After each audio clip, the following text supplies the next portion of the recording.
Jen, a good question. Do you have that USB stick?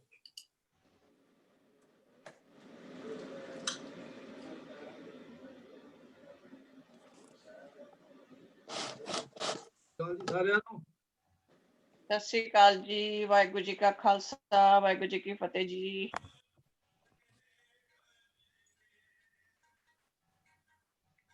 ਹਾਂਜੀ, ਵਾਹਿਗੁਰੂ ਜੀ ਕਾ ਖਾਲਸਾ, ਵਾਹਿਗੁਰੂ ਜੀ ਕੀ ਫਤਿਹ। Sorry, ਮਾੜਾ ਜਿਹਾ ਡਿਲੇ ਹੋ ਰਿਹਾ।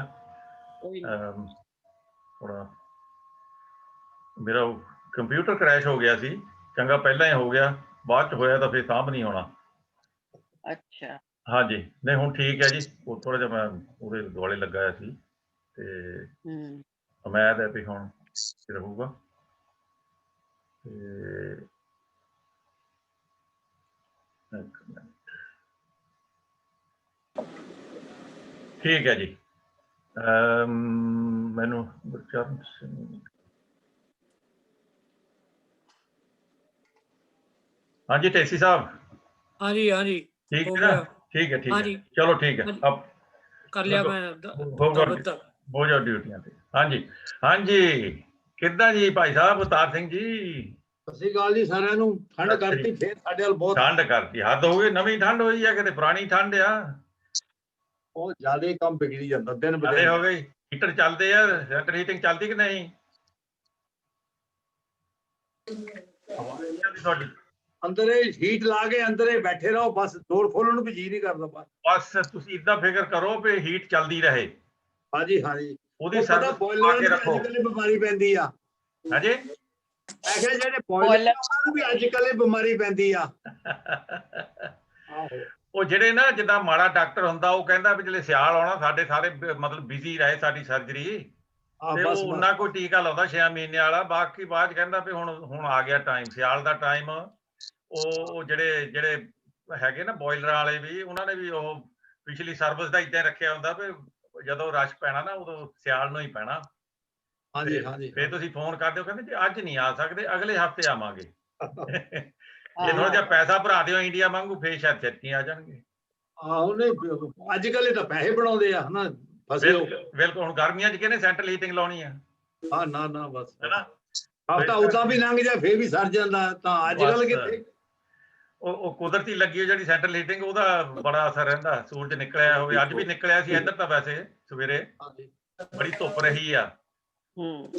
ਤੇ ਹੁਣੇ ਆਹ ਥੋੜਾ ਜਿਹਾ ਹੀ ਹੋਇਆ, ਬਹੁਤਾ ਮੇਰਾ ਖਿਆਲ ਘੰਟਾ ਕੁ ਹੋ ਗਿਆ ਸ਼ਾਇਦ। ਥੋੜਾ ਜਿਹਾ ਬੱਦਲ ਆ ਗਏ ਤੇ ਸਵੇਰੇ ਤਾਂ ਵਧੀਆ ਸੀਗਾ, ਬਹੁਤ ਵਧੀਆ ਚਮਕਾਰੇ ਪੈਂਦੇ ਸੀ। ਤੁਹਾਡੇ ਤਾਂ ਮੌਸਮ ਵਧੀਆ ਰਹਿੰਦਾ, ਸਾਡੇ ਵੱਲ ਜ਼ਿਆਦਾ। ਚਲੋ ਕੋਈ ਨਹੀਂ ਜੀ, ਜਿੱਦਾਂ ਦਾ ਹੈਗਾ ਪੱਤਾ ਪਿਆ ਉਹੀ ਖੇਲਣਾ ਆਪਾਂ, ਨੋ ਪ੍ਰੋਬਲਮ। ਹਾਂਜੀ ਕੁਲਦੀਪ ਕੌਰ ਜੀ। ਹਾਂਜੀ, ਠੀਕ ਹੈ ਜੀ। ਤੁਸੀਂ ਖਾਲਸਾ, ਵਾਹਿਗੁਰੂ ਜੀ ਕੀ ਫਤਿਹ। ਬਿਲਕੁਲ। ਅੱਛਾ ਠੀਕ ਹੈ, ਚਾਹੀਦੇ ਆ ਜੀ। ਠੀਕ ਹੈ, ਥੈਂਕ ਯੂ ਜੀ। ਇੱਕ ਮਿੰਟ ਜੀ। ਹਾਂਜੀ, ਤੇ ਜਗਜੀਤ ਕੌਰ ਜੀ।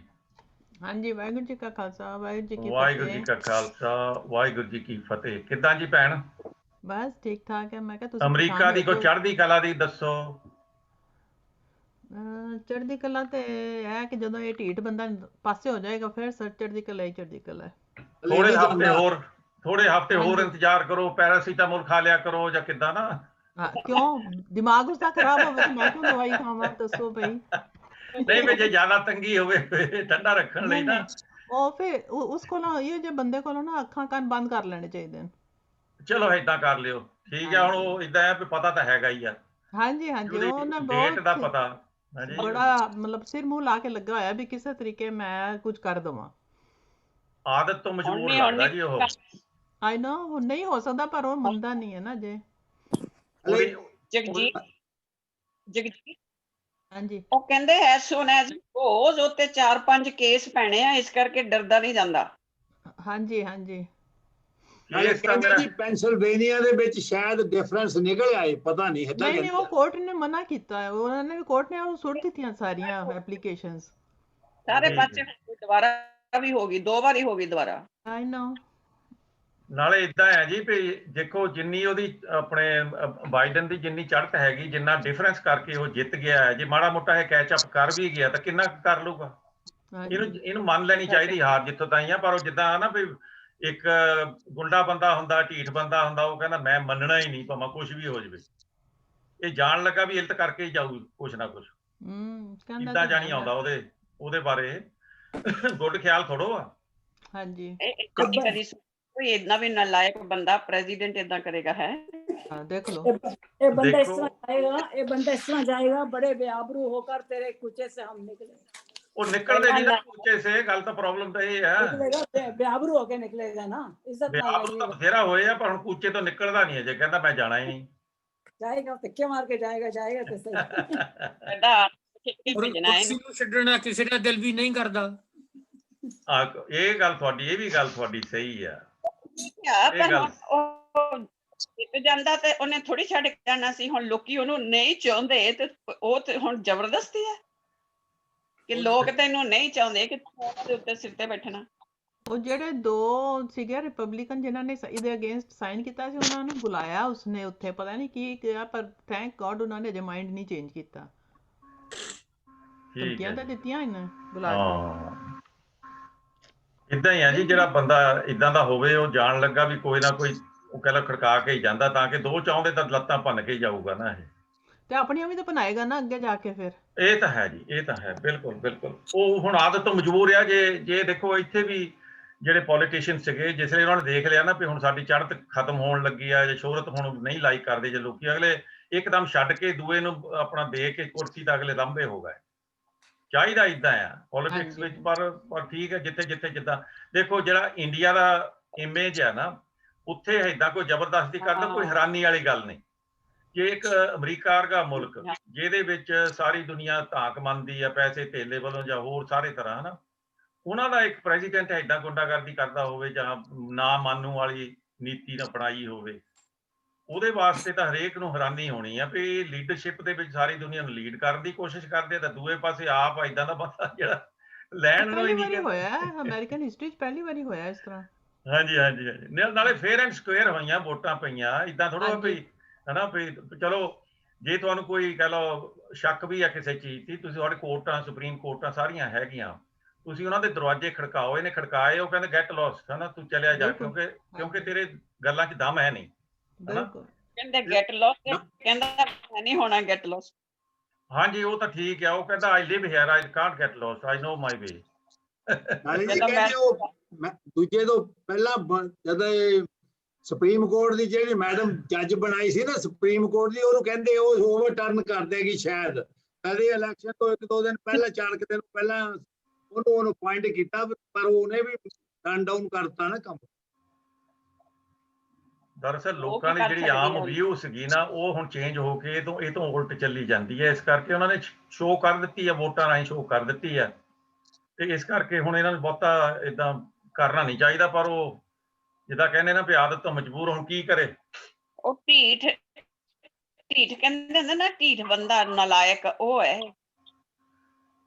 ਠੀਕ ਹੈ ਜੀ, ਜਿੱਦਾਂ ਮਰਜ਼ੀ ਕਹਿ ਲਓ, ਪਰ ਚਲੋ ਉਹ ਜਿੰਨੀ ਕੁ ਉਹਦੀ ਪਾਵਰ ਹੈਗੀ ਉਹਨੂੰ ਯੂਜ਼ ਕਰਨ ਦੀ ਕੋਸ਼ਿਸ਼ ਕਰਦਾ ਤੇ ਚਲੇ ਜਾਊਗਾ। ਕੋਈ ਗੱਲ ਨਹੀਂ ਜੀ।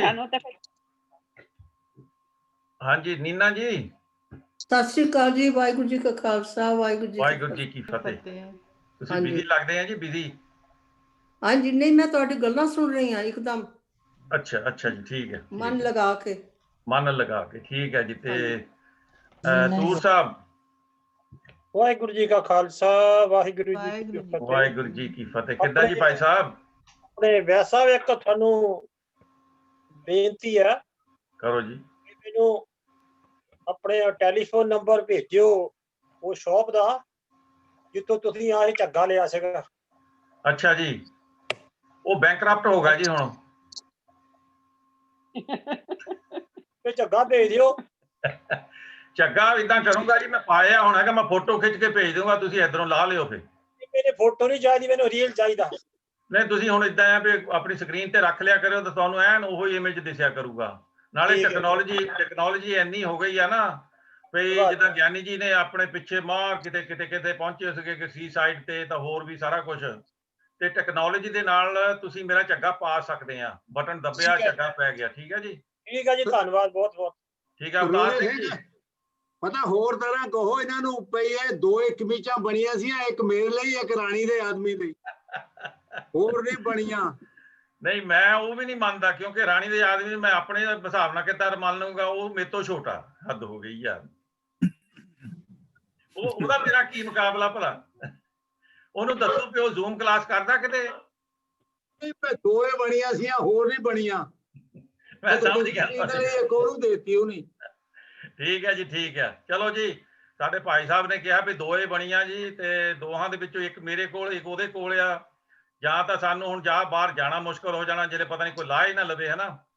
ਤੇ ਸਾਨੂੰ ਹੁਣ ਆਪਣੇ ਦਵਿੰਦਰ ਸਿੰਘ ਤੋਂ ਵੀ ਡਰਨਾ ਪੈਣਾ ਥੋੜਾ ਜਿਹਾ, ਕਿਉਂਕਿ ਇਹਨਾਂ ਨੇ ਰਿਕੁਐਸਟ ਕਰ ਦਿੱਤੀ ਆ ਤੇ ਮੰਨਦੇ ਕਹਿੰਦੇ ਹੈ ਨਹੀਂ, ਮੈਨੂੰ ਚਾਹੀਦੀ ਜ਼ਰੂਰ ਆ। ਹੁਣ ਸਾਨੂੰ ਸੋਚਣਾ ਪੈਣਾ। ਕੋਈ ਨਹੀਂ ਜੀ, ਆਪਾਂ ਆਪਣਾ ਕਮੇਟੀ ਮੋਹਰੇ ਰੱਖ ਦਿੰਨੇ ਗੱਲ, ਤੇ ਦੱਸ ਦੋਗੇ ਜਿੱਦਾਂ ਕਹੋਗੇ ਆਪਾਂ ਕਰ ਲਵਾਂਗੇ। ਗਿਆਨੀ ਮੋਹਰ ਸਿੰਘ ਜੀ, ਵਾਹਿਗੁਰੂ ਜੀ ਕਾ ਖਾਲਸਾ, ਵਾਹਿਗੁਰੂ ਜੀ ਕੀ ਫਤਿਹ। ਵਾਹਿਗੁਰੂ ਜੀ ਕਾ ਖਾਲਸਾ, ਵਾਹਿਗੁਰੂ ਜੀ ਕੀ ਫਤਿਹ ਜੀ ਸਾਰੇ ਵੀਰਾਂ ਭੈਣਾਂ ਨੂੰ। ਹਾਂਜੀ, ਤੁਸੀਂ ਹੁਣ ਫੈਸਲਾ ਕਰ ਦਿਓ ਜੀ। ਆਪਣੇ ਤੂਰ ਸਾਹਿਬ ਨੇ ਸਾਨੂੰ ਇਹ ਕਿਹਾ ਜੀ ਵੀ ਆਪਣੀ ਸ਼ਰਟ ਭੇਜ ਦਿਓ ਵੀ ਇਹ ਰੰਗ ਜਿਹੜਾ ਸ਼ਰਟ ਹੈ ਨਾ, ਇਹਨੂੰ ਅਪਲੋਡ ਨਾ ਕਰਿਆ ਜੇ, ਕਿਉਂਕਿ ਫਿਰ ਸਾਰਿਆਂ ਨੇ ਡਾਊਨਲੋਡ ਕਰਨ ਦਾ ਯਤਨ ਕਰਨਾ ਤੇ ਸ਼ਰਟ ਪਾਟ ਜਾਣੀ ਹੈ। ਫਿਰ ਜਾਨੀ ਇਹਦੀਆਂ ਕਲੀਆਂ ਬਹੁਤ ਹੋ ਜਾਣੀਆਂ ਫਿਰ। ਹਾਂ, ਤੇ ਉਹ ਸ਼ਰਟ ਸਾਰਿਆਂ ਨੇ ਪਾਟ ਪੂਟ ਦੇਣੀ ਹੈ, ਇਸ ਕਰਕੇ ਜਾਂ ਤੂਰ ਸਾਹਿਬ ਨੂੰ ਦੇ ਦਿਓ ਜਾਂ ਫਿਰ ਤੁਸੀਂ ਬਚਾ ਕੇ ਰੱਖੋ। ਨਹੀਂ, ਮੈਂ ਹੁਣ ਕੱਲ ਤੋਂ ਪਾਉਣੀ ਨਹੀਂ ਇਹ ਜੀ, ਐਸ ਕਲਾਸ ਤਾਂ ਨਹੀਂ ਪਾਉਣ ਲੱਗਾ ਮੈਂ। ਜਾਂ ਫਿਰ ਕੱਲ ਨੂੰ ਮੈਂ ਜਿੱਦਾਂ ਕਹਿੰਦੇ ਨਜ਼ਰ ਲੱਗ ਜਾਵੇ ਤਾਂ ਮੈਂ ਇੱਥੇ ਕਾਲਖ ਜੀ ਲਾ ਕੇ ਆਉਂਗਾ। ਕਾਲਖ ਲਾ ਲਿਆ ਕਰੋ, ਠੀਕ ਗੱਲ। ਹਾਂ, ਏਦਾਂ ਠੀਕ ਹੈ ਜੀ, ਠੀਕ ਹੈ। ਭਾਵੇਂ ਅਸੀਂ ਮੰਨਦੇ ਨਹੀਂ ਨਾ ਚੀਜ਼ਾਂ ਦੇ ਵਿੱਚ, ਏਦਾਂ ਦੀ ਚੀਜ਼ ਤੇ ਜਿਹੜੇ ਖਤਰਾ ਪੈਦਾ ਹੋ ਜਾਵੇ ਆਪਾਂ ਮੰਨ ਲੈਣੀ ਆ। ਹਾਂਜੀ ਤੂਰ ਸਾਹਿਬ, ਹੋ ਜਾਣੀ ਆ ਕਾਲਖ ਦੀ, ਕੋਈ ਗੱਲਬਾਤ ਨਹੀਂ ਏਦਾਂ ਕਰੋ ਵੀਰ ਜੀ, ਤੁਸੀਂ ਨਾ ਕਾਲਖ ਨਾ ਲਾਓ, ਕਾਲਖ ਨਾ ਲਾਓ। ਅੱਛਾ ਜੀ। ਇੱਕ ਨਿੰਬੂ ਤੇ 3 ਮਿਰਚਾਂ ਜਿਹੜੀਆਂ ਨੇ ਲਟਕਾ ਲਓ ਮੋਢੇ ਤੇ। ਮਿਰਚਾਂ ਮੈਂ ਦੇ ਦਾਂਗਾ, ਅਜੇ ਹੈ ਨਹੀਂ।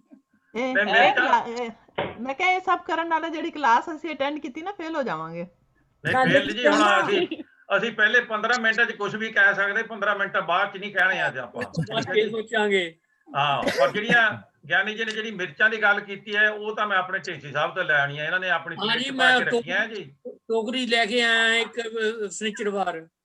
ਨਾਲੇ ਵੀ ਲਿਖਦੇ ਆ ਨਾ, ਨਾਲੇ ਵੀ ਲਿਖਦੇ ਹੋ ਬੁਰੀ ਨਜ਼ਰ ਵਾਲੇ, ਨਾਲੇ ਵੀ ਲਿਖਦੇ ਹੋ ਬੁਰੀ ਨਜ਼ਰ ਵਾਲੇ ਤੇਰਾ ਮੂੰਹ ਕਾਲਾ।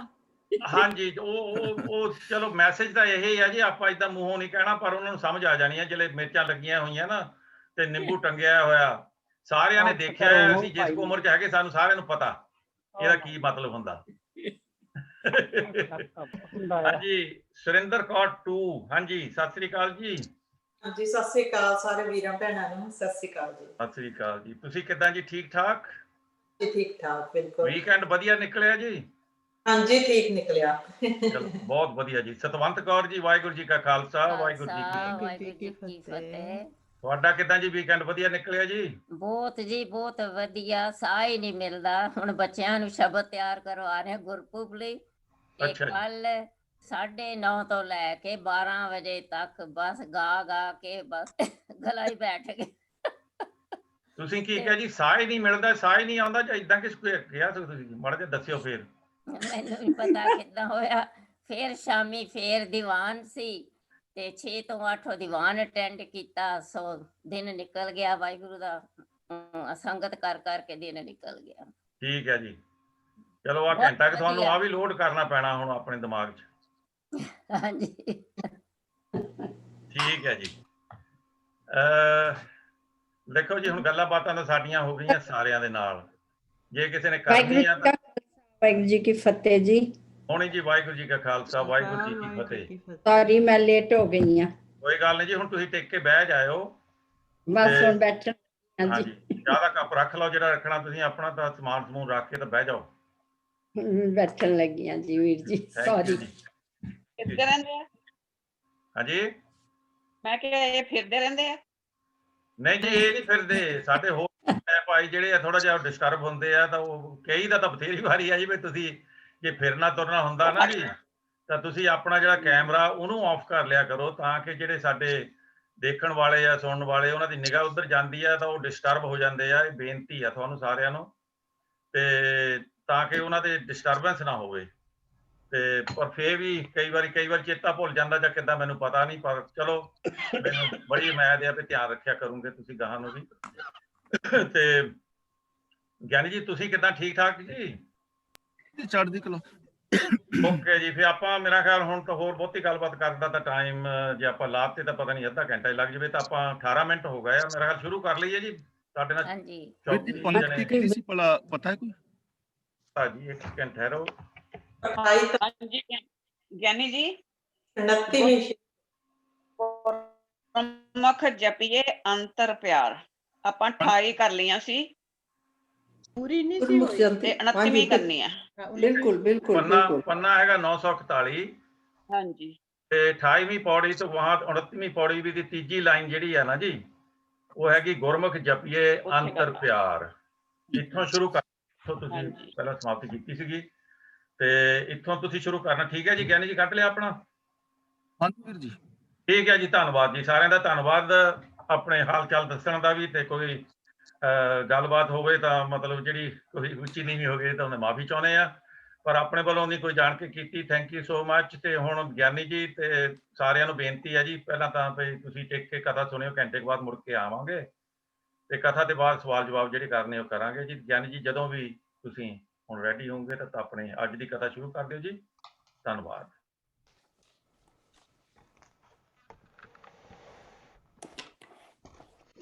ਵਾਹਿਗੁਰੂ ਜੀ ਕਾ ਖਾਲਸਾ, ਵਾਹਿਗੁਰੂ ਜੀ। ਸਾਰੇ ਵੀਰਾਂ ਭੈਣਾਂ ਨੂੰ ਸਵਾਗਤ ਹੈ ਜੀ ਤੁਹਾਡਾ ਆਨਲਾਈਨ ਗੁਰਮਤਿ ਕਲਾਸ ਵਿੱਚ। ਜਿਵੇਂ ਕਿ ਗਿਆਨੀ ਜੀ ਇੱਕ ਸਕਿੰਟ, ਸੌਰੀ ਅਨਮਿਊਟ, ਅਨਮਿਊਟ ਹੋ ਗਿਆ। ਥੈਂਕ ਯੂ ਜੀ, ਸੌਰੀ ਮੈਂ ਅਨਮਿਊਟ ਨਹੀਂ ਕਰ ਸਕਿਆ, ਕਰ ਲਓ ਇੱਕ ਵਾਰੀ। ਆਪ ਸਾਰਿਆਂ ਨੂੰ ਪਤਾ ਹੈ ਕਿ ਅਸੀਂ ਸਾਰੇ ਵੀਰ ਭੈਣਾਂ ਸਿੱਧ ਗੋਸ਼ਟ ਦੀ ਵਿਚਾਰ ਸਾਂਝੀ ਕਰ ਰਹੇ ਹਾਂ। ਸਿੱਧ ਗੋਸ਼ਟ ਦਾ ਜੋ ਕੇਂਦਰੀ ਭਾਵ ਹੈ, ਕਿਆ ਭਵਿਐ ਸੱਚ ਸੂਚਾ ਹੋਏ, ਕਿ ਸੱਚ ਦੇ ਨਾਲ ਹੀ ਬੰਦਾ ਸੁੱਚਾ ਹੁੰਦਾ ਹੈ, ਸੱਚ ਦੇ ਨਾਲ ਹੀ ਬੰਦੇ ਦਾ ਜੀਵਨ ਸਫਲਾ ਹੁੰਦਾ ਹੈ। ਸੱਚ ਨੂੰ ਛੱਡ ਕੇ ਸੰਸਾਰ ਦੇ ਅੰਦਰ ਵਿਚਰਨ ਦਾ, ਭਵਨ ਦਾ, ਤੀਰਥਾਂ ਤੇ ਭਟਕਣ ਦਾ, ਜੰਗਲਾਂ ਵਿੱਚ ਭਟਕਣ ਦਾ ਕੋਈ ਲਾਭ ਨਹੀਂ ਹੈ। ਤਾਂ ਕੱਲ ਅਸੀਂ ਸ਼ੁੱਕਰਵਾਰ ਅਸੀਂ ਵਿਚਾਰ ਕੀਤੀ ਸੀ ਕਿ ਜੋ ਗੁਰਮੁਖ ਹੈ, ਗੁਰੂ ਦੇ ਦੱਸੇ ਰਾਹਾਂ ਤੇ ਤੁਰਨ ਵਾਲਾ ਹੈ, ਉਹ ਅਕਥ ਪ੍ਰਭੂ ਦੀ ਵਿਚਾਰ ਦੇ ਅੰਦਰ ਜੁੜਦਾ ਹੈ, ਅਕਥ ਪ੍ਰਭੂ ਦੇ ਗੁਣਾਂ ਨੂੰ ਗਾਉਂਦਾ ਹੈ, ਜਿਸ ਦੇ ਅਨੰਤ ਗੁਣ ਨੇ।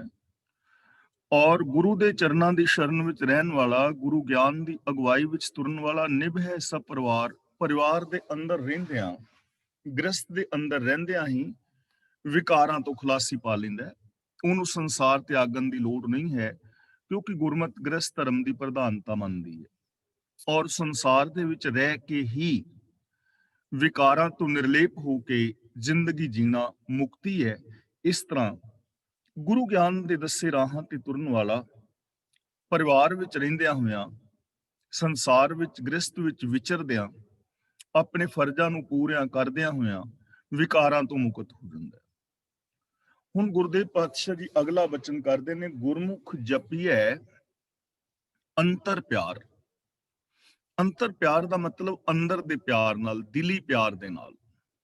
ਜਦੋਂ ਕੋਈ ਗੁਰੂ ਦੇ ਚਰਨਾਂ ਦੀ ਸ਼ਰਨ ਲੈਂਦਾ ਹੈ, ਗੁਰੂ ਗਿਆਨ ਹਾਸਲ ਕਰਦਾ ਹੈ, ਤਾਂ ਗੁਰੂ ਗਿਆਨ ਰਾਹੀਂ ਦਿਲੀ ਪਿਆਰ ਦੇ ਨਾਲ ਪ੍ਰਭੂ ਦੇ ਗੁਣ ਗਾ ਸਕੀਦੇ ਨੇ, ਪ੍ਰਭੂ ਦੇ ਗੁਣਾਂ ਨੂੰ ਅਪਣਾ ਸਕੀਦਾ ਹੈ। ਤਾਂ ਇੱਥੇ ਸਿੱਧਾਂ ਨੂੰ ਉਪਦੇਸ਼ ਕੀਤਾ ਜਾ ਰਿਹਾ ਹੈ ਕਿ ਸੰਸਾਰ ਤਿਆਗਣ ਦੀ ਲੋੜ ਨਹੀਂ ਹੈ, ਸਗੋਂ ਗੁਰੂ ਗਿਆਨ ਦੇ ਚਾਨਣੇ ਵਿੱਚ ਰਹਿ ਕੇ ਗ੍ਰਸਥ ਔਰ ਸਮਾਜ ਦੇ ਵਿੱਚ ਰਹਿੰਦਿਆਂ ਜੋ ਰੱਬੀ ਗੁਣ ਨੇ ਉਹਨਾਂ ਦੇ ਨਾਲ ਦਿਲੀ ਪ੍ਰੀਤ ਪਾਣੀ ਹੈ। ਸਤ ਸੰਤੋਖ ਵਗੈਰਾ ਜਿੰਨੇ ਵੀ ਗੁਣ ਨੇ ਉਹਨਾਂ ਦੇ ਨਾਲ ਦਿਲੀ ਪ੍ਰੀਤ ਪਾਣੀ ਹੈ। ਮਨ ਕਰਕੇ ਪਿਆਰ ਕਰਨਾ ਹੈ ਰੱਬੀ ਗੁਣਾਂ ਦੇ ਨਾਲ, ਮਨ ਬਚਨ ਔਰ ਕਰਮ ਕਰਕੇ ਰੱਬੀ ਗੁਣਾਂ ਦੇ ਧਾਰਨੀ ਹੋਣਾ ਹੈ, ਔਰ ਗਿਆਨ ਮੁਤਾਬਕ ਜ਼ਿੰਦਗੀ ਜੀਣੀ ਹੈ। ਇਸ ਲਈ ਗ੍ਰਸਥ ਦੇ ਤਿਆਗ ਦੀ ਲੋੜ ਨਹੀਂ, ਸੰਸਾਰ ਤਿਆਗਣ ਦੀ ਲੋੜ ਨਹੀਂ, ਪਹਾੜਾਂ ਵਿੱਚ ਚੜਨ ਦੀ ਲੋੜ ਨਹੀਂ, ਗੁਫਾਵਾਂ ਵਿੱਚ ਵੜਨ ਦੀ ਲੋੜ ਨਹੀਂ, ਬਾਹਰ ਦੇ ਭੇਖ ਧਾਰਨ ਕਰਨ ਦੀ ਜ਼ਰੂਰਤ ਨਹੀਂ ਹੈ। ਸਗੋਂ ਗੁਰੂ ਗਿਆਨ ਮੁਤਾਬਕ ਜ਼ਿੰਦਗੀ ਜੀਂਦਿਆਂ ਦਿਲੀ ਪਿਆਰ ਦੇ ਨਾਲ ਰੱਬੀ ਗੁਣਾਂ ਨੂੰ ਅਪਣਾਉਣ ਦੀ ਜ਼ਰੂਰਤ। ਗੁਰਮੁਖ ਪਾਈਐ ਸ਼ਬਦ ਆਚਾਰ। ਆਚਾਰ ਦਾ ਮਤਲਬ ਹੈ ਉੱਚਾ ਆਚਰਨ। ਗੁਰੂ ਸ਼ਬਦ ਦੀ ਰਾਹੀਂ ਉੱਚਾ ਆਚਰਨ ਪ੍ਰਾਪਤ ਹੁੰਦਾ ਹੈ।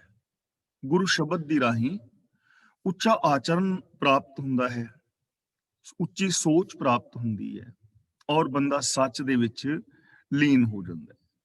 ਇਸ ਲਈ ਸੰਸਾਰ ਤਿਆਗਣ ਦੀ ਲੋੜ ਨਹੀਂ ਹੈ, ਗ੍ਰਸਤ ਤਿਆਗਣ ਦੀ ਲੋੜ ਨਹੀਂ ਹੈ, ਕੰਦਰਾਂ ਵਿੱਚ ਵੜਨ ਦੀ ਲੋੜ ਨਹੀਂ, ਭੋਰੇ ਬਣਾਉਣ ਦੀ ਲੋੜ ਨਹੀਂ। ਉੱਚਾ ਆਚਰਨ ਬਣਾ ਕੇ ਜ਼ਿੰਦਗੀ ਜੀਣ ਦੀ ਜ਼ਰੂਰਤ ਹੈ। ਔਰ ਗੁਰੂ ਗਿਆਨ ਮੁਤਾਬਕ ਜੋ ਜ਼ਿੰਦਗੀ ਜੀਂਦਾ ਹੈ ਉਹਨੂੰ ਉੱਚਾ ਆਚਰਨ ਪ੍ਰਾਪਤ ਹੋ ਜਾਂਦਾ ਹੈ।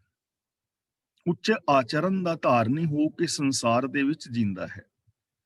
ਤਾਂ ਜੇ ਇਸ ਗੱਲ ਨੂੰ ਲੋਕ ਸਮਝ ਜਾਣ ਤਾਂ ਸਾਨੂੰ ਸਮਝ ਪੈ ਜਾਏਗੀ ਕਿ ਉੱਚਾ ਆਚਰਨ ਬਣਾਉਣ ਦੀ ਜ਼ਰੂਰਤ ਹੈ, ਸੰਸਾਰ ਨੂੰ, ਗ੍ਰਸਤ ਨੂੰ ਤਿਆਗਣ ਦੀ ਜ਼ਰੂਰਤ ਨਹੀਂ ਹੈ।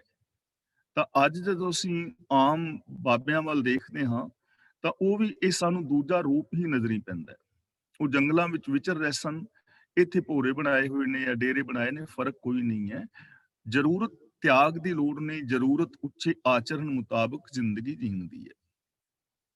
ਸ਼ਬਦ ਭੇਦ ਜਾਣੈ ਜਾਣਾਈ, ਇੱਥੇ ਭੇਦ ਦਾ ਮਤਲਬ ਹੈ ਵਿੰਨਣਾ। ਸ਼ਬਦ ਦੇ ਦੱਦੇ ਨਾਲ ਸਿਹਾਰੀ ਹੈ, ਸ਼ਬਦ ਰਾਹੀਂ ਆਪਣੇ ਹਿਰਦੇ ਨੂੰ ਵਿੰਨਣਾ, ਯਾਨੀ ਆਪਣੇ ਮਤ ਦੇ ਅੰਦਰ ਗੁਰੂ ਗਿਆਨ ਨੂੰ ਵਸਾਣਾ। ਜੋ ਗੁਰੂ ਗਿਆਨ ਦੇ ਨਾਲ ਆਪਣੇ ਹਿਰਦੇ ਨੂੰ ਵਿੰਨਦਾ ਹੈ, ਯਾਨੀ ਆਪਣੇ ਅੰਦਰ ਗੁਰੂ ਗਿਆਨ ਨੂੰ ਵਸਾਉਂਦਾ ਹੈ। ਜਾਣੇ ਦਾ ਮਤਲਬ ਫਿਰ ਉਹ ਸੱਚ ਨੂੰ ਜਾਣ ਲੈਂਦਾ ਹੈ, ਅਸਲੀਅਤ ਨੂੰ ਸਮਝਦਾ ਹੈ। ਤੇ ਜਾਣਾਈ ਦਾ ਮਤਲਬ ਉਹ ਦੂਜਿਆਂ ਨੂੰ ਵੀ ਇਸ ਚੀਜ਼ ਦਾ ਗਿਆਨ ਦਿੰਦਾ ਹੈ, ਦੂਜਿਆਂ ਨੂੰ ਵੀ ਉਪਦੇਸ਼ ਕਰਦਾ ਹੈ। ਗੁਰੂ ਦੇ ਗਿਆਨ ਰਾਹੀਂ ਆਪਣੀ ਅਗਿਆਨਤਾ ਨੂੰ ਵਿੰਨ ਕੇ, ਅਗਿਆਨਤਾ ਨੂੰ ਖਤਮ ਕਰਕੇ ਗੁਰੂ ਦੇ ਦੱਸੇ ਰਾਹਾਂ ਤੇ ਤੁਰਨ ਵਾਲਾ ਬੰਦਾ ਸੱਚ ਨੂੰ ਜਾਣ ਲੈਂਦਾ ਹੈ, ਅਸਲੀਅਤ ਨੂੰ ਜਾਣ ਲੈਂਦਾ ਹੈ। ਤੇ ਅਸਲੀਅਤ ਨੂੰ ਜਾਣ ਕੇ ਫਿਰ ਉਹ ਦੂਜਿਆਂ ਨੂੰ ਵੀ ਅਸਲੀਅਤ ਸਮਝਾਉਂਦਾ ਹੈ ਕਿ ਸੰਸਾਰ ਦੀ ਜਾਂ ਜ਼ਿੰਦਗੀ ਦੀ ਅਸਲੀਅਤ ਕੀ ਹੈ, ਸਾਡੇ ਜੀਵਨ ਦਾ ਗੋਲ ਕੀ ਹੈ, ਕਿਵੇਂ ਅਸੀਂ ਸੁਖੀ ਔਰ ਸ਼ਾਂਤ ਰਹਿ ਸਕਦੇ ਹਾਂ, ਕਿਵੇਂ ਇਸ ਗ੍ਰਸਤ ਦੇ ਅੰਦਰ ਰਹਿੰਦੇ ਹਾਂ, ਆਪਣੇ ਫਰਜ਼ਾਂ ਨੂੰ ਪੂਰੀਆਂ ਕਰਦੇ ਹਾਂ, ਅਸੀਂ ਆਪਣੇ ਗ੍ਰਸਤ ਨੂੰ ਸਵਰਗ ਬਣਾ ਸਕਦੇ ਹਾਂ। ਇਸ ਭੇਦ ਨੂੰ ਗੁਰੂ ਦੇ ਦੱਸੇ ਰਾਹਾਂ ਤੇ ਤੁਰਨ ਵਾਲਾ ਬੰਦਾ ਆਪ ਵੀ ਜਾਣਦਾ ਹੈ ਤੇ ਫਿਰ ਉਹ ਦੂਜਿਆਂ ਨੂੰ ਜਣਾਉਂਦਾ ਹੈ, ਦੂਜਿਆਂ ਨੂੰ ਵੀ ਉਪਦੇਸ਼ ਕਰਦਾ ਹੈ। ਅਗਲਾ ਬਚਨ ਗੁਰੂ ਜੀ ਕਹਿੰਦੇ ਨੇ, ਨਾਨਕ ਹਉਮੈ ਜਾਲ ਸਮਾਈ, ਕਿ ਹੇ ਨਾਨਕ, ਜੋ ਗੁਰੂ ਦੇ ਦੱਸੇ ਰਾਹਾਂ ਤੇ ਤੁਰਨ ਵਾਲਾ ਹੈ, ਹਉਮੈ ਜਾਲ ਦਾ ਮਤਲਬ ਆਪਣੀ ਹਉਮੈ ਨੂੰ ਸਾੜ ਕੇ, ਸਮਾਈ ਦਾ ਮਤਲਬ ਰੱਬ ਦੇ ਵਿੱਚ ਹੀ ਸਮਾ ਜਾਂਦਾ ਹੈ। ਆਪਣੀ ਈਗੋ ਨੂੰ, ਆਪਣੀ ਹਉਮੈ ਨੂੰ ਜਲਾ ਕੇ ਤੇ ਰੱਬ ਦੇ ਵਿੱਚ ਸਮਾ ਕੇ ਰੱਬ ਦਾ ਰੂਪ ਹੋ ਜਾਂਦਾ ਹੈ। ਕਬੀਰ ਤੂੰ ਤੂੰ ਕਰਤਾ ਤੂੰ ਹੁਆ, ਮੁਝ ਮੈਂ ਰਹਾ ਨਾ ਹੂੰ। ਔਰ ਗੁਰੂਦੇਵ ਨੇ ਪਾਵਨ ਬਾਣੀ ਵਿੱਚ ਥਾਂ ਪਰ ਥਾਂ ਸਾਨੂੰ ਸਮਝਾਇਆ ਹੈ ਕਿ ਜਦੋਂ ਹਉਮੈ ਹੁੰਦੀ ਹੈ ਉਦੋਂ ਤੂੰ ਨਹੀਂ, ਜਿੱਥੇ ਤੂੰ ਹੈ ਉੱਥੇ ਮੈਂ ਨਹੀਂ। ਹਉਮੈ ਨਾਮੈ ਨਾਲ ਵਿਰੋਧ ਹੈ, ਦੋਏ ਨਾ ਵਸੇ ਇੱਕ ਥਾਂ। ਹਉਮੈ ਔਰ ਪ੍ਰਭੂ ਦਾ ਨਾਮ ਇੱਕ ਥਾਂ ਤੇ ਦੋਵੇਂ ਨਹੀਂ ਵਸਦੇ, ਵਿਰੋਧੀ ਤੱਤ ਨੇ। ਜਿੱਥੇ ਹਨੇਰਾ ਹੈ ਉੱਥੇ ਚਾਨਣ ਨਹੀਂ, ਔਰ ਜਿੱਥੇ ਚਾਨਣ ਹੈ ਉੱਥੇ ਹਨੇਰਾ ਨਹੀਂ। ਤਾਂ ਜਿੱਥੇ ਨਾਮ ਹੈ, ਰੱਬ ਦਾ ਹੁਕਮ ਹੈ, ਜਿੱਥੇ ਸੱਚ ਹੈ, ਗਿਆਨ ਹੈ, ਉੱਥੇ ਹਉਮੈ ਨਹੀਂ ਹੈ। ਔਰ ਜਿੱਥੇ ਹਉਮੈ ਹੈ ਉੱਥੇ ਸੱਚ ਨਹੀਂ ਹੈ, ਉੱਥੇ ਅਸਲੀਅਤ ਨਹੀਂ ਹੈ, ਉੱਥੇ ਰੱਬੀ ਰਜ਼ਾ ਔਰ ਭਾਣਾ ਨਹੀਂ ਹੈ। ਤਾਂ ਜੋ ਗੁਰੂ ਦੇ ਦੱਸੇ ਰਾਹਾਂ ਤੇ ਤੁਰਨ ਵਾਲਾ ਹੈ, ਉਹ ਆਪਣੀ ਹੰਗਤਾ ਨੂੰ ਜਲਾ ਕੇ ਸਦਾ ਸਦਾ ਵਾਸਤੇ ਸੱਚ ਦੇ ਅੰਦਰ, ਪ੍ਰਭੂ ਦੇ ਅੰਦਰ ਲੀਨ ਹੋ ਜਾਂਦਾ ਹੈ। ਤਾਂ ਤਿਆਗ ਕਰਨ ਦੀ ਲੋੜ ਨਹੀਂ ਕਿ ਸੰਸਾਰ ਨੂੰ ਛੱਡੀਏ, ਗ੍ਰਸਤ ਨੂੰ ਤਿਆਗੀਏ। ਜ਼ਰੂਰਤ ਤਾਂ ਆਪਣੀ ਈਗੋ ਨੂੰ ਤਿਆਗਣ ਦੀ ਹੈ। ਨਾ ਇਨਫੀਰੀਓਰਿਟੀ ਕੰਪਲੈਕਸ ਹੋਵੇ ਔਰ ਨਾ ਸੁਪਰੀਓਰਿਟੀ ਕੰਪਲੈਕਸ ਹੋਵੇ, ਯਾਨੀ ਆਪਣੀ ਮੱਤ ਨੂੰ ਛੱਡ ਕੇ ਗੁਰੂ ਦੀ ਮੱਤ ਦੇ ਧਾਰਨੀ ਹੋਣਾ। ਜਿਸ ਨੇ ਆਪਣੀ ਮੱਤ ਨੂੰ ਛੱਡ ਕੇ ਗੁਰੂ ਦੀ ਮੱਤ ਨੂੰ ਅਪਣਾ ਲਿਆ, ਬ੍ਰਹਿਮੰਡੀ ਸੱਚ ਨੂੰ ਸਮਝ ਲਿਆ, ਯੂਨੀਵਰਸਲ ਟਰੁੱਥ ਦੇ ਅੰਦਰ ਜਿਸ ਦੀ ਸੁਰਤ ਸਮਾ ਗਈ, ਉਹ ਪ੍ਰਭੂ ਦੇ ਅੰਦਰ ਲੀਨ ਹੋ ਗਿਆ। ਗੁਰਮੁਖ ਧਰਤੀ ਸਾਚੈ ਸਾਜੀ, ਗੁਰੂ ਦੇ ਦੱਸੇ ਰਾਹਾਂ ਤੇ ਤੁਰਿਆ ਮਨੁੱਖ ਨੂੰ ਸਮਝ ਪੈ ਜਾਂਦੀ ਹੈ ਕਿ ਇਹ ਜੋ ਧਰਤੀ ਹੈ, ਧਰਤੀ ਦਾ ਮਤਲਬ ਇੱਥੇ ਸਾਰੀ ਕਾਇਨਾਤ, ਸਾਰੀ ਸ੍ਰਿਸ਼ਟੀ ਲੈਣਾ ਹੈ ਕਿ ਇਹ ਸ੍ਰਿਸ਼ਟੀ ਸੱਚੇ ਨੇ ਸਿਰਜੀ ਹੈ। ਪ੍ਰਭੂ ਤੋਂ ਇਹ ਪੈਦਾ ਹੋਈ ਹੈ, ਪ੍ਰਭੂ ਨੇ ਸ੍ਰਿਸ਼ਟੀ ਸਿਰਜੀ ਹੈ। ਇਹਦਾ ਸਿਰਜਣ ਵਾਲਾ ਕੋਈ ਹੋਰ ਨਹੀਂ ਹੈ, ਕੋਈ ਬ੍ਰਹਮਾ ਵਿਸ਼ਨੂੰ ਮਹੇਸ਼ ਨਹੀਂ ਹੈ, ਕੋਈ ਹੋਰ ਦੇਵੀ ਦੇਵਤਾ ਨਹੀਂ ਹੈ, ਸਗੋਂ ਉਹ ਪ੍ਰਭੂ ਆਪ ਹੀ ਸੰਸਾਰ ਰੂਪ ਹੋਇਆ ਹੈ। ਅਵਿਗਤੋ ਨਿਰਮਾਇਲ ਉਪਜੈ, ਨਿਰਗੁਣ ਤੇ ਸਰਗੁਣ ਥੀਆ। ਗੁਰੂ ਦੇ ਚਰਨਾਂ ਦੀ ਸ਼ਰਨ ਵਿੱਚ ਪਿਆ ਸਮਝ ਪੈ ਜਾਂਦੀ ਹੈ ਕਿ ਇਹ ਧਰਤੀ ਜਿਹੜੀ ਹੈ, ਸੰਸਾਰ ਜਿਹੜਾ ਹੈ, ਸੱਚੇ ਨੇ ਸਿਰਜਿਆ ਹੈ। ਤੇ ਸਿਰਜਿਆ ਕਿਉਂ ਹੈ? ਇੱਥੇ ਸਾਡੇ ਜੀਵਨ ਦਾ ਮਕਸਦ ਕੀ ਹੈ? ਸਿਰਜਿਆ ਕਿਉਂ ਹੈ ਦਾ ਮਤਲਬ ਕਿ ਸਾਡੇ ਜੀਵਨ ਦਾ ਮਕਸਦ ਕੀ ਹੈ? ਤਿਸ ਵਿੱਚ ਧਰਤੀ ਥਾਪ ਰੱਖੀ ਧਰਮਸਾਲ। ਇੱਥੇ ਅਸੀਂ ਆਪਣੇ ਫਰਜ਼ਾਂ ਨੂੰ ਪੂਰੀਆਂ ਕਰਨਾ ਹੈ, ਕਿਉਂਕਿ ਜਦੋਂ ਅਸੀਂ ਕਾਇਨਾਤ ਵੱਲ ਵੇਖਦੇ ਹਾਂ ਤਾਂ ਇੱਥੇ ਹਰ ਚੀਜ਼ ਨਿਯਮ ਦੇ ਅੰਦਰ ਕੰਮ ਕਰ ਰਹੀ ਪ੍ਰਤੀਤ ਹੁੰਦੀ ਹੈ। ਹਰ ਸ਼ੈ ਹੁਕਮ ਦੇ ਅੰਦਰ, ਸਿਸਟਮ ਦੇ ਅੰਦਰ ਚੱਲ ਰਹੀ ਹੈ। ਸੂਰਜ ਹੈ, ਚੰਦਰਮਾ ਹੈ, ਗ੍ਰਹਿ ਨਕਸ਼ਤਰ ਆਦਿਕ ਨੇ, ਰੁੱਖ ਦਰਖਤ ਨੇ, ਜੋ ਵੀ ਹੈ। ਤਾਂ ਅਸੀਂ ਵੀ ਇੱਥੇ ਨੇਮਬੱਧ ਜ਼ਿੰਦਗੀ ਜੀਣੀ ਹੈ ਔਰ ਆਪਣੇ ਫਰਜ਼ਾਂ ਨੂੰ ਪੂਰੀਆਂ ਕਰਨਾ ਹੈ। ਧਰਮ ਦਾ ਮਤਲਬ ਹੀ ਫਰਜ਼ ਹੈ। ਤਾਂ ਗੁਰੂ ਦੇ ਚਰਨਾਂ ਦੀ ਸ਼ਰਨ ਵਿੱਚ ਆਇਆ ਮਨੁੱਖ ਨੂੰ ਸਮਝ ਪੈ ਜਾਂਦੀ ਹੈ ਕਿ ਇਹ ਕਾਇਨਾਤ ਪ੍ਰਭੂ ਨੇ ਸਿਰਜੀ ਹੈ। ਇੱਥੇ ਅਸੀਂ ਆਪਣੇ ਫਰਜ਼ਾਂ ਨੂੰ ਪੂਰੀਆਂ ਕਰਨਾ ਹੈ। ਫਰਜ਼ਾਂ ਨੂੰ ਛੱਡ ਕੇ ਭਗੌੜਾ ਨਹੀਂ ਹੋਣਾ ਤੇ ਉਹਨਾਂ ਫਰਜ਼ਾਂ ਨੂੰ ਸੱਚ ਦੇ ਰਾਹਾਂ ਤੇ ਚੱਲ ਕੇ ਅਸਾਂ ਨਿਭਾਉਣਾ ਹੈ। ਤਿਸਮਹਿ ਓਪਤ ਖਪਤ ਸੁਬਾਜੀ। ਬਾਜੀ ਦਾ ਮਤਲਬ ਖੇਲ। ਤੇ ਗੁਰੂ ਦੇ ਦੱਸੇ ਰਾਹਾਂ ਤੇ ਤੁਰਿਆ ਇਹ ਸਮਝ ਪੈ ਜਾਂਦੀ ਹੈ ਕਿ ਇਸ ਧਰਤੀ ਤੇ ਯਾਨੀ ਸ੍ਰਿਸ਼ਟੀ ਵਿੱਚ ਓਪਤ ਦਾ ਮਤਲਬ ਉਤਪਤੀ ਤੇ ਖਪਤ ਦਾ ਮਤਲਬ ਹੈ ਖਾਤਮਾ, ਨਾਸ ਹੋਣਾ। ਬਾਜੀ ਦਾ ਮਤਲਬ ਖੇਲ, ਕਿ ਇਸ ਸੰਸਾਰ ਦੇ ਅੰਦਰ ਉਤਪਤੀ ਔਰ ਨਾਸ, ਜਨਮ ਔਰ ਮੌਤ ਇੱਕ ਖੇਲ ਹੈ। ਜਨਮ ਵੀ ਔਰ ਮੌਤ ਵੀ ਇੱਕ ਖੇਲ ਹੈ। ਤਾਂ ਫਿਰ ਬੰਦਾ ਜਿਹੜਾ ਨਾ, ਜਦੋਂ ਇਹ ਸਮਝ ਜਾਵੇ ਕਿ ਇਹ ਖੇਲ ਹੈ, ਤਾਂ ਫਿਰ ਬੰਦੇ ਨੂੰ ਮੌਤ ਦਾ ਡਰ ਨਹੀਂ ਹੁੰਦਾ। ਮੌਤ ਇਹਨੂੰ ਭੈਭੀਤ ਨਹੀਂ ਕਰਦੀ, ਸਗੋਂ ਜਨਮ ਤੋਂ ਲੈ ਕੇ ਮਰਨ ਤੱਕ ਇਸ ਜੀਵਨ ਨੂੰ ਇੱਕ ਖੇਲ ਸਮਝ ਕੇ ਖੇਲਦਾ ਹੈ। ਦੋ ਚੀਜ਼ਾਂ ਨੇ, ਆਪਾਂ ਪਹਿਲਾਂ ਕਈ ਵਾਰ ਇਹ ਚੀਜ਼ ਵਿਚਾਰੀ ਹੈ ਕਿ ਇੱਕ ਤੇ ਹੈ ਇਸ ਜੀਵਨ ਨੂੰ ਅਖਾੜਾ ਬਣਾਉਣਾ, ਜੰਗ ਬਣਾਉਣਾ। ਜੰਗ ਦੇ ਅੰਦਰ ਵੀ ਜਿੱਤ ਹਾਰ ਹੁੰਦੀ ਹੈ ਤੇ ਖੇਲ ਦੇ ਅੰਦਰ ਵੀ ਜਿੱਤ ਹਾਰ ਹੁੰਦੀ ਹੈ। ਪਰ ਜੰਗ ਦੇ ਅੰਦਰ ਦੁੱਖ ਹੈ, ਜੰਗ ਦੇ ਅੰਦਰ ਤਕਲੀਫ ਹੈ, ਜੰਗ ਦੇ ਅੰਦਰ ਵੈਰ ਭਾਵ ਹੈ, ਕਤਲੋ ਗਾਰਤ ਹੈ। ਲੇਕਿਨ ਖੇਲ ਦੇ ਅੰਦਰ ਵੈਰ ਭਾਵ ਨਹੀਂ ਹੈ। ਖੇਲ ਦੇ ਅੰਦਰ ਮਿੱਤਰਤਾ ਹੈ, ਖੇਲ ਦੇ ਅੰਦਰ ਖੁਸ਼ੀ ਹੈ ਔਰ ਖੇਲ ਦੇ ਅੰਦਰ ਆਪਣੇ ਫਰਜ਼ਾਂ ਨੂੰ ਪੂਰੀਆਂ ਕਰਨਾ।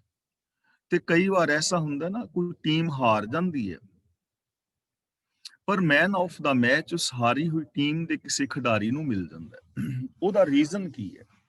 ਉਹਦਾ ਰੀਜ਼ਨ ਇਹ ਹੈ ਕਿ ਉਸ ਖਿਡਾਰੀ ਨੇ ਖੇਲ ਦੇ ਨਿਯਮਾਂ ਨੂੰ ਬਹੁਤ ਚੰਗੀ ਤਰ੍ਹਾਂ ਫੋਲੋ ਕੀਤਾ ਹੈ ਔਰ ਆਪਣਾ ਜੋ ਉਸਨੂੰ ਪਾਰਟ ਮਿਲਿਆ ਸੀ ਉਹਨੂੰ ਬੜੀ ਸ਼ਿੱਦਤ ਦੇ ਨਾਲ ਨਿਭਾਇਆ ਹੈ, ਬੜੀ ਤਨਦੇਹੀ ਦੇ ਨਾਲ ਖੇਲਿਆ ਹੈ। ਤਾਂ ਇਹਦਾ ਮਤਲਬ ਇਹ ਜੀਵਨ ਵੀ ਇੱਕ ਖੇਲ ਹੈ।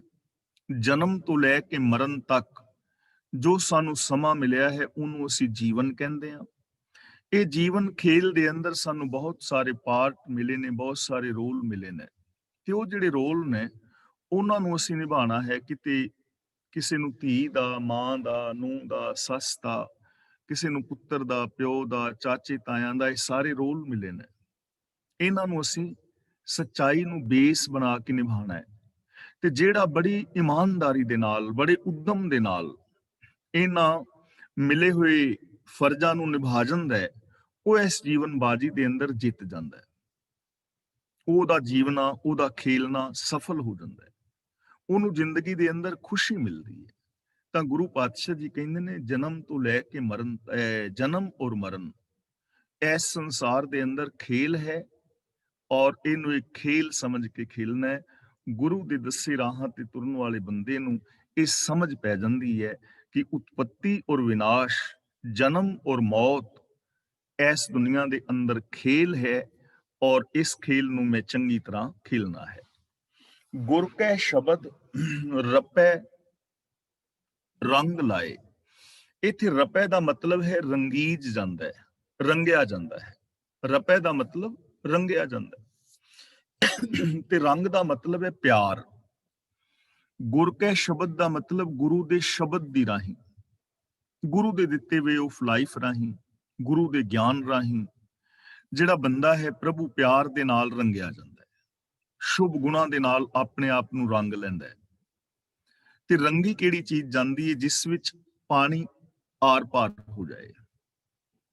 ਜਦੋਂ ਅਸੀਂ ਕੱਪੜਾ ਭਿਉਂਦੇ ਹਾਂ ਤਾਂ ਭਿੱਜਦਾ ਕੱਪੜਾ ਉਹ ਹੀ ਹੈ ਜਿਸ ਕੱਪੜੇ ਦੇ ਪਾਣੀ ਆਰ ਪਾਰ ਲੰਘ ਜਾਂਦਾ ਹੈ। ਜਿਹੜਾ ਵਾਟਰਪ੍ਰੂਫ ਕੱਪੜਾ ਹੈ ਕੋਈ, ਉਹਦੇ ਆਰ-ਪਾਰ ਪਾਣੀ ਲੰਘਦਾ ਨਹੀਂ ਤੇ ਉਹ ਕੱਪੜੇ ਤੇ ਰੰਗ ਵੀ ਨਹੀਂ ਚੜਦਾ। ਜਦੋਂ ਆਰ-ਪਾਰ ਪਾਣੀ ਹੁੰਦਾ ਤਾਂ ਹੀ ਜਿਹੜਾ ਇਹ ਕੱਪੜਾ ਰੰਗਿਆ ਜਾ ਸਕਦਾ ਹੈ, ਤੇ ਜੇ ਪਾਣੀ ਅੰਦਰ ਪ੍ਰਵੇਸ਼ ਹੀ ਨਹੀਂ ਕਰ ਰਿਹਾ ਤਾਂ ਉਹ ਕੱਪੜਾ ਰੰਗਿਆ ਨਹੀਂ ਜਾਏਗਾ। ਇਸੇ ਤਰ੍ਹਾਂ ਸਾਡਾ ਮਨ, ਸਾਡੀ ਮੈਂਟੈਲਿਟੀ, ਸਾਡੀ ਮਾਨਸਿਕਤਾ, ਸਾਡੀ ਸੋਚ ਪ੍ਰੇਮ ਦੇ ਨਾਲ, ਰੱਬੀ ਗੁਣਾ ਦੇ ਨਾਲ ਤਾਂ ਰੰਗੀ ਜਾਏਗੀ ਜੇ ਅੰਦਰ ਪਾਣੀ, ਅੰਦਰ ਜਿਹੜੀ ਬਾਣੀ ਹੈ ਉਹ ਪ੍ਰਵੇਸ਼ ਕਰੇਗੀ, ਅੰਦਰ ਸੱਚ ਪ੍ਰਵੇਸ਼ ਕਰੇਗਾ, ਅੰਦਰ ਪ੍ਰੇਮ ਪ੍ਰਵੇਸ਼ ਕਰੇਗਾ। ਤੇ ਜੇ ਸਾਡੇ ਮਨ ਦੇ ਅੰਦਰ ਪ੍ਰੇਮ, ਸੱਚ ਜਾਂ ਗੁਣ ਪ੍ਰਵੇਸ਼ ਕਰ ਹੀ ਨਹੀਂ ਰਹੇ ਤਾਂ ਸਾਡਾ ਮਨ ਰੰਗਿਆ ਨਹੀਂ ਜਾਏਗਾ। ਇਸ ਲਈ ਸੋਚ ਦੇ ਅੰਦਰ ਇਹਨਾਂ ਗੁਣਾਂ ਨੂੰ ਵਸਾਉਣਾ ਹੈ। ਤੇ ਜੋ ਗੁਰੂ ਦੇ ਸ਼ਬਦ ਨੂੰ ਜਾਣਨ ਵਾਲਾ ਨਾ, ਉਪਦੇਸ਼ ਨੂੰ, ਗੁਰੂ ਦੇ ਗਿਆਨ ਰਾਹੀਂ ਇਹ ਸਮਝ ਆ ਜਾਂਦੀ ਹੈ, ਔਰ ਗੁਰੂ ਗਿਆਨ ਰਾਹੀਂ ਬੰਦਾ ਸ਼ੁਭ ਗੁਣਾਂ ਦੇ ਨਾਲ ਆਪਣੇ ਆਪ ਨੂੰ ਰੰਗ ਲੈਂਦਾ ਹੈ। ਉਹਨੂੰ ਫਿਰ ਸੰਸਾਰ ਤਿਆਗਣ ਦੀ ਲੋੜ ਨਹੀਂ, ਬਾਬਾ ਬਣਨ ਦੀ ਲੋੜ ਨਹੀਂ, ਯੋਗੀ ਬਣਨ ਦੀ ਜ਼ਰੂਰਤ ਨਹੀਂ ਹੈ, ਉਹਨੂੰ ਬਾਹਰੀ ਭੇਖ ਧਾਰਨ ਕਰਨ ਦੀ ਜ਼ਰੂਰਤ ਨਹੀਂ ਹੈ, ਉਹਨੂੰ ਸਮਾਧੀਆਂ ਲਾਉਣ ਦੀ ਲੋੜ ਨਹੀਂ ਪੈਂਦੀ, ਕੰਨ ਪੜਵਾਉਣ ਦੀ ਜ਼ਰੂਰਤ ਨਹੀਂ ਪੈਂਦੀ, ਸਿਰ ਵਿੱਚ ਰਾਖ ਪਾਉਣ ਦੀ ਲੋੜ ਨਹੀਂ ਹੈ, ਵੱਖਰੀਆਂ ਸਮਾਧੀਆਂ ਲਾਉਣ ਦੀ ਲੋੜ ਨਹੀਂ ਹੈ, ਮਾਲਾ ਫੇਰਨ ਦੀ ਲੋੜ ਨਹੀਂ ਹੈ, ਗ੍ਰਸਤ ਨੂੰ ਤਿਆਗਣ ਦੀ ਜ਼ਰੂਰਤ ਨਹੀਂ। ਸਗੋਂ ਗੁਰੂ ਗਿਆਨ ਰਾਹੀਂ ਆਪਣੀ ਸੋਚ ਨੂੰ ਉਹਨੇ ਸ਼ੁਭ ਗੁਣਾਂ ਦੇ ਨਾਲ ਰੰਗ ਲੈਣਾ ਹੈ। ਤੇ ਜਿਸ ਦੀ ਸੋਚ ਦੇ ਅੰਦਰ ਸ਼ੁਭ ਗੁਣ ਨੇ, ਸੋਚ ਨੇ ਹੀ ਸਾਡੇ ਬਾਹਰ ਪ੍ਰਗਟ ਹੋਣਾ ਹੈ, ਬੋਲਾਂ ਵਿੱਚ ਵੀ ਔਰ ਸਾਡੇ ਬਿਹੇਵੀਅਰ, ਸਾਡੇ ਵਿਹਾਰ ਦੇ ਵਿੱਚ ਵੀ। ਇਸ ਲਈ ਜ਼ਰੂਰਤ ਇਹ ਹੈ ਕਿ ਅਸੀਂ ਗੁਰੂ ਗਿਆਨ ਰਾਹੀਂ ਆਪਣੇ ਹਿਰਦੇ ਨੂੰ, ਆਪਣੀ ਸੋਚ ਨੂੰ, ਮਨ ਮਸਤਿਕ ਨੂੰ ਸ਼ੁਭ ਗੁਣਾਂ ਦੇ ਨਾਲ ਰੰਗੀਏ, ਪ੍ਰੇਮ ਦੇ ਨਾਲ ਰੰਗੀਏ।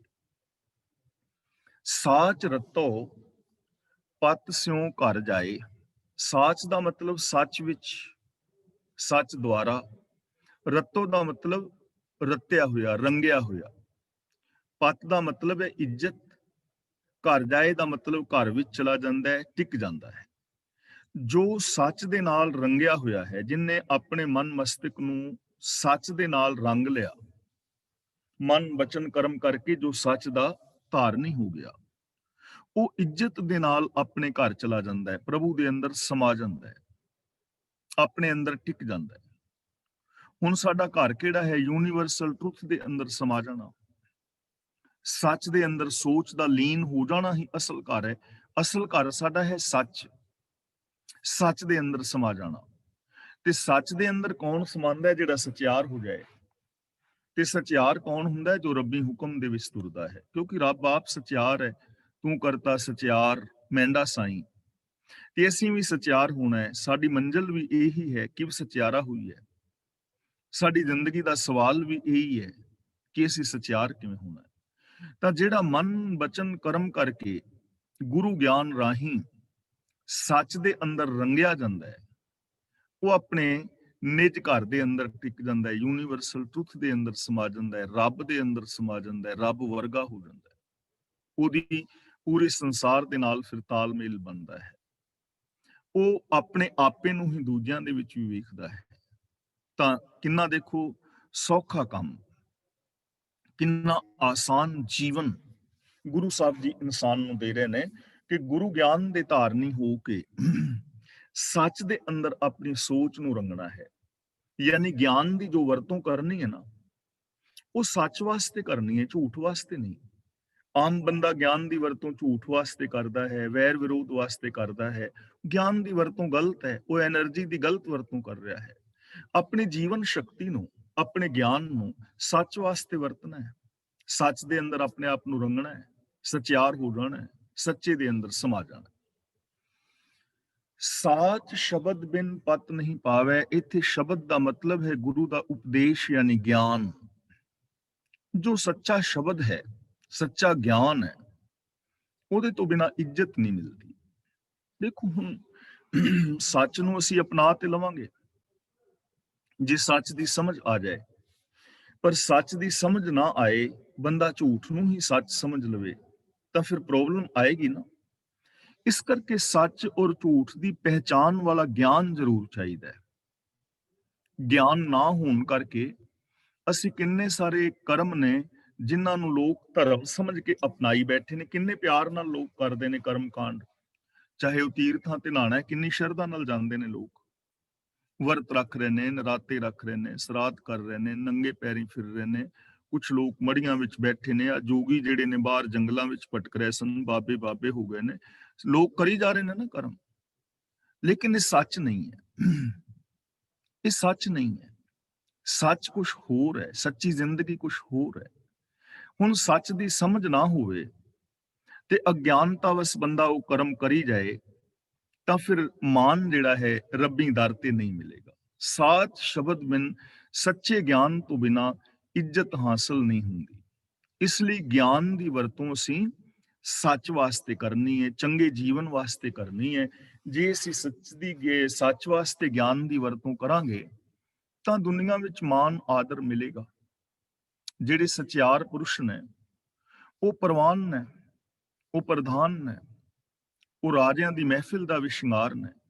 ਉਹ ਹਰ ਥਾਂ ਤੇ ਹੀ ਪ੍ਰਵਾਨ ਨੇ। ਜਿੱਥੇ ਵੀ ਸੱਚਾ ਬੰਦਾ ਜਾਏਗਾ ਉਹਨੂੰ ਮਾਨ ਆਦਰ ਮਿਲੇਗਾ।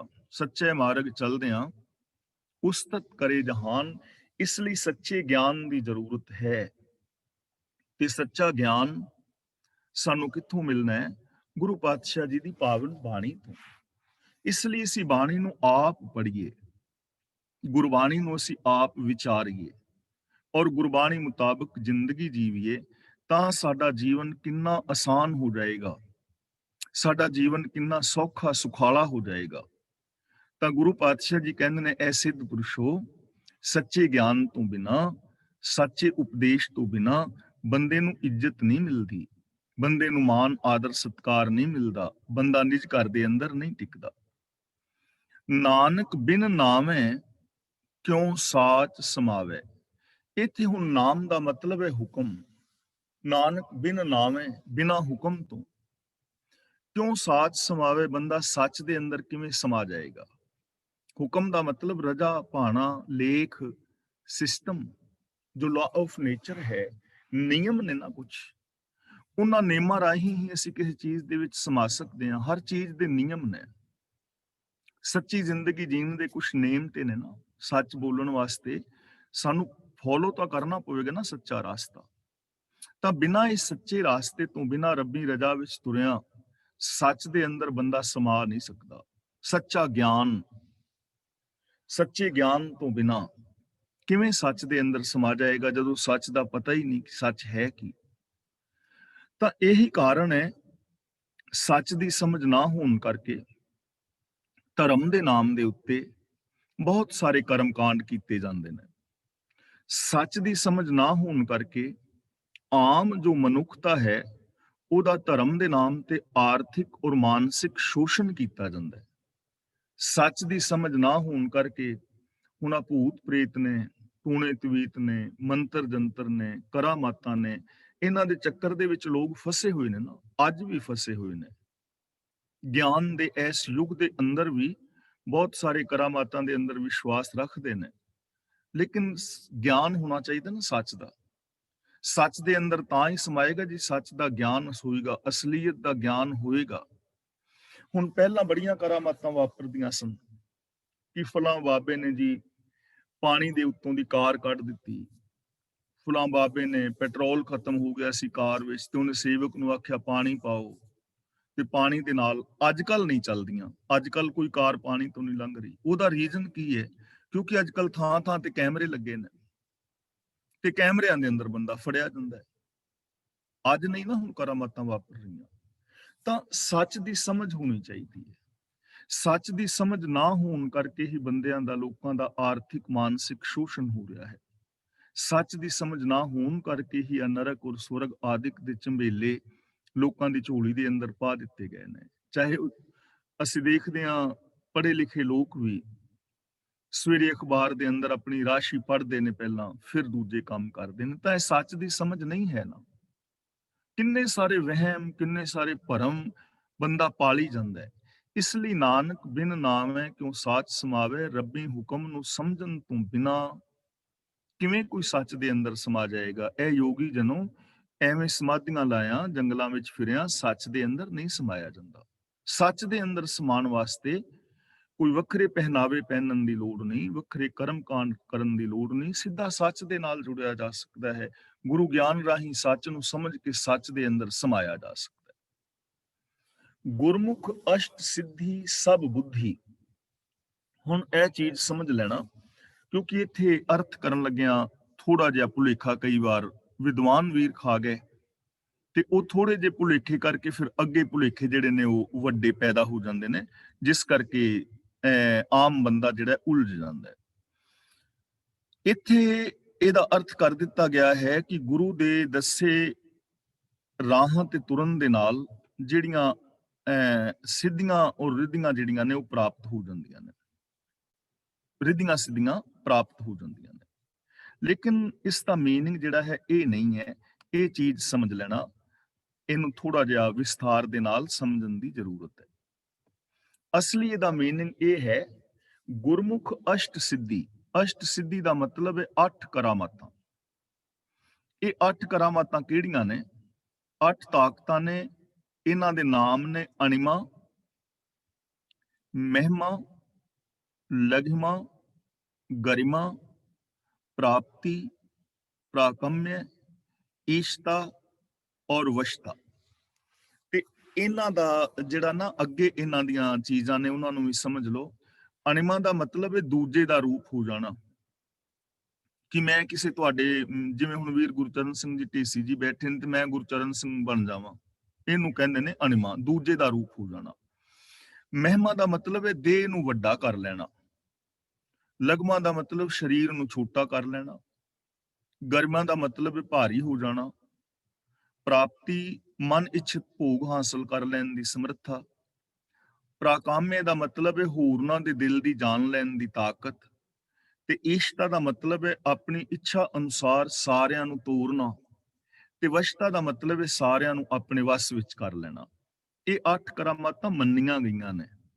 ਗੁਰਮਤ ਇਹਨਾਂ ਨੂੰ ਨਹੀਂ ਮੰਨਦੀ, ਇਹ ਗੱਲ ਧਿਆਨ ਰੱਖਣਾ। ਗੁਰਮਤ ਨਹੀਂ ਇਹਨਾਂ ਨੂੰ ਮੰਨਦੀ, ਇਹ ਯੋਗੀਆਂ ਆਦਿਕ ਨੇ ਬਾਹਰ ਦੀ ਦੁਨੀਆ ਦੇ ਵਿੱਚ ਇਹਨਾਂ ਨੂੰ ਮੰਨਿਆ ਹੈ। ਤੇ ਜਿਹੜੀਆਂ ਚੀਜ਼ਾਂ ਮੰਨੀਆਂ ਗਈਆਂ ਨੇ ਗੁਰੂ ਜੀ ਨੇ ਉਹਨਾਂ ਦਾ ਜ਼ਿਕਰ ਕੀਤਾ ਹੈ। ਸਭ ਸਿੱਧੀ, ਸਾਰੀਆਂ ਸਿੱਧੀਆਂ ਤਾਂ ਗੁਰੂ ਪਾਤਸ਼ਾਹ ਜੀ ਸਾਨੂੰ ਦੱਸ ਰਹੇ ਨੇ, ਗੁਰਮੁਖ ਅਸ਼ਟ ਸਿੱਧੀ ਸਭ ਬੁੱਧੀ। ਅਸ਼ਟ ਸਿੱਧੀ ਸਭ ਬੁੱਧੀ ਤਾਂ ਗੁਰੂ ਦੇ ਦੱਸੇ ਰਾਹ ਤੇ ਤੁਰਨਾ, ਗੁਰੂ ਦੇ ਦੱਸੇ ਹੋਏ ਰਾਹ ਤੇ ਤੁਰਨਾ ਹੀ ਸਾਰੀਆਂ 8 ਕਰਾਮਾਤਾਂ ਔਰ ਤਾਕਤਾਂ ਤੇ ਅਕਲਾਂ ਦੀ ਪ੍ਰਾਪਤੀ ਹੈ। ਯਾਨੀ ਸਾਨੂੰ ਇਹਨਾਂ ਦੀ ਲੋੜ ਨਹੀਂ ਹੈ। ਗੁਰੂ ਦੇ ਦੱਸੇ ਰਾਹ ਤੇ ਤੁਰਨਾ ਹੀ ਕਰਾਮਾਤਾਂ ਹੈ। ਗੁਰੂ ਦੇ ਦੱਸੇ ਰਾਹ ਤੇ ਤੁਰਨਾ, ਗਿਆਨ ਹਾਸਲ ਕਰ ਲੈਣਾ ਹੀ ਸਾਰੀ ਕਿਸਮ ਦੀ ਅਕਲ ਹੈ। ਇਹਨਾਂ ਦੀ ਸਾਰ ਹੈ, ਇਹਨਾਂ ਦੀ ਅਸਲੀਅਤ ਦਾ ਪਤਾ ਲੱਗ ਜਾਂਦਾ ਹੈ ਕਿ ਇਹ ਕੁਝ ਵੀ ਨਹੀਂ ਹਨ। ਦੁਬਾਰਾ ਫਿਰ ਸਮਝ ਲੈਣਾ ਕਿ ਗੁਰੂ ਦੇ ਦੱਸੇ ਰਾਹ ਦੇ ਉੱਤੇ ਤੁਰਨਾ ਹੀ ਇਹ ਕਰਾਮਾਤਾਂ ਔਰ ਤਾਕਤਾਂ ਨੇ, ਹੋਰ ਕਰਾਮਾਤਾਂ ਤਾਕਤਾਂ ਹੈ ਨਹੀਂ। ਅਰਥ ਇਹਦਾ ਇਹ ਕੀਤਾ ਜਾਂਦਾ ਹੈ ਕਿ ਗੁਰਮਤ ਅਨੁਸਾਰ, ਗੁਰੂ ਦਾ ਅਨੁਸਾਰੀ ਹੋਣ ਦੇ ਨਾਲ ਰਿੱਧੀਆਂ ਸਿੱਧੀਆਂ ਮਿਲ ਜਾਂਦੀਆਂ ਨੇ। ਹੁਣ ਜੇ ਗੁਰੂ ਦੇ ਦੱਸੇ ਰਾਹ ਤੇ ਤੁਰ ਕੇ ਫਿਰ ਰਿੱਧੀਆਂ ਸਿੱਧੀਆਂ ਪਾਣੀਆਂ ਨੇ ਤਾਂ ਗੁਰੂ ਦੇ ਦੱਸੇ ਰਾਹ ਤੇ ਤੁਰਨ ਦੀ ਲੋੜ ਕੀ ਸੀ? ਉਹ ਤੇ ਲੋਕੀ ਪਾ ਹੀ ਰਹੇ ਸਨ ਪਹਿਲਾਂ ਹੀ। ਗੁਰੂ ਜੀ ਨੇ ਪਾਵਨ ਬਾਣੀ ਵਿੱਚ ਬਚਨ ਕੀਤਾ ਨਾ, ਅਸੀਂ ਜਪਜੀ ਸਾਹਿਬ ਵਿੱਚ ਵਿਚਾਰ ਰਹੇ ਹਾਂ ਕਿ ਰਿੱਧ ਸਿੱਧ ਅਵਰਾਂ ਸਾਧ, ਕਿ ਰਿੱਧੀਆਂ ਸਿੱਧੀਆਂ ਨੇ, ਇਹਨਾਂ ਦਾ ਸਵਾਦ ਨਾਮ ਵਾਲਾ ਨਹੀਂ, ਇਹ ਹੋਰ ਪਾਸੇ ਲੈ ਜਾਣ ਵਾਲੀਆਂ ਨੇ। ਰਿੱਧ ਸਿੱਧ ਸਭ ਮੋਹ ਹੈ, ਨਾਮ ਨਾ ਵਸੇ ਮਨ ਆਏ। ਇਹ ਰਿੱਧੀਆਂ ਸਿੱਧੀਆਂ ਮੋਹ ਦਾ ਕਾਰਨ ਨੇ, ਇਹ ਫਜ਼ੂਲ ਦਾ ਵਿਖਾਵਾ ਨੇ। ਤਾਂ ਗੁਰੂ ਦੇ ਗਿਆਨ ਮੁਤਾਬਕ ਜ਼ਿੰਦਗੀ ਹੀ ਅਸ਼ਟ ਸਿੱਧੀਆਂ ਨੇ, 8 ਸਿੱਧੀਆਂ। ਔਰ ਸਭ ਬੁੱਧੀ ਦਾ ਮਤਲਬ ਕਿ ਸਾਰੀ ਅਕਲ ਹੈ, ਗਿਆਨ ਹੈ। ਗੁਰੂ ਦੇ ਦੱਸੇ ਰਾਹ ਤੇ ਤੁਰਿਆ ਸਾਨੂੰ ਗਿਆਨ ਪ੍ਰਾਪਤ ਹੋ ਜਾਂਦਾ ਹੈ। ਔਰ ਗੁਰੂ ਗਿਆਨ ਮੁਤਾਬਕ ਜ਼ਿੰਦਗੀ ਜੀਣਾ ਹੀ ਅਸ਼ਟ ਸਿੱਧੀਆਂ ਨੇ। ਸਾਨੂੰ ਅਸ਼ਟ ਸਿੱਧੀਆਂ ਦੀ ਜ਼ਰੂਰਤ ਨਹੀਂ ਹੈ। ਗੁਰੂ ਦੇ ਗਿਆਨ ਮੁਤਾਬਕ ਜ਼ਿੰਦਗੀ ਜੀਣਾ ਹੀ ਇਹ ਸਾਰੀਆਂ ਅਸ਼ਟ ਸਿੱਧੀਆਂ ਨੇ। ਤਾਂ ਕਿਉਂਕਿ ਯੋਗੀ ਜਨ ਲੱਗੇ ਨੇ ਇਹਨਾਂ ਸਿੱਧੀਆਂ ਰਿੱਧੀਆਂ ਦੇ ਵਿੱਚ, ਤੇ ਗੁਰੂ ਸਾਹਿਬ ਜੀ ਸਮਝਾ ਰਹੇ ਨੇ ਕਿ ਪਿਆਰਿਓ, ਇਹਨਾਂ ਰਿੱਧੀਆਂ ਸਿੱਧੀਆਂ ਦੀ ਲੋੜ ਨਹੀਂ ਹੈ ਹੀ ਨਹੀਂ। ਜਦੋਂ ਐਸਾ ਕੁਛ ਕਰਾਮਾਤ ਹੋ ਹੀ ਨਹੀਂ ਸਕਦਾ। ਕੁਦਰਤ ਦੇ ਨਿਯਮ ਤੋਂ ਉਲਟ ਕੁਝ ਹੋ ਸਕਦਾ ਹੈ। ਅੱਜ ਦਾ ਇਨਸਾਨ ਇਹਨਾਂ ਚੀਜ਼ਾਂ ਨੂੰ ਨਹੀਂ ਮੰਨਦਾ, ਬਿਲਕੁਲ ਵੀ ਐਸਾ ਹੋ ਨਹੀਂ ਸਕਦਾ। ਤਾਂ ਕੁਦਰਤ ਦੇ ਨੇਮ ਨੂੰ ਤੋੜਿਆ ਨਹੀਂ ਜਾ ਸਕਦਾ, ਕੁਦਰਤ ਦੇ ਨੇਮ ਤੋਂ ਬਾਹਰ ਕੁਝ ਹੋ ਨਹੀਂ ਸਕਦਾ, ਰੱਬੀ ਰਜ਼ਾ ਭਾਣੇ ਮੁਤਾਬਕ ਸਿਸਟਮ ਮੁਤਾਬਕ ਹੋ ਸਕਦਾ ਹੈ। ਤਾਂ ਗੁਰੂ ਗਿਆਨ ਮੁਤਾਬਕ ਜ਼ਿੰਦਗੀ ਜੀਣਾ ਹੀ ਅਸ਼ਟ ਸਿੱਧੀਆਂ ਨੇ, ਯਾਨੀ ਗੁਰੂ ਦਾ ਗਿਆਨ ਜਿਹੜਾ ਹੈ ਉਹ ਸਭ ਤੋਂ ਮਹਾਨ ਹੈ। ਉਹਦੇ ਰਾਹੀਂ ਹੀ ਸਾਨੂੰ ਸਹੀ ਅਕਲ ਦੀ ਪ੍ਰਾਪਤੀ ਹੁੰਦੀ ਹੈ। ਅਗਲਾ ਬਚਨ ਗੁਰੂ ਜੀ ਕਰਦੇ ਨੇ, ਗਿਆਨੀ ਜੀ ਅਗਲਾ ਬਚਨ ਕਰਦੇ ਨੇ, ਗੁਰਮੁਖ ਭਵਜਲ ਤਰੀਐ ਸੱਚ ਸੁਧੀ। ਗੁਰੂ ਦੇ ਦੱਸੇ ਰਾਹਾਂ ਤੇ ਚੱਲ ਕੇ, ਭਵਜਲ ਤਰੀਏ ਦਾ ਮਤਲਬ ਸੰਸਾਰ ਸਾਗਰ ਨੂੰ ਤਰ ਜਾਈਦਾ ਹੈ, ਤੇ ਸੱਚ ਸੁਧੀ ਦਾ ਮਤਲਬ ਹੈ, ਸੁਧੀ ਦਾ ਮਤਲਬ ਹੈ ਸ੍ਰੇਸ਼ਟ ਮਤ, ਸੱਚ ਦੀ ਮਤ ਪ੍ਰਾਪਤ ਆ ਜਾਂਦੀ ਹੈ, ਸੋਹਣੀ ਮਤ ਮਿਲ ਜਾਂਦੀ ਹੈ। ਗੁਰਮੁਖ ਭਵਜਲ ਤਰੀਐ ਸੱਚ ਸੁਧੀ, ਯਾਨੀ ਗੁਰੂ ਦੇ ਦੱਸੇ ਰਾਹਾਂ ਤੇ ਤੁਰਿਆ ਭਵਜਲ ਨੂੰ ਤਰ ਜਾਈਦਾ। ਤੇ ਭਵਜਲ ਕੀ ਹੈ, ਇਹ ਅਸੀਂ ਰੋਜ਼ ਹੁਣ ਵਿਚਾਰ ਚੁੱਕੇ ਹਾਂ।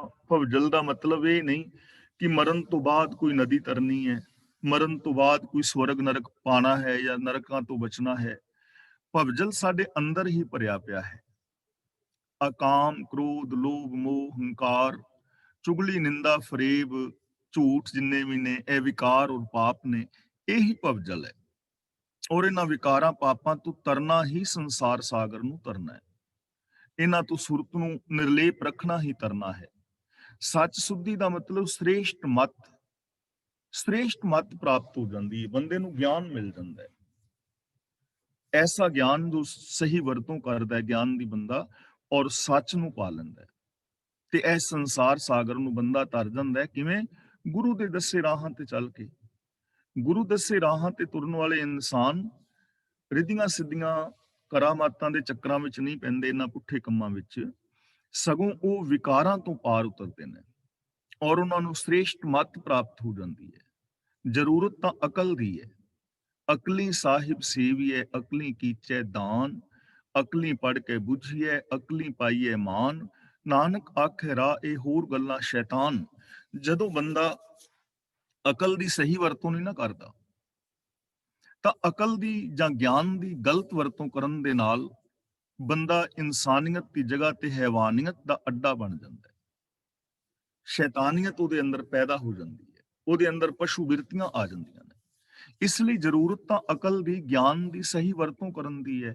ਤਾਂ ਇਹ ਸਿੱਧ ਜਨੋਂ ਗੁਰੂ ਦੇ ਦੱਸੇ ਰਾਹਾਂ ਤੇ ਤੁਰਿਆ ਬੰਦਾ ਸੰਸਾਰ ਸਾਗਰ ਨੂੰ ਤਰ ਜਾਂਦਾ ਹੈ ਔਰ ਉਹਨੂੰ ਸ੍ਰੇਸ਼ਟ ਮਤ ਪ੍ਰਾਪਤ ਹੋ ਜਾਂਦੀ ਹੈ। ਉਹਦੇ ਅੰਦਰ ਜਿਹੜੀ ਹੈ ਸੱਚਾਈ ਆ ਜਾਂਦੀ ਹੈ ਔਰ ਉਹਦੀ ਸੋਚ ਪਵਿੱਤਰ ਹੋ ਜਾਂਦੀ ਹੈ। ਗੁਰਮੁਖ ਸਰ ਅਪਸਰ ਵਿਦ ਜਾਣੈ। ਸਰ ਦਾ ਮਤਲਬ ਚੰਗਾ ਤੇ ਅਪਸਰ ਦਾ ਮਤਲਬ ਹੈ ਮੰਦਾ। ਸਰ ਅਪਸਰ ਦਾ ਮਤਲਬ ਹੈ ਚੰਗਾ ਔਰ ਮੰਦਾ। ਜੋ ਗੁਰੂ ਦੇ ਦੱਸੇ ਰਾਹਾਂ ਤੇ ਤੁਰਨ ਵਾਲਾ ਹੈ, ਜੋ ਗੁਰੂ ਤੋਂ ਗਿਆਨ ਦੀ ਦਾਤ ਲੈਂਦਾ ਹੈ, ਉਹਨੂੰ ਚੰਗੇ ਮੰਦੇ ਦੀ ਪਛਾਣ ਆ ਜਾਂਦੀ ਹੈ। ਉਹ ਹਾਲਾਤ ਸਮਝ ਲੈਂਦਾ ਕਿਹੜੀ ਚੀਜ਼ ਚੰਗੀ ਹੈ, ਕਿਹੜੀ ਮੰਦੀ ਹੈ, ਕੀ ਠੀਕ ਹੈ, ਕੀ ਗਲਤ ਹੈ, ਕੀ ਹਾਨੀ, ਕੀ ਲਾਭ, ਕੀ ਧਰਮ, ਕੀ ਅਧਰਮ, ਕੀ ਜਨਮ, ਕੀ ਮੌਤ, ਕੌਣ ਆਪਣਾ, ਕੌਣ ਪਰਾਇਆ। ਉਹਨੂੰ ਸਮਝ ਆ ਜਾਂਦੀ ਚੰਗੇ ਮੰਦੇ ਦੀ, ਸੱਚ ਝੂਠ ਦੀ। ਫਿਰ ਉਹ ਮੰਦੇ ਨੂੰ, ਝੂਠ ਨੂੰ ਤਿਆਗ ਦਿੰਦਾ ਹੈ, ਚੰਗੇ ਨੂੰ, ਸੱਚ ਨੂੰ ਅਪਣਾ ਲੈਂਦਾ ਹੈ। ਜ਼ਰੂਰਤ ਤਾਂ ਇਸ ਗਿਆਨ ਦੀ ਹੈ ਕਿ ਸਾਨੂੰ ਸਮਝ ਆ ਜਾਏ ਕਿ ਠੀਕ ਕੀ ਹੈ ਔਰ ਗਲਤ ਕੀ ਹੈ, ਸੱਚ ਕੀ ਹੈ ਔਰ ਝੂਠ ਕੀ ਹੈ। ਅੱਜ ਦੀ ਪ੍ਰੋਬਲਮ ਕੀ ਹੈ ਬੰਦੇ ਦੀ? ਦੇਖੋ ਕਿੰਨੇ ਸਾਰੇ ਧਰਮ ਪ੍ਰਚਾਰਕ ਇਸ ਫੀਲਡ ਵਿੱਚ ਨੇ, ਹਿੰਦੂ, ਮੁਸਲਮਾਨ, ਸਿੱਖ, ਈਸਾਈ, ਜਿੰਨੇ ਵੀ ਪ੍ਰਚਾਰਕ ਵੀਰ ਨੇ, ਟੀਵੀ ਤੇ, ਫੇਸਬੁੱਕ ਤੇ, ਯੂਟਿਊਬ ਤੇ ਜਾਂ ਵੈਸੇ ਪ੍ਰਚਾਰ ਕਰ ਰਹੇ ਨੇ। ਔਰ ਪ੍ਰੋਬਲਮ ਇਹ ਹੈ ਕਿ ਕੋਈ ਕੁਝ ਕਹਿ ਰਿਹਾ ਹੈ, ਕੋਈ ਕੁਝ ਕਹਿ ਰਿਹਾ ਹੈ, ਵਿਚਾਰ ਨਹੀਂ ਨਾ ਮਿਲ ਰਹੇ ਕਿਸੇ ਦੇ। ਤੇ ਆਮ ਜੋ ਜਨਤਾ ਹੈ ਉਹ ਕਨਫਿਊਜ਼ ਹੈ। ਹੁਣ ਦੇਖੋ ਕਲਾਸ ਲਗਾ ਰਿਹਾ, ਮੈਂ ਕੁਝ ਕਹਿ ਰਿਹਾ, ਜੇ ਮੇਰੇ ਤੋਂ ਬਾਅਦ ਕੋਈ ਕਲਾਸ ਲਗਾਉਣ ਵਾਲਾ ਹੋਰ ਵੀਰ ਆਏਗਾ ਤਾਂ ਉਹ ਕੁਝ ਹੋਰ ਕਹੇਗਾ, ਮੇਰੇ ਤੋਂ ਪਹਿਲੇ ਵਾਲੇ ਨੇ ਕੁਝ ਹੋਰ ਕਿਹਾ, ਤਾਂ ਜੋ ਸਟੂਡੈਂਟ ਨੇ ਕਲਾਸ ਦੇ ਅੰਦਰ, ਸਿੱਖਣ ਵਾਲੇ ਸਿੱਖਿਆਰਥੀ ਨੇ, ਸੁਣਨ ਵਾਲੇ ਨੇ, ਉਹ ਕਨਫਿਊਜ਼ ਹੋਣਗੇ ਨਾ, ਕਿਉਂਕਿ ਤਿੰਨੇ ਹੀ ਜਾਂ ਚਾਰੇ ਹੀ ਪ੍ਰਚਾਰਕ ਵੱਖਰੀ ਵੱਖਰੀ ਗੱਲ ਕਰ ਰਹੇ ਨੇ ਔਰ ਗੱਲ 3-4 ਤੇ ਨਹੀਂ ਮੁੱਕਦੀ, ਹਜ਼ਾਰਾਂ ਦੀ ਗਿਣਤੀ ਵਿੱਚ ਨੇ, ਲੱਖਾਂ ਦੀ ਗਿਣਤੀ ਵਿੱਚ ਨੇ। ਔਰ ਲੱਖਾਂ ਦੀ ਗਿਣਤੀ ਵਿੱਚ ਉਹਨਾਂ ਦੇ ਵਿਚਾਰਕ ਮਤਭੇਦ ਨੇ। ਤੇ ਜਿੱਥੇ ਇੰਨੇ ਵਿਚਾਰਕ ਮਤਭੇਦ ਹੋਣ, ਉੱਥੇ ਜੋ ਆਮ ਇਨਸਾਨ ਹੈ ਉਹਦਾ ਕਨਫਿਊਜ਼ ਹੋ ਜਾਣਾ ਸੁਭਾਵਿਕ ਗੱਲ ਹੈ। ਜੇ ਤਾਂ ਰਾਸਤਾ ਬਿਲਕੁਲ ਸਿੱਧਾ ਜਾ ਰਿਹਾ ਫਿਰ ਤਾਂ ਕੋਈ ਕਨਫਿਊਜ਼ਨ ਨਹੀਂ, ਤੁਸੀਂ ਤੁਰੇ ਜਾ ਰਹੇ ਹੋ ਆਪਣੇ ਰਾਸਤੇ ਤੇ।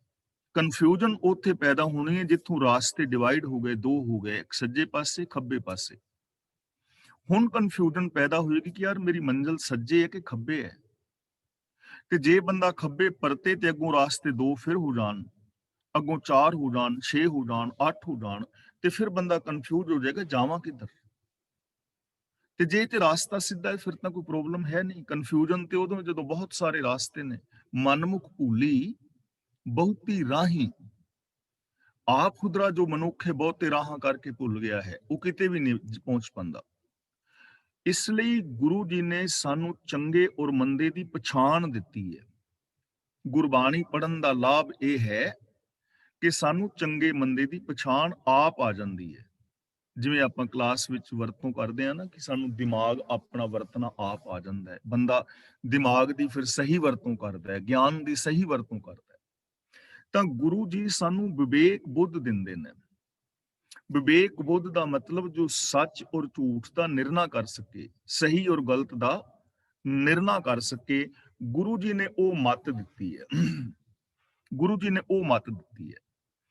ਤੇ ਸਿੱਧਾਂ ਨੂੰ ਕਹਿ ਰਹੇ ਨੇ ਕਿ ਸਿੱਧੋ ਗੁਰੂ ਦੇ ਦੱਸੇ ਰਾਹਾਂ ਤੇ ਤੁਰਨ ਵਾਲਾ ਬੰਦਾ ਚੰਗੇ ਮੰਦੇ ਦੀ ਪਛਾਣ ਰੱਖਦਾ ਹੈ। ਸੱਚ ਝੂਠ ਦੀ ਉਹਨੂੰ ਪਛਾਣ ਹੈ। ਉਹਨੂੰ ਸਮਝ ਆ ਜਾਂਦੀ ਹੈ ਕਿ ਆ ਜਿਹੜੇ ਵੀ ਤੁਸੀਂ ਕਰਮ ਕਾਂਡ ਕਰ ਰਹੇ ਹੋ ਬੇਕਾਰ ਨੇ, ਵਿਅਰਥ ਨੇ। ਇਹਨਾਂ ਕਰਮ ਕਾਂਡਾਂ ਦੀ ਲੋੜ ਨਹੀਂ ਹੈ। ਇਹਨਾਂ ਕਰਮ ਕਾਂਡਾਂ ਨਾਲ ਇਨਸਾਨੀਅਤ ਨਹੀਂ ਪੈਦਾ ਹੁੰਦੀ। ਇਹਨਾਂ ਕਰਮ ਕਾਂਡਾਂ ਨਾਲ ਸੰਸਾਰ ਦਾ, ਸਮਾਜ ਦਾ ਭਲਾ ਨਹੀਂ ਹੁੰਦਾ। ਐਸੀ ਜ਼ਿੰਦਗੀ ਸਾਰੇ ਲੋਕ ਨਹੀਂ ਜੀ ਸਕਦੇ ਔਰ ਐਸੀ ਜ਼ਿੰਦਗੀ ਦੇ ਨਾਲ ਦੁਨੀਆ ਚੱਲ ਵੀ ਨਹੀਂ ਸਕਦੀ। ਇਸ ਲਈ ਸਾਨੂੰ ਹੁਣ ਇੱਥੇ ਕੀ ਕਰਨ ਦੀ ਲੋੜ ਹੈ, ਜੋ ਮੈਂ ਬਾਰ-ਬਾਰ ਬੇਨਤੀ ਕਰ ਰਿਹਾ। ਸਾਨੂੰ ਜ਼ਰੂਰਤ ਹੈ ਕਿ ਚੰਗੇ ਮੰਦੇ ਦੀ ਪਛਾਣ ਅਸਾਂ ਖੁਦ ਕਰਨੀ ਹੈ, ਕਿਉਂਕਿ ਗੁਰੂ ਨੇ ਹਰ ਸਿੱਖ ਨੂੰ ਇਹ ਦਾਤ ਦਿੱਤੀ ਹੈ। ਸਿੱਖ ਹੈ ਹੀ ਉਹ ਜਿਨਨੇ ਗੁਰੂ ਦੇ ਤੋਂ ਗਿਆਨ ਦੀ ਦਾਤ ਲਈ ਹੈ, ਵਿਵੇਕ ਬੁੱਧ ਦਾ ਜੋ ਧਾਰਨੀ ਹੈ। ਔਰ ਜਿਹਨੂੰ ਸੱਚ ਦੀ ਪਛਾਣ ਆ ਜਾਏ ਉਹ ਫਿਰ ਬੜੇ ਬੇਬਾਕੀ ਦੇ ਨਾਲ ਸੱਚ ਨੂੰ ਕਹੇਗਾ ਵੀ ਔਰ ਉਹਨੂੰ ਅਪਣਾਏਗਾ ਵੀ। ਜ਼ਰੂਰਤ ਹੈ ਸੱਚ ਨੂੰ ਪਛਾਣਨ ਦੀ। ਆਪ ਇਸ ਚੀਜ਼ ਨੂੰ ਪਛਾਣਨਾ ਹੈ ਕਿ ਕੌਣ ਠੀਕ ਹੈ, ਕੌਣ ਗਲਤ ਹੈ। ਜਦੋਂ ਸਾਡੇ ਅੰਦਰ ਇਹ ਜ਼ਰੂਰਤ ਪੈਦਾ ਹੋ ਜਾਏਗੀ ਨਾ, ਸੱਚ ਝੂਠ ਨੂੰ ਪਛਾਣਨ ਦੀ ਸਮਝ ਆ ਜਾਏ ਕਿ ਸੱਚ ਇਹ ਝੂਠ ਹੈ, ਇਹ ਸੱਚ ਹੈ, ਫਿਰ ਅਸੀਂ ਪਰਸਨੈਲਿਟੀ ਦੀ ਚਿੰਤਾ ਨਹੀਂ ਕਰਾਂਗੇ ਕਿ ਕਿਹੜੀ ਪਰਸਨੈਲਿਟੀ ਕੀ ਕਹਿ ਰਹੀ ਹੈ, ਕਿ ਉਹਦਾ ਰੁਤਬਾ ਕਿੱਡਾ ਵੱਡਾ ਹੈ। ਤੇ ਜੇ ਵੱਡੇ ਰੁਤਬੇ ਵਾਲਾ ਬੰਦਾ ਝੂਠ ਬੋਲ ਰਿਹਾ ਹੈ ਤਾਂ ਫਿਰ ਜਦੋਂ ਸਾਨੂੰ ਸੱਚ ਦਾ ਪਤਾ ਲੱਗ ਗਿਆ ਤੇ ਅਸੀਂ ਕਹਿ ਦਿਆਂਗੇ ਵੀ ਵੀਰ ਇਹ ਚੀਜ਼ ਗਲਤ ਹੈ। ਇਹਦਾ ਮਤਲਬ ਇਹ ਨਹੀਂ ਵੀ ਗਲਤ ਵਾਲੇ ਦਾ ਅਸੀਂ ਨਿਰਾਦਰ ਕਰਾਂਗੇ ਨਾ, ਬੜੇ ਸਤਿਕਾਰ ਨਾਲ, ਬੜੇ ਪਿਆਰ ਨਾਲ ਅਸੀਂ ਇਨਕਾਰ ਕਰ ਦਿਆਂਗੇ ਕਿ ਨਹੀਂ ਇਹ ਗਲਤ ਹੈ, ਮੈਂ ਇਸ ਚੀਜ਼ ਨੂੰ ਨਹੀਂ ਅਪਣਾਵਾਂਗਾ ਕਿਉਂਕਿ ਮੈਂ ਸੱਚ ਨੂੰ ਅਪਣਾਣਾ ਹੈ। ਜਿੱਡੀ ਮਰਜ਼ੀ ਵੱਡੀ ਪਰਸਨੈਲਿਟੀ ਹੋਵੇ, ਜੇ ਉਹ ਗਲਤ ਕਹਿੰਦਾ ਤਾਂ ਉਸ ਗਲਤ ਨੂੰ ਨਕਾਰ ਦੇਣਾ ਚਾਹੀਦਾ। ਹੁਣ ਜੇ ਕੋਈ ਵੱਡੀ ਪਦਵੀ ਤੇ ਬੈਠਾ ਬੰਦਾ ਕਵੇ ਵੀ ਤੁਸੀਂ ਸ਼ਰਾਬ ਪੀ ਲਓ ਤਾਂ ਸ਼ਰਾਬ ਥੋੜੀ ਪੀਵਾਂਗੇ, ਨਕਾਰਨਾ ਪਵੇਗਾ ਨਾ। ਬੇਸ਼ੱਕ ਅਸੀਂ ਉਹਦੀ ਬੇਇੱਜ਼ਤੀ ਨਾ ਕਰੀਏ, ਅਸੀਂ ਪ੍ਰੇਮ ਨਾਲ ਕਵਾਂਗੇ ਨਾ ਵੀ ਸੱਜਣਾ ਸ਼ਰਾਬ ਨਾ ਨਾ ਨਾ ਨਾ, ਸਵਾਲ ਹੀ ਨਹੀਂ ਪੈਦਾ ਹੁੰਦਾ, ਮੈਂ ਤੇ ਨਾਮ ਲੈ ਕੇ ਵੀ ਰਾਜੀ ਨਹੀਂ। ਇਸੇ ਤਰ੍ਹਾਂ ਧਰਮ ਦੀ ਦੁਨੀਆ ਵਿੱਚ ਵੀ ਜਦੋਂ ਕੋਈ ਸਾਨੂੰ ਗਲਤ ਕਹੇਗਾ ਤੇ ਸਾਨੂੰ ਸਮਝ ਹੋਵੇ ਕਿ ਸੱਚ ਇਹ, ਤਾਂ ਅਸੀਂ ਬੜੇ ਸਤਿਕਾਰ ਨਾਲ ਨਾ ਕਰ ਦਿਆਂਗੇ, ਨਾ ਜੀ ਨਾ, ਸੱਚ ਹੈ, ਗੁਰਬਾਣੀ ਰਾਹੀਂ ਸਮਝ ਆ ਗਈ ਹੈ, ਸਾਨੂੰ ਇਸ ਚੀਜ਼ ਦੀ ਜ਼ਰੂਰਤ ਨਹੀਂ ਹੈ। ਤਾਂ ਗੁਰਮੁਖ ਨੂੰ ਅਕਲ ਮਿਲ ਜਾਂਦੀ ਹੈ, ਸੱਚ ਔਰ ਝੂਠ ਦੀ ਉਹ ਪਛਾਣ ਜਾਣਨ ਵਾਲਾ ਬਣ ਜਾਂਦਾ ਹੈ। ਗੁਰਮੁਖ ਸਰਬ ਅਪਸਰ ਵਿਦ ਜਾਣੇ। ਜਦੋਂ ਇਹ ਚੀਜ਼ ਸਮਝ ਆ ਗਈ ਨਾ, ਫਿਰ ਸਾਨੂੰ ਇਸ ਚੀਜ਼ ਦੀ ਚਿੰਤਾ ਨਹੀਂ ਹੋਵੇਗੀ ਕਿ ਵੱਡੇ ਮਹਾਂਪੁਰਸ਼ ਕੀ ਕਹਿੰਦੇ ਨੇ ਤੇ ਛੋਟੇ ਮਹਾਂਪੁਰਸ਼ ਕੀ ਕਹਿੰਦੇ ਨੇ। ਫਿਰ ਸਮਝ ਆਏਗੀ ਕਿ ਸੱਚ ਕੀ ਕਹਿੰਦਾ, ਸੱਚ ਕੀ ਹੈ। ਅਗਲਾ ਬਚਨ ਕਰਦੇ ਨੇ, ਗੁਰਮੁਖ ਪਰਵਿਰਤ ਨਰਵਿਰਤ ਪਛਾਣੇ। ਦੇਖੋ ਹੁਣ ਸਾਨੂੰ ਹੋਰ ਕਿੰਨਾ ਪਿਆਰਾ ਉਪਦੇਸ਼ ਦੇ ਰਹੇ ਨੇ। ਪਰਵਿਰਤ ਦਾ ਮਤਲਬ ਹੁੰਦਾ ਹੈ ਗ੍ਰਹਿਣ ਕਰਨਾ ਤੇ ਨਿਰਵਿਰਤ ਦਾ ਮਤਲਬ ਹੁੰਦਾ ਹੈ ਤਿਆਗ ਕਰਨਾ। ਦੋ ਰਾਸਤੇ ਨੇ, ਇੱਕ ਗ੍ਰਹਿਣ ਕਰਨਾ ਹੈ ਔਰ ਇੱਕ ਤਿਆਗਣਾ ਹੈ। ਜਿਵੇਂ ਹੁਣ ਸਾਡੇ ਬਾਬਿਆਂ ਨੇ ਗ੍ਰਸਤ ਨੂੰ ਤਿਆਗ ਦਿੱਤਾ, ਬਹੁਤ ਸਾਰੇ ਨੇ, ਲੱਖਾਂ ਦੀ ਗਿਣਤੀ ਵਿੱਚ ਜੋਗੀਆਂ ਨੇ ਗ੍ਰਸਤ ਨੂੰ ਤਿਆਗਿਆ ਸੀ। ਮਾਇਆ ਨੂੰ ਅਸੀਂ ਹੱਥ ਨਹੀਂ ਲਾਉਂਦੇ, ਆਮ ਹੁੰਦਾ ਹੈ ਨਾ। ਹੁਣ ਕਈ ਐਸੇ ਬਾਬੇ ਨੇ ਜਿਹੜੇ ਪੈਸੇ ਨੂੰ ਹੱਥ ਨਹੀਂ ਲਾਉਂਦੇ, ਤੇ ਉਹਨਾਂ ਦੇ ਜਿਹੜੇ ਚੇਲੇ ਨੇ ਉਹ ਫਿਰ ਚੁੱਕ ਕੇ ਸਾਰਾ ਪੈਸਾ ਥੈਲੇ 'ਚ ਪਾ ਲੈਂਦੇ ਨੇ। ਬੰਦਾ ਪੁੱਛੇ ਵੀ ਜਦੋਂ ਹੱਥ ਨਹੀਂ ਲਾਣਾ ਤੇ ਥੈਲੇ 'ਚ ਪਾ ਕੇ ਲਿਜਾਣ ਦੀ ਲੋੜ ਕੀ? ਫਿਰ ਉਹ ਲਿਖ ਕੇ ਦਿੰਦੇ ਨੇ ਕਿ ਆ ਫਲਾਣੀ ਕਾਰ ਲੈ ਆਓ, ਇੰਨੇ ਪੈਸੇ ਉਹਨੂੰ ਦੇ ਦਿਓ, ਯਾਨੀ ਸੰਚਾਲਨ ਆਪਣਾ ਹੀ ਹੈ। ਤਾਂ ਇਹ ਪਰਵਿਰਤ ਔਰ ਨਿਰਵਿਰਤ ਨੂੰ ਸਮਝ ਲੈਣਾ। ਗੁਰਮਤ ਮਾਰਗ ਹੈ ਪਰਵਿਰਤ ਦਾ, ਹਰ ਪਹਿਲੜੀ ਲਾਮ ਪਰਵਿਰਤੀ ਕਰਮ ਦ੍ਰਿੜਾਇਆ। ਬਲਰਾਮ ਜੀ ਉਹ ਨਿਰਵਿਰਤੀ ਦਾ ਤਿਆਗ ਕਰ ਦਿੱਤਾ ਹੈ। ਨਿਰਵਿਰਤੀ ਨੂੰ ਇੱਥੇ ਕੋਈ ਮਹਾਨਤਾ ਨਹੀਂ ਹੈ, ਇੱਥੇ ਮਹਾਨਤਾ ਹੈ ਪਰਵਿਰਤੀ ਦੀ। ਤੇ ਗੁਰਮੁਖ ਜਿਹੜਾ ਹੈ ਨਾ, ਉਹ ਇਹ ਸਮਝ ਜਾਂਦਾ ਹੈ ਕਿ ਕੀ ਤਿਆਗਣਾ ਹੈ ਤੇ ਕੀ ਗ੍ਰਹਿਣ ਕਰਨਾ ਹੈ। ਗੁਰਮੁਖ ਪਰਵਿਰਤ ਨਰਵਿਰਤ ਪਛਾਣੈ। ਗੁਰੂ ਦੇ ਦੱਸੇ ਰਾਹ ਤੇ ਤੁਰਨ ਵਾਲਾ ਬੰਦਾ ਇਹ ਪਛਾਣ ਲੈਂਦਾ ਹੈ ਵੀ ਛੱਡਣਾ ਕੀ ਹੈ ਤੇ ਗ੍ਰਹਿਣ ਕੀ ਕਰਨਾ ਹੈ। ਉਹਨੂੰ ਸਮਝ ਪੈ ਜਾਂਦੀ ਹੈ, ਉਹ ਸੱਚ ਨੂੰ ਗ੍ਰਹਿਣ ਕਰ ਲੈਂਦਾ ਹੈ, ਝੂਠ ਨੂੰ ਤਿਆਗ ਦਿੰਦਾ ਹੈ। ਉਹ ਲੱਜਾ ਔਰ ਹਿਆ ਨੂੰ ਗ੍ਰਹਿਣ ਕਰ ਲੈਂਦਾ ਹੈ, ਨਿਰਲੱਜਤਾ ਨੂੰ ਤਿਆਗ ਦਿੰਦਾ ਹੈ। ਉਹ ਨਿਰਵੈਰਤਾ ਨੂੰ ਗ੍ਰਹਿਣ ਕਰ ਲੈਂਦਾ ਹੈ, ਵੈਰ ਭਾਵ ਨੂੰ ਛੱਡ ਦਿੰਦਾ ਹੈ। ਉਹ ਪ੍ਰੇਮ ਦਾ ਧਾਰਨੀ ਹੋ ਜਾਂਦਾ ਹੈ, ਈਰਖਾ ਦਵੇਸ਼ ਨੂੰ ਤਿਆਗ ਦਿੰਦਾ ਹੈ। ਉਹਨੂੰ ਸਮਝ ਹੁੰਦੀ ਹੈ ਕਿ ਤਿਆਗਣਾ ਕੀ ਹੈ। ਤੁਸੀਂ ਤੇ ਗ੍ਰਸਤ ਤਿਆਗ ਕੇ ਫਿਰ ਰਹੇ ਹੋ, ਕੱਪੜੇ ਪਾਣੇ ਤਿਆਗ ਦਿੱਤੇ ਨੇ, ਸਿਰ ਵਿੱਚ ਸਵਾਹ ਪਾਈ ਫਿਰਦੇ ਹੋ, ਕੰਨ ਪੜਵਾਈ ਫਿਰਦੇ ਹੋ, ਮੰਗਦੇ ਫਿਰਦੇ ਹੋ। ਤੁਸੀਂ ਤੇ ਕਿਰਤੀ ਤਿਆਗ ਦਿੱਤੀ, ਇਹ ਥੋੜੀ ਤਿਆਗਣਾ ਸੀ।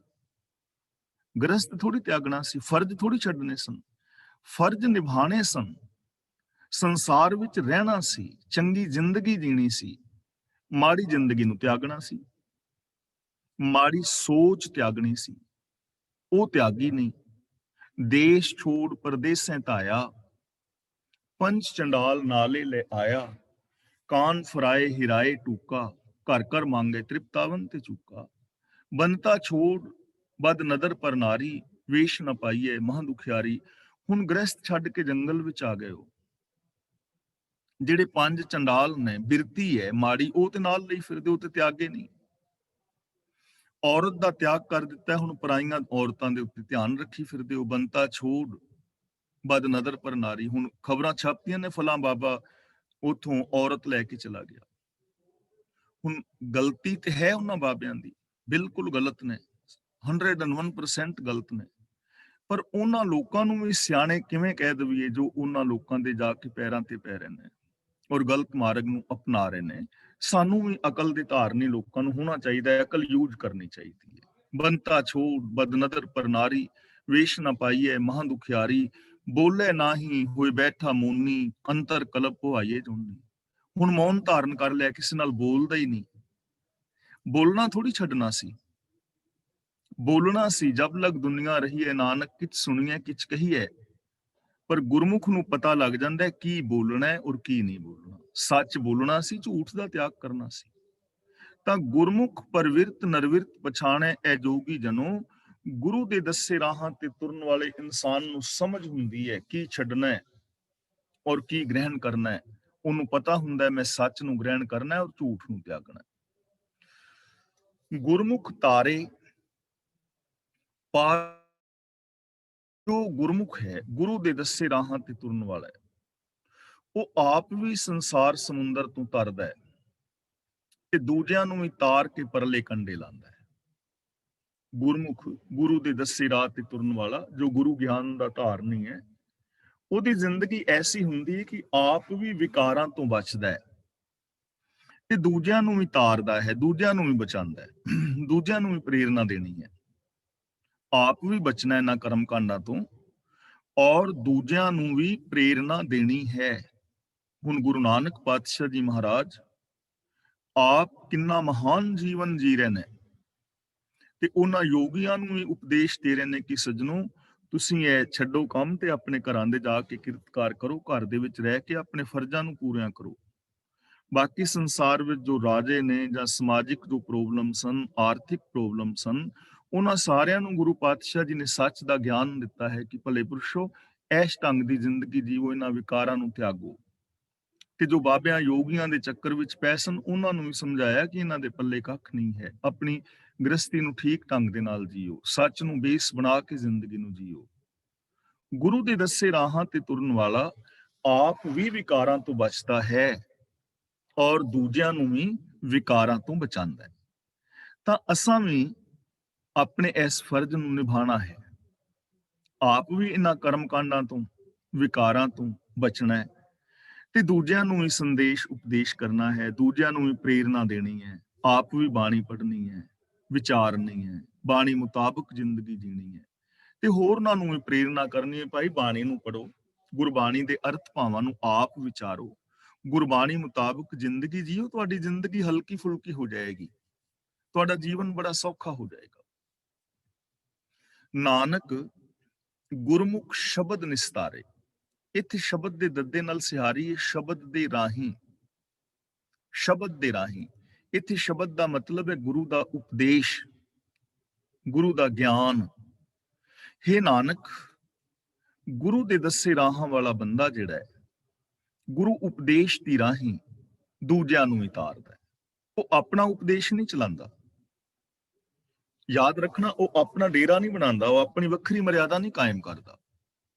ਗੁਰੂ ਦੇ ਸ਼ਬਦ ਰਾਹੀਂ, ਗੁਰੂ ਉਪਦੇਸ਼ ਰਾਹੀਂ ਉਹ ਦੂਜਿਆਂ ਨੂੰ ਤਾਰਦਾ ਹੈ। ਉਹ ਇਹੀ ਕਹੇਗਾ ਕਿ ਗੁਰੂ ਗਿਆਨ ਮੁਤਾਬਕ ਜ਼ਿੰਦਗੀ ਜੀਵੋ, ਮੈਂ ਵੀ ਗੁਰੂ ਗਿਆਨ ਮੁਤਾਬਕ ਜੀਵਨ ਜੀ ਰਿਹਾ, ਤੁਸੀਂ ਵੀ ਪਿਆਰਿਓ ਗੁਰੂ ਗਿਆਨ ਮੁਤਾਬਕ ਜ਼ਿੰਦਗੀ ਜੀਓ। ਤਾਂ ਜਿਹੜਾ ਗੁਰਮੁਖ ਗੁਰੂ ਦੇ ਚਰਨੀ ਪੈਣ ਵਾਲਾ ਹੈ, ਗੁਰੂ ਦੇ ਦੱਸੇ ਰਾਹਾਂ ਤੇ ਤੁਰਨ ਵਾਲਾ ਹੈ, ਜਿਸ ਨੇ ਗੁਰੂ ਦੀ ਮੱਤ ਹਾਸਲ ਕੀਤੀ ਹੈ, ਉਹ ਗੁਰੂ ਉਪਦੇਸ਼ ਮੁਤਾਬਕ ਜ਼ਿੰਦਗੀ ਜੀ ਕੇ ਦੂਜਿਆਂ ਦਾ ਵੀ ਪਾਰ ਉਤਾਰਾ ਕਰਦਾ ਹੈ, ਦੂਜਿਆਂ ਨੂੰ ਵੀ ਉਹ ਪ੍ਰੇਰਨਾ ਦਿੰਦਾ ਹੈ ਸ਼ਬਦ ਰਾਹੀਂ, ਗੁਰੂ ਦੇ ਉਪਦੇਸ਼ ਰਾਹੀਂ। ਨਾਮੇ ਰਾਤੇ ਹਉਮੈ ਜਾਏ। ਨਾਮ ਦਾ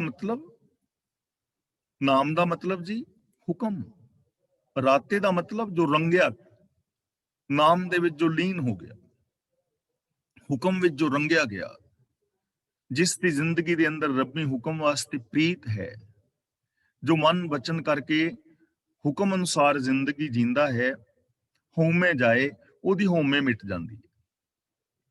ਹੁਣ ਨਾਮ ਦੇ ਅੰਦਰ ਜੋ ਰੰਗਿਆ ਬੰਦਾ ਹੈ, ਉਹਦੀ ਨਿਸ਼ਾਨੀ ਕੀ ਹੈ? ਉਹਦੀ ਹਉਮੈ ਚਲੀ ਜਾਂਦੀ ਹੈ। ਤੇ ਜਿਹਦੀ ਹਉਮੈ ਚਲੀ ਜਾਏ, ਉਹਦੀ ਨਿਸ਼ਾਨੀ ਕੀ ਹੈ ਜੀ? ਨਾਨਕ ਹੁਕਮੈ ਜੀ ਬੁੱਝੈ ਤਾਂ ਹਉਮੈ ਕਹਿਣਾ ਕੋਈ, ਉਹ ਮੈਂ ਨਹੀਂ ਕਰਦਾ, ਉਹਦੇ ਅੰਦਰ ਮੇਰ ਤੇਰ ਦੇ ਵਿਤਕਰੇ ਨਹੀਂ ਹੁੰਦੇ, ਉਹਨੂੰ ਆਪਣਾ ਆਪਾ ਹੀ ਚਾਰ ਚੁਫੇਰੇ ਦਿਸਦਾ ਹੈ। ਐਸੇ ਬੰਦੇ ਦੇ ਅੰਦਰ ਨਾ ਇਨਫੀਰੀਓਰਿਟੀ ਕੰਪਲੈਕਸ ਹੁੰਦਾ ਹੈ, ਨਾ ਸੁਪਰੀਓਰਿਟੀ ਕੰਪਲੈਕਸ ਹੁੰਦਾ ਹੈ। ਉਹ ਹਰ ਇਨਸਾਨ ਨੂੰ ਆਪਣੇ ਵਰਗਾ ਇੱਕ ਇਨਸਾਨ ਸਮਝਦਾ ਹੈ, ਲੋਕਾਂ ਦੇ ਨਾਲ ਨਿਮਰਤਾ ਦੇ ਨਾਲ ਪਿਆਰ ਮੁਹੱਬਤ ਵਾਲਾ ਵਰਤਾਵ ਕਰਦਾ ਹੈ। ਜਿਹੜੇ ਸੁੱਖ ਆਰਾਮ ਉਹ ਆਪਣੇ ਵਾਸਤੇ ਚਾਹੁੰਦਾ ਹੈ, ਉਹ ਦੂਜਿਆਂ ਵਾਸਤੇ ਵੀ ਚਾਹੁੰਦਾ ਹੈ। ਉਹਨੂੰ ਆ ਸਾਰਾ ਸੰਸਾਰ ਇੱਕ ਘਰ ਦਿਸਦਾ ਹੈ। ਰੱਬ ਦੇ ਨਾਲ ਪਿਆਰ ਜਿਹੜੀ ਹੈ ਉਹ ਕੀ ਹੈ? ਰੱਬ ਹੈ ਕਿੱਥੇ? ਜੇ ਪੁੱਛੀਏ ਵੀ ਰੱਬ ਕਿੱਥੇ ਰਹਿੰਦਾ ਹੈ, ਤਾਂ ਗੁਰੂ ਜੀ ਕਹਿੰਦੇ ਨੇ ਕੁਦਰਤ ਕਰਕੇ ਵਸਿਆ ਸੋਏ ਕੁਦਰਤ ਦੇ ਵਿੱਚ ਰਹਿੰਦਾ ਹੈ, ਕੁਦਰਤ ਦੇ ਵਿੱਚ ਵਸ ਰਿਹਾ ਹੈ। ਘਟ ਘਟ ਮੈਂ ਹਰ ਜੂ ਬਸੇ। ਤੇ ਫਿਰ ਰੱਬ ਦੇ ਨਾਲ ਪਿਆਰ ਕਰਨ ਵਾਲਾ ਹਰ ਬੰਦੇ ਨਾਲ ਹੀ ਪਿਆਰ ਕਰੇਗਾ ਨਾ, ਕੁਦਰਤ ਦੇ ਨਾਲ ਪਿਆਰ ਕਰੇਗਾ, ਹਰ ਇਨਸਾਨ ਦੇ ਨਾਲ ਪਿਆਰ ਕਰੇਗਾ, ਕਿਉਂਕਿ ਹਰ ਇੱਕ ਦੇ ਵਿੱਚ ਰੱਬ ਹੈ ਨਾ। ਰੱਬ ਕੋਈ ਵੱਖਰਾ ਥੋੜਾ ਬੈਠਾ ਹੈ, ਸੰਸਾਰ ਤੋਂ ਵੱਖਰਾ ਹੋ ਕੇ ਉੱਤੇ ਸੱਚਖੰਡ ਵਿੱਚ ਬੈਠਾ ਹੈ, ਜਾਂ ਕਿਤੇ ਉਹ ਸਵਰਗ ਵਿੱਚ ਬੈਠਾ ਹੈ, ਜਾਂ ਬੈਕੁੰਠ ਧਾਮ ਵਿੱਚ ਬੈਠਾ ਹੈ। ਇਨਸਾਨਾਂ ਦੇ ਵਿੱਚ ਹੀ ਹੈ ਨਾ, ਕੁਦਰਤ ਦੇ ਵਿੱਚ ਹੈ। ਤਾਂ ਫਿਰ ਮੇਰਾ ਤੁਹਾਡੇ ਨਾਲ ਹੀ ਪਿਆਰ ਹੋਏਗਾ ਨਾ, ਸਿੱਧਾ ਡਾਇਰੈਕਟ, ਰੱਬ ਦੀ ਤਰ੍ਹਾਂ, ਰੱਬ ਦੀ ਤਰ੍ਹਾਂ ਸਤਿਕਾਰ। ਜੇ ਦੇਖੋ ਸੋਚੋ ਕਿ ਜੇ ਲੋਕ ਐਵੇਂ ਜੀਣ ਲੱਗ ਜਾਣ, ਐਸੀ ਸੋਚ ਬਣ ਜਾਏ ਘਰਾਂ ਪਰਿਵਾਰਾਂ ਦੇ ਅੰਦਰ, ਤੇ ਕੈਸੇ ਘਰ ਪਰਿਵਾਰ ਹੋ ਜਾਣਗੇ। ਤਾਂ ਗੁਰੂ ਜੀ ਕਹਿੰਦੇ ਨੇ ਜੋ ਹੁਕਮ ਦੇ ਅੰਦਰ ਰੰਗਿਆ ਜਾਂਦਾ ਹੈ, ਉਹਦੇ ਅੰਦਰੋਂ ਮੈਂ ਮੇਰੀ ਮਿਟ ਜਾਂਦੀ ਹੈ। ਉਹਦੇ ਅੰਦਰ ਇਨਫੀਰੀਓਰਿਟੀ ਕੰਪਲੈਕਸ ਨਹੀਂ ਰਹਿੰਦਾ, ਸੁਪਰੀਓਰਿਟੀ ਕੰਪਲੈਕਸ ਨਹੀਂ ਰਹਿੰਦਾ, ਉਹਦੇ ਅੰਦਰ ਸਵਾਰਥ ਨਹੀਂ ਰਹਿੰਦਾ, ਉਹਦੇ ਅੰਦਰੋਂ ਮੇਰ ਤੇਰ ਦੇ ਵਿਤਕਰੇ ਮਿਟ ਜਾਂਦੇ ਨੇ। ਨਾਮ ਰਤੇ ਸੱਚ ਰਹੇ ਸਮਾਏ। ਜੋ ਨਾਮ ਦੇ ਵਿੱਚ ਰੰਗੇ ਨੇ, ਜੋ ਹੁਕਮ ਵਿੱਚ ਚੱਲ ਰਹੇ ਨੇ, ਉਹਨਾਂ ਦੀ ਨਿਸ਼ਾਨੀ ਕੀ ਹੈ? ਸੱਚ ਰਹੇ ਸਮਾਏ। ਉਹ ਸੱਚ ਦੇ ਅੰਦਰ ਸਮਾਏ ਰਹਿੰਦੇ ਨੇ, ਉਹਨਾਂ ਦੀ ਸੁਰਤ ਸੱਚ ਵਿੱਚ ਸਮਾਈ ਰਹਿੰਦੀ ਹੈ। ਯਾਨੀ ਉਹਨਾਂ ਦੀ ਜ਼ਿੰਦਗੀ ਵਿੱਚ ਹਮੇਸ਼ਾ ਸੱਚ ਹੋਏਗਾ, ਮਨ ਬਚਨ ਕਰਮ ਕਰਕੇ। ਉਹਨਾਂ ਦੀ ਸੋਚ ਸੱਚੀ ਹੋਏਗੀ, ਉਹਨਾਂ ਦੇ ਬੋਲ ਸੱਚੇ ਹੋਣਗੇ, ਉਹਨਾਂ ਦਾ ਵਿਹਾਰ ਸੱਚਾ ਹੋਏਗਾ, ਕਿਉਂਕਿ ਸੁਰਤ ਸੱਚ ਵਿੱਚ ਸਮਾਈ ਹੋਈ ਹੈ ਨਾ। ਜਿਹੜਾ ਹੁਣ ਹਰ ਵਕਤ ਸੱਚ ਵਿੱਚ ਲੀਨ ਹੈ ਤਾਂ ਉਹਦੀ ਜ਼ਿੰਦਗੀ ਸੱਚੀ ਹੋਏਗੀ। ਪਰ ਜਿਹੜਾ ਬੰਦਾ ਸੱਚ ਵਿੱਚ ਲੀਨ ਨਹੀਂ ਹੈ ਉਹ ਝੂਠ ਬੋਲੇਗਾ, ਨਿੱਕੀਆਂ ਨਿੱਕੀਆਂ ਗੱਲਾਂ ਤੇ ਝੂਠ। ਉਹਦੇ ਅੰਦਰ ਸਵਾਰਥ ਵੀ ਹੋਏਗਾ, ਤੇ ਜਿੱਥੇ ਸੱਚ ਨਹੀਂ ਹੋਏਗਾ ਬਾਕੀ ਦੇ ਸਾਰੇ ਐਬ ਵੀ ਉੱਥੇ ਆ ਜਾਣਗੇ। ਉਹ ਈਰਖਾ ਵੀ ਕਰੇਗਾ, ਉਹ ਲੋਕਾਂ ਦੀ ਬਦਖੋਈ ਵੀ ਕਰੇਗਾ, ਉਹ ਚੁਗਲੀ ਨਿੰਦਾ ਵੀ ਕਰੇਗਾ, ਉਹ ਰਿਸ਼ਵਤਖੋਰੀ ਦੇ ਵਿੱਚ ਵੀ ਪਵੇਗਾ। ਉਹਦੇ ਅੰਦਰ ਹੋਰ ਵੀ ਬਹੁਤ ਸਾਰੇ ਵਿਕਾਰ ਆ ਜਾਣਗੇ, ਕਿਉਂਕਿ ਜਿੱਥੇ ਸੱਚ ਨਹੀਂ ਉੱਥੇ ਅਗਿਆਨਤਾ ਦਾ ਹਨੇਰਾ ਹੈ, ਤੇ ਜਿੱਥੇ ਅਗਿਆਨਤਾ ਦਾ ਹਨੇਰਾ ਹੈ ਬਾਕੀ ਪਾਪ ਵਿਕਾਰ ਆਟੋਮੈਟਿਕਲੀ ਆ ਜਾਣੇ ਨੇ। ਸੱਚ ਹੀ ਦਾਰੂ ਹੈ ਸਾਡੀ ਜ਼ਿੰਦਗੀ ਦਾ, ਸੱਚ ਸਭਨਾ ਹੋਈ ਦਾਰੂ, ਪਾਪ ਕੱਢੇ ਤੋਏ। ਇਸੇ ਕਰਕੇ ਗੁਰੂ ਜੀ ਨੇ ਸਾਨੂੰ ਗੋਲ ਦਿੱਤਾ ਹੈ ਸੱਚ ਦਾ, ਕਿਵ ਸਚਿਆਰਾ ਹੋਈ ਹੈ। ਤਾਂ ਨਾਮ ਰਤੇ ਸੱਚ ਰਹੇ ਸਮਾਏ, ਨਾਮ ਦਾ ਮਤਲਬ ਹੁਕਮ, ਰੱਬੀ ਰਜ਼ਾ, ਰੱਬੀ ਭਾਣਾ, ਸਿਸਟਮ। ਜੋ ਰੱਬੀ ਰਜ਼ਾ ਦੇ ਅੰਦਰ ਜੁੜਦਾ ਹੈ ਉਹ ਹਮੇਸ਼ਾ ਸੱਚ ਦੇ ਅੰਦਰ ਸਮਾਇਆ ਰਹਿੰਦਾ ਹੈ। ਉਹ ਸੱਚ ਤੋਂ ਬਿਨਾ ਇੱਕ ਕਦਮ ਵੀ ਪੁੱਟਦਾ ਨਹੀਂ। ਨਾਮ ਰਤੇ ਜੋਗ ਜੁਗਤ ਵਿਚਾਰ। ਜੋਗ ਦਾ ਮਤਲਬ ਹੈ ਜੁੜਨਾ, ਰੱਬ ਦੇ ਨਾਲ ਜੁੜਨਾ, ਸੱਚ ਦੇ ਨਾਲ ਜੁੜਨਾ।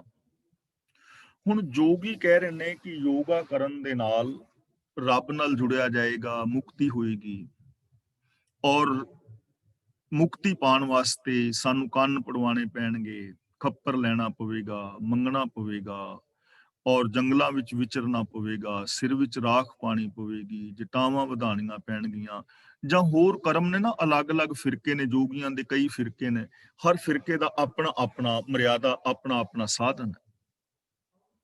ਪਰ ਗੁਰੂ ਪਾਤਸ਼ਾਹ ਜੀ ਕਹਿੰਦੇ ਨੇ ਜੇ ਕੋਈ ਨਾਮ ਦੇ ਵਿੱਚ ਰਤਿਆ ਜਾਏ, ਨਾਮ ਦਾ ਮਤਲਬ ਕੀ ਹੈ ਜੀ? ਨਾਮ ਦਾ ਮਤਲਬ ਹੁਕਮ।